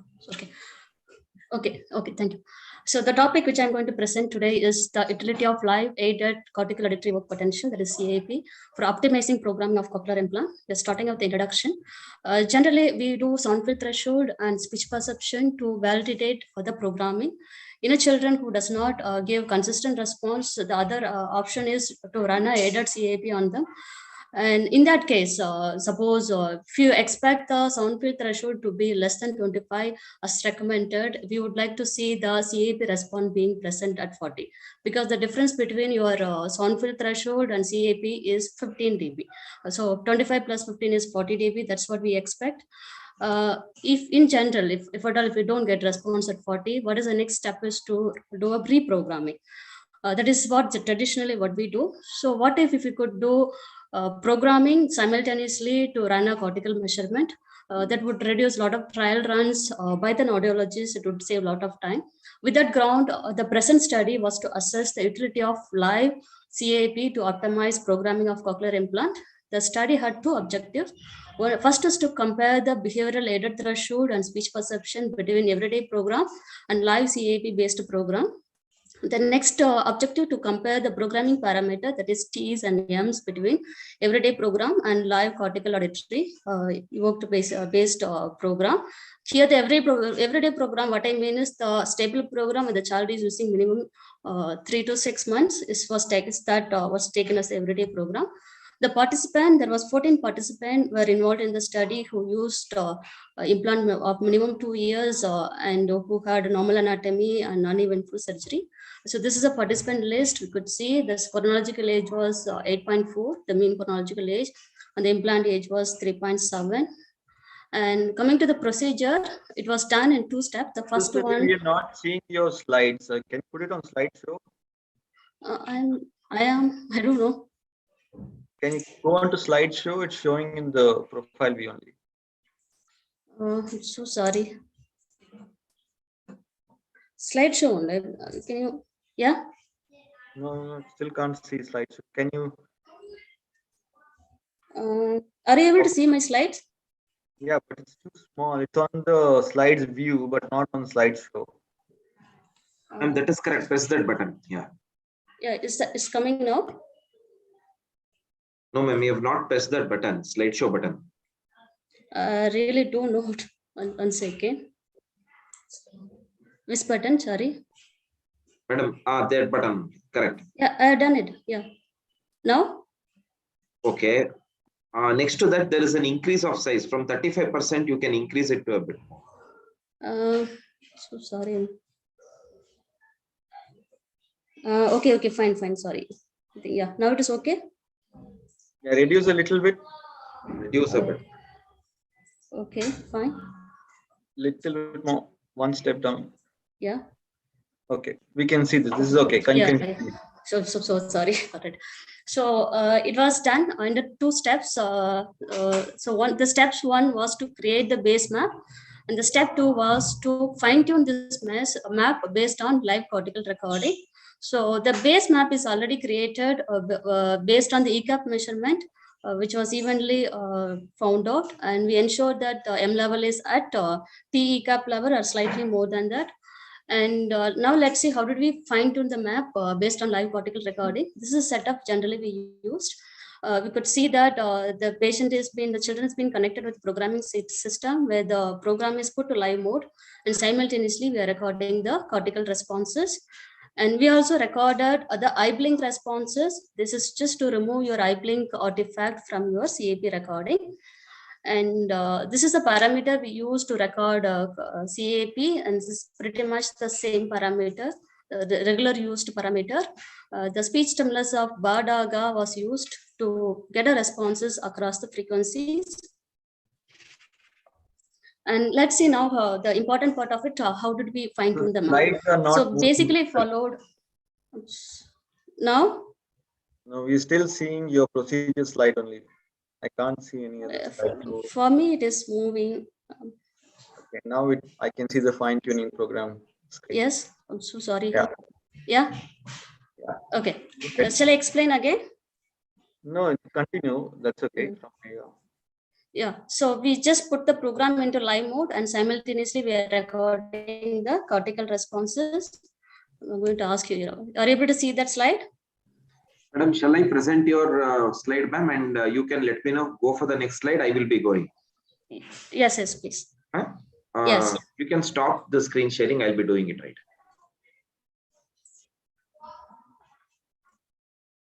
I'm sorry about the technical issue.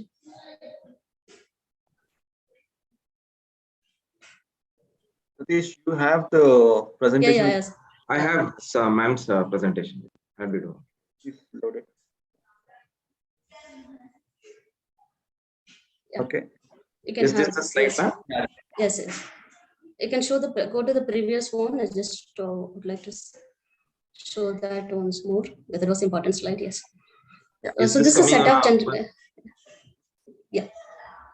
Yeah, go ahead, Muthuselvi. Yeah, just say next slide.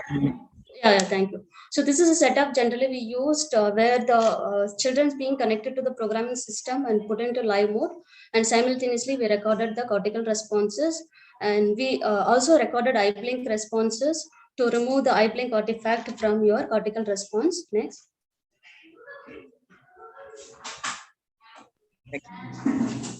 So this is a parameter what we use to record the responses. This is pretty much the regular parameter. So we used speech stimulus of BADAGA to get a responses across the frequencies. Yes. This is how we fine tune the map based on live cortical recording. We basically follow two rules. That is, if you don't get response at 80 or 60, that means to say overall the audibility is compromised. See, increased M level globally. And the rule 2 is that if we don't get response at 40, that is the softest level, we increase the M level based on the frequency band. Suppose we don't get response for BA, we adjusted the apical electrode, and for DA, we adjusted the basal electrode. And we also had a stop criteria. Suppose in any point of the time the child is uncomfortable, we are not going to continue the testing. And again, we ensured that we will not increase it more than 380 charge current unit for AB and 18 charge unit for medal. Next. Yeah, so this is an example of one patient where we started off with 80, so with the base program, and we could not get the responses, so we increased M level globally. Could you then again we were able to get the responses, and again finally for 40 dB for DA we did not get responses, so we increased the M level for basal electrode, so we could able to see the response after that. So finally, the CAP program is the program where you're able to get the response at 40 for BADAGA, that is across the stimulus. Yes, next. So this is now we had a everyday program, and this is a CAP based program of one of the participants. So this CAP based program we given to the patient to use it for 2 to 3 weeks. Out of 14 participants, the 2 participants, they did not, the CAP, for them, the CAP based program was a bit loud. So for them alone, we gave progressive map, and this patient, we assessed them after a month. Yes. So after 3 weeks, we did a behavioral measurement of sound field threshold and speech perception. The speech perceptions were measured using picture identification test by Pratibha et al. This actually uses PB list. The recorded list were used at 50 dB, And there is two lists. So we used one list for one program and other list for other program, which was interchanged for each participant. Yes. And the blinding was also followed for this particular study, where always the clinician 1 did CAP measurement, the clinician 2 did a behavioral measurement, whereas the clinician 2 were unaware of the program that is being loaded in the processor, and the data followed the normal distribution curve. So the programming parameter, that is T and M, error threshold and speech perception, were compared between everyday program and CAP based program using parity test. Yes. So the results were discussed as per the previous objectives of the studies, which I discussed in the first. So yes, the first objective to compare aided speech, the sound field threshold and speech perception between everyday and CAP based program. So when you look at the graph, you could see the CAP based program, the mean threshold is slightly higher compared to the everyday program. Similarly, the speech perception score also was slightly higher in CAP based program compared to the everyday program. However, these differences were not significantly different as per the parity test. So we can conclude that sound field threshold and the speech perception between these two programs is almost similar. And the next objective was to compare the programming parameter, that is T's and M, between everyday and CAP based program. So we could see whether it is AB, where it's written the first, and whether it is medal. The CAP based program had always a higher T's and M's, but however, these differences were not statistically significant. So we could say that the programming parameters of T's and M's, whether it is an everyday program, CAP based program, is quite similar. And yeah, next. So this is an individual waveform of some of the participants, where you could, the black one is pre-fine-tuning CAP based CAPs, and red one is after fine-tuning. So where you could appreciate the emergence of P1 of once we increase your overall the M level. So this two participant, and again you can show to the next. Yeah, this is also one of the participant where you can appreciate the emerging of the peaks once we improve your M level. Yes. So finally, we can conclude that as a clinician, we could see the emerging of peaks once we modify your M level, as well as we could see that the speech perception, error threshold, as well as programming parameters between these two programs, everyday program and CAP based program, is quite similar. So we can say that live CAP based program definitely could be used to verify programming parameter. By innate, it would also avoid your multiple trial runs, also test duration. Yes, thank you. I'm so sorry about the technical issue. I will still allow that to wait for a minute or 2 minutes to try and check for some more questions. Now, I have a couple of questions for you in the meantime. Yes, first one is, in what number of electrodes did you choose to vary for the medal device? Because we did not see any medal option there. And showed us AB's value vary a pack of 4 electrodes. As yes. Medal, of course, it was difficult. So what did we do is we chose 4. First of all, 1, 2, 3 for GA, and GA 5, 6, 7, 8. And for DA, this is a high frequency. Actually, the thing is the presence of A in that each stimulus, because it's the A. So it is actually, even if you increase the other electrode, of course, we also did interpolation. So it was not jumped up like this. So presence of A actually did not make any frequency differences. Of course, for medal, first 4 electrode, middle 4, and basal 4. Yes. Yeah, no, the reason I asked is, did you match the frequencies based on the frequency filters that are in the frequency bands on an AB choice versus a medal choice? Then the number of electrodes in the choice would be different. Of course, I understand you did the extrapolation of the profiling post that, but the choice of the pack of selection of electrodes. Actually, the choice of electrode, I did not. If I have used different walls to say A for one, E for another one, and who for other one, I would have chosen based on F1 and F2, basically, or F2 frequency Second bands. question So I have is based on which intensity level of your CAP measurements did you choose to vary the M levels of the devices? basically, we started off with the 80. If you don't get response at high intensity, so to say 80 and 60, we know that overall audibility is compromised. Question of asking is when will you increase the at what level if you don't get CAPs did you raise the M level? Across any level. So basically at 40 we look for, we would like to Yeah. get CAP at 40 years. So if you didn't get at 40, then you would increase the M levels, right? Yes, yes. Okay, I have the same question, and I have Mr. Dr. Al-Fagil Mohammed also asked you the same question. P1 used for electrical threshold estimation, but you made changes in MCL levels and not T levels. Why was that? This is actually what I did was acoustically elicited CAP. This is based on my previous experience with the research of my PhD. What we found was if you're doing acoustically, the T level actually does not change your CAP threshold. So what does it change is only the M level. So based on that, we chose M level, not the C level, T level.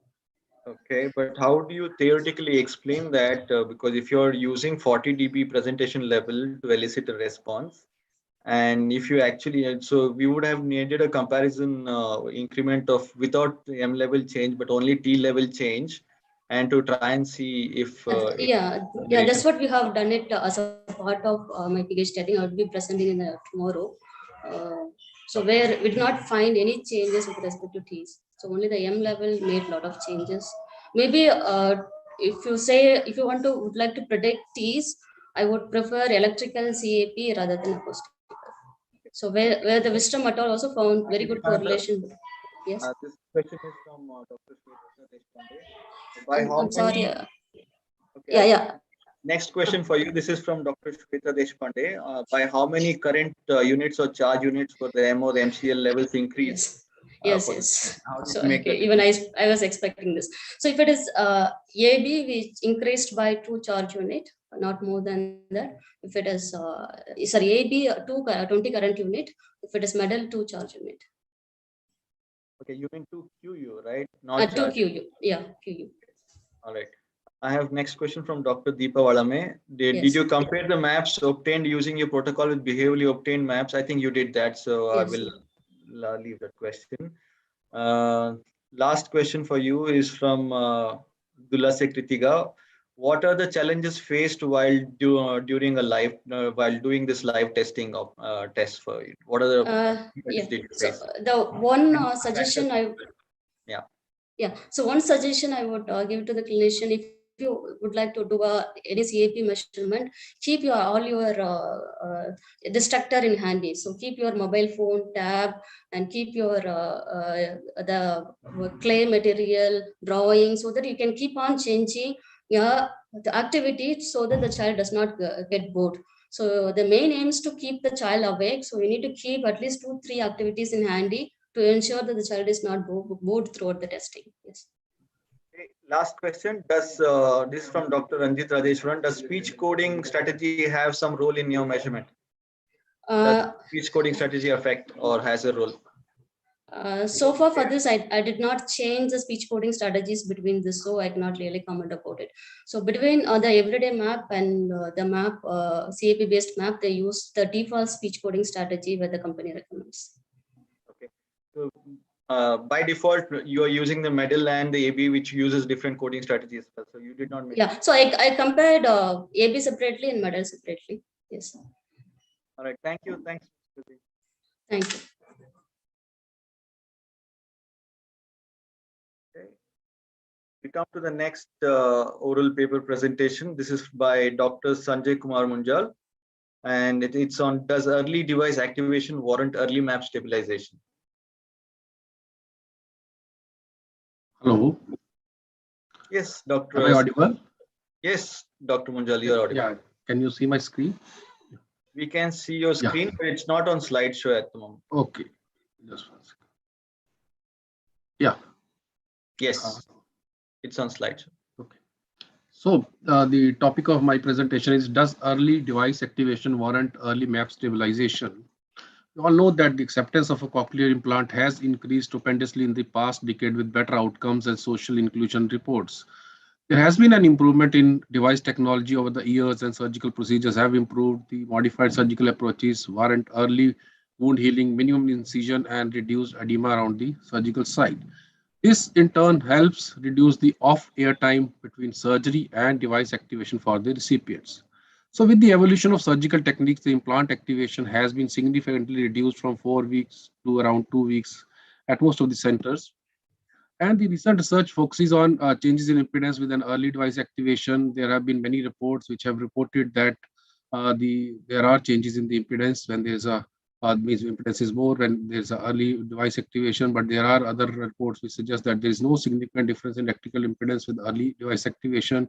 Who et al. Reported that a significant reduction in impedance after 1 day of surgery, followed by a significant increase in impedance at all channels after 1 week. At 8 weeks, the electrical impedance slightly increases. So there have been different reports. So to the best of our knowledge, the research on the long-term changes in the mapping parameters with early activation is limited. So the study was conducted with the aim to understand the impact of early activation on stabilizing map parameters over 1 year by comparing retrospective data between the early and late activation groups. So we took 97 individuals who were using the cochlear implant with a hearing experience of at least 1 year. The average age was 11 years with an average hearing of 3 years, and they were full-time CI users with non-additional disabilities, and all were users of cochlear nucleus devices. The subjects with incomplete insertions or electrodes presenting with short circuit or open circuit were excluded from the study. So the groups were divided into three. Those who had the activation at around 2 weeks, then around 4 weeks, and some had more than 4 weeks, that is around 5 weeks. So their stimulation level, the electrode impedance were estimated at basal, medial, and apical electrodes during the time of surgery, at device activation, that is on switch on, and then 6 months and 1 year after the device activation. And of course, TEC levels and electrical impedance as well as NRTs were measured. SPSS was used to analyze the raw data. The Kolmogorov's one sample test was used to predict the distribution of the observed sample.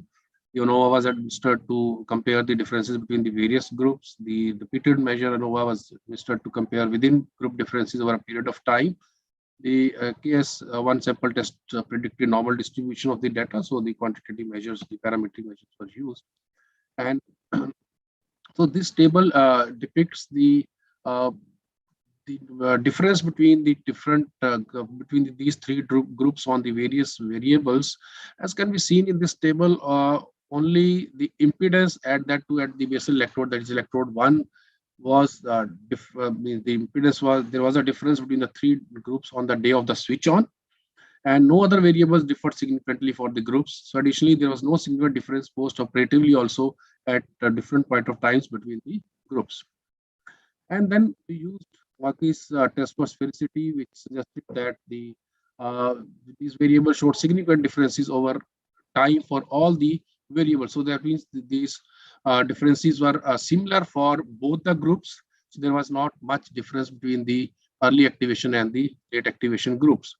Then we performed the multiple comparisons using Bonferroni post-hoc test, which also showed that there was no significant difference between the groups for all the variables.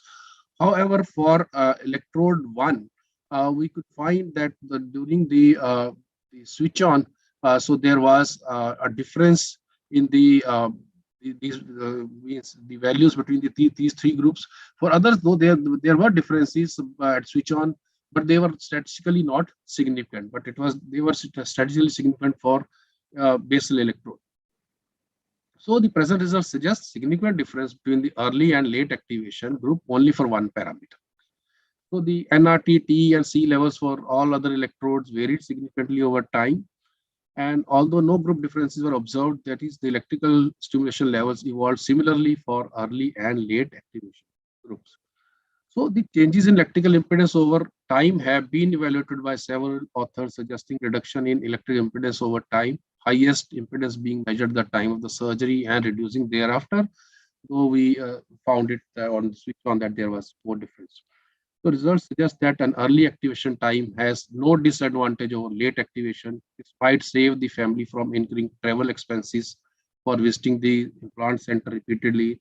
There's less off-air time for the recipient, less boarding and lodging expenses, for families who would prefer to stay near the center until switch on was done. So to conclude, yes, there is no difference in evolution of psychoelectric levels for early and late activation groups. Thank you so much. Thank you, Dr. Munjal. We'll give a couple of minutes to try and see if we get more questions from the floor. In the meantime, I would like to ask you, what would be your time window from the surgery to switch on? See, right now, of course, that's a call which usually would be taken by the surgeon. But now at our centers, we are doing at 2 weeks. 2 weeks. 10 days to 2 weeks. So in case if the healing is complete, would you consider switching on earlier than 2 weeks?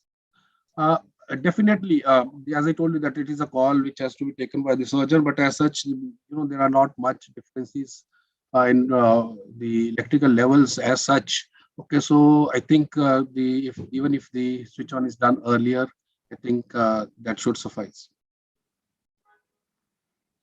Another question which I have is, I usually see a trend of higher impedance at the time of switch on. From the surgery, usually we do 2 or 3 measurements, and then the last measurement of the surgery is usually lower than at the switch on because of the gap. There is the rise of the impedance. So, but in your study, we did not see that kind of a significant difference compared to the experiences we had. I wanted to ask you, how many measurements do you do in the impedance measurements in the OR or in the operation theater? And was it the first impedance measurement during the surgery compared with the switch-on's impedance measurement? Usually we take 1 if we are not satisfied, then we take 2. Second also. Okay, it all depends if we are getting good impedance on all the electrodes. So usually we do it on the operation theater only once. But yes, if I feel that the impedance are either too high or too low, or they are not equal across the electrodes, then we do repeat. Yeah. In your study, did you use the first impedance measurement in the OR to compare with the first switch-on impedance measurement? Or yeah, that you can say a little bit of bias was there in the sense that the electrode, the values were, means the run where the electrodes, the impedance was equal across, or it was symmetrical across the various electrodes. That value was taken. That run actually was taken. That run was the one which was most symmetrical. Yes. So there could be retest variation between the comparisons. Definitely.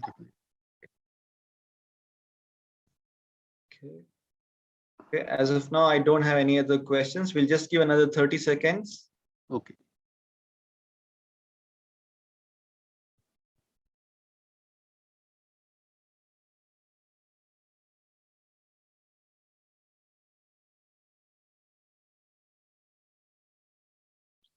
Okay, there are no more questions. Thank you, Dr. Munjal.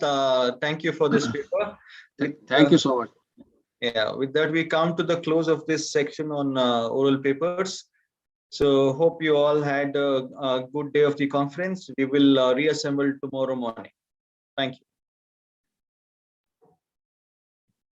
Sanjay can.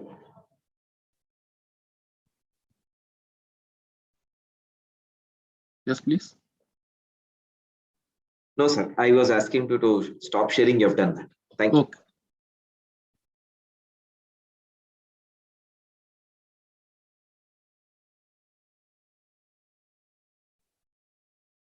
Shrikant. Shrikant. Yes, yes. Yes. Shrikant, ఇప్పుడు close చేయండి. Okay sir. Okay. YouTube live stream close చేస్తున్నాను. Close చేయండి. Okay done. Thank you. By. Thanks Srikanth. Thank you. Good day. By.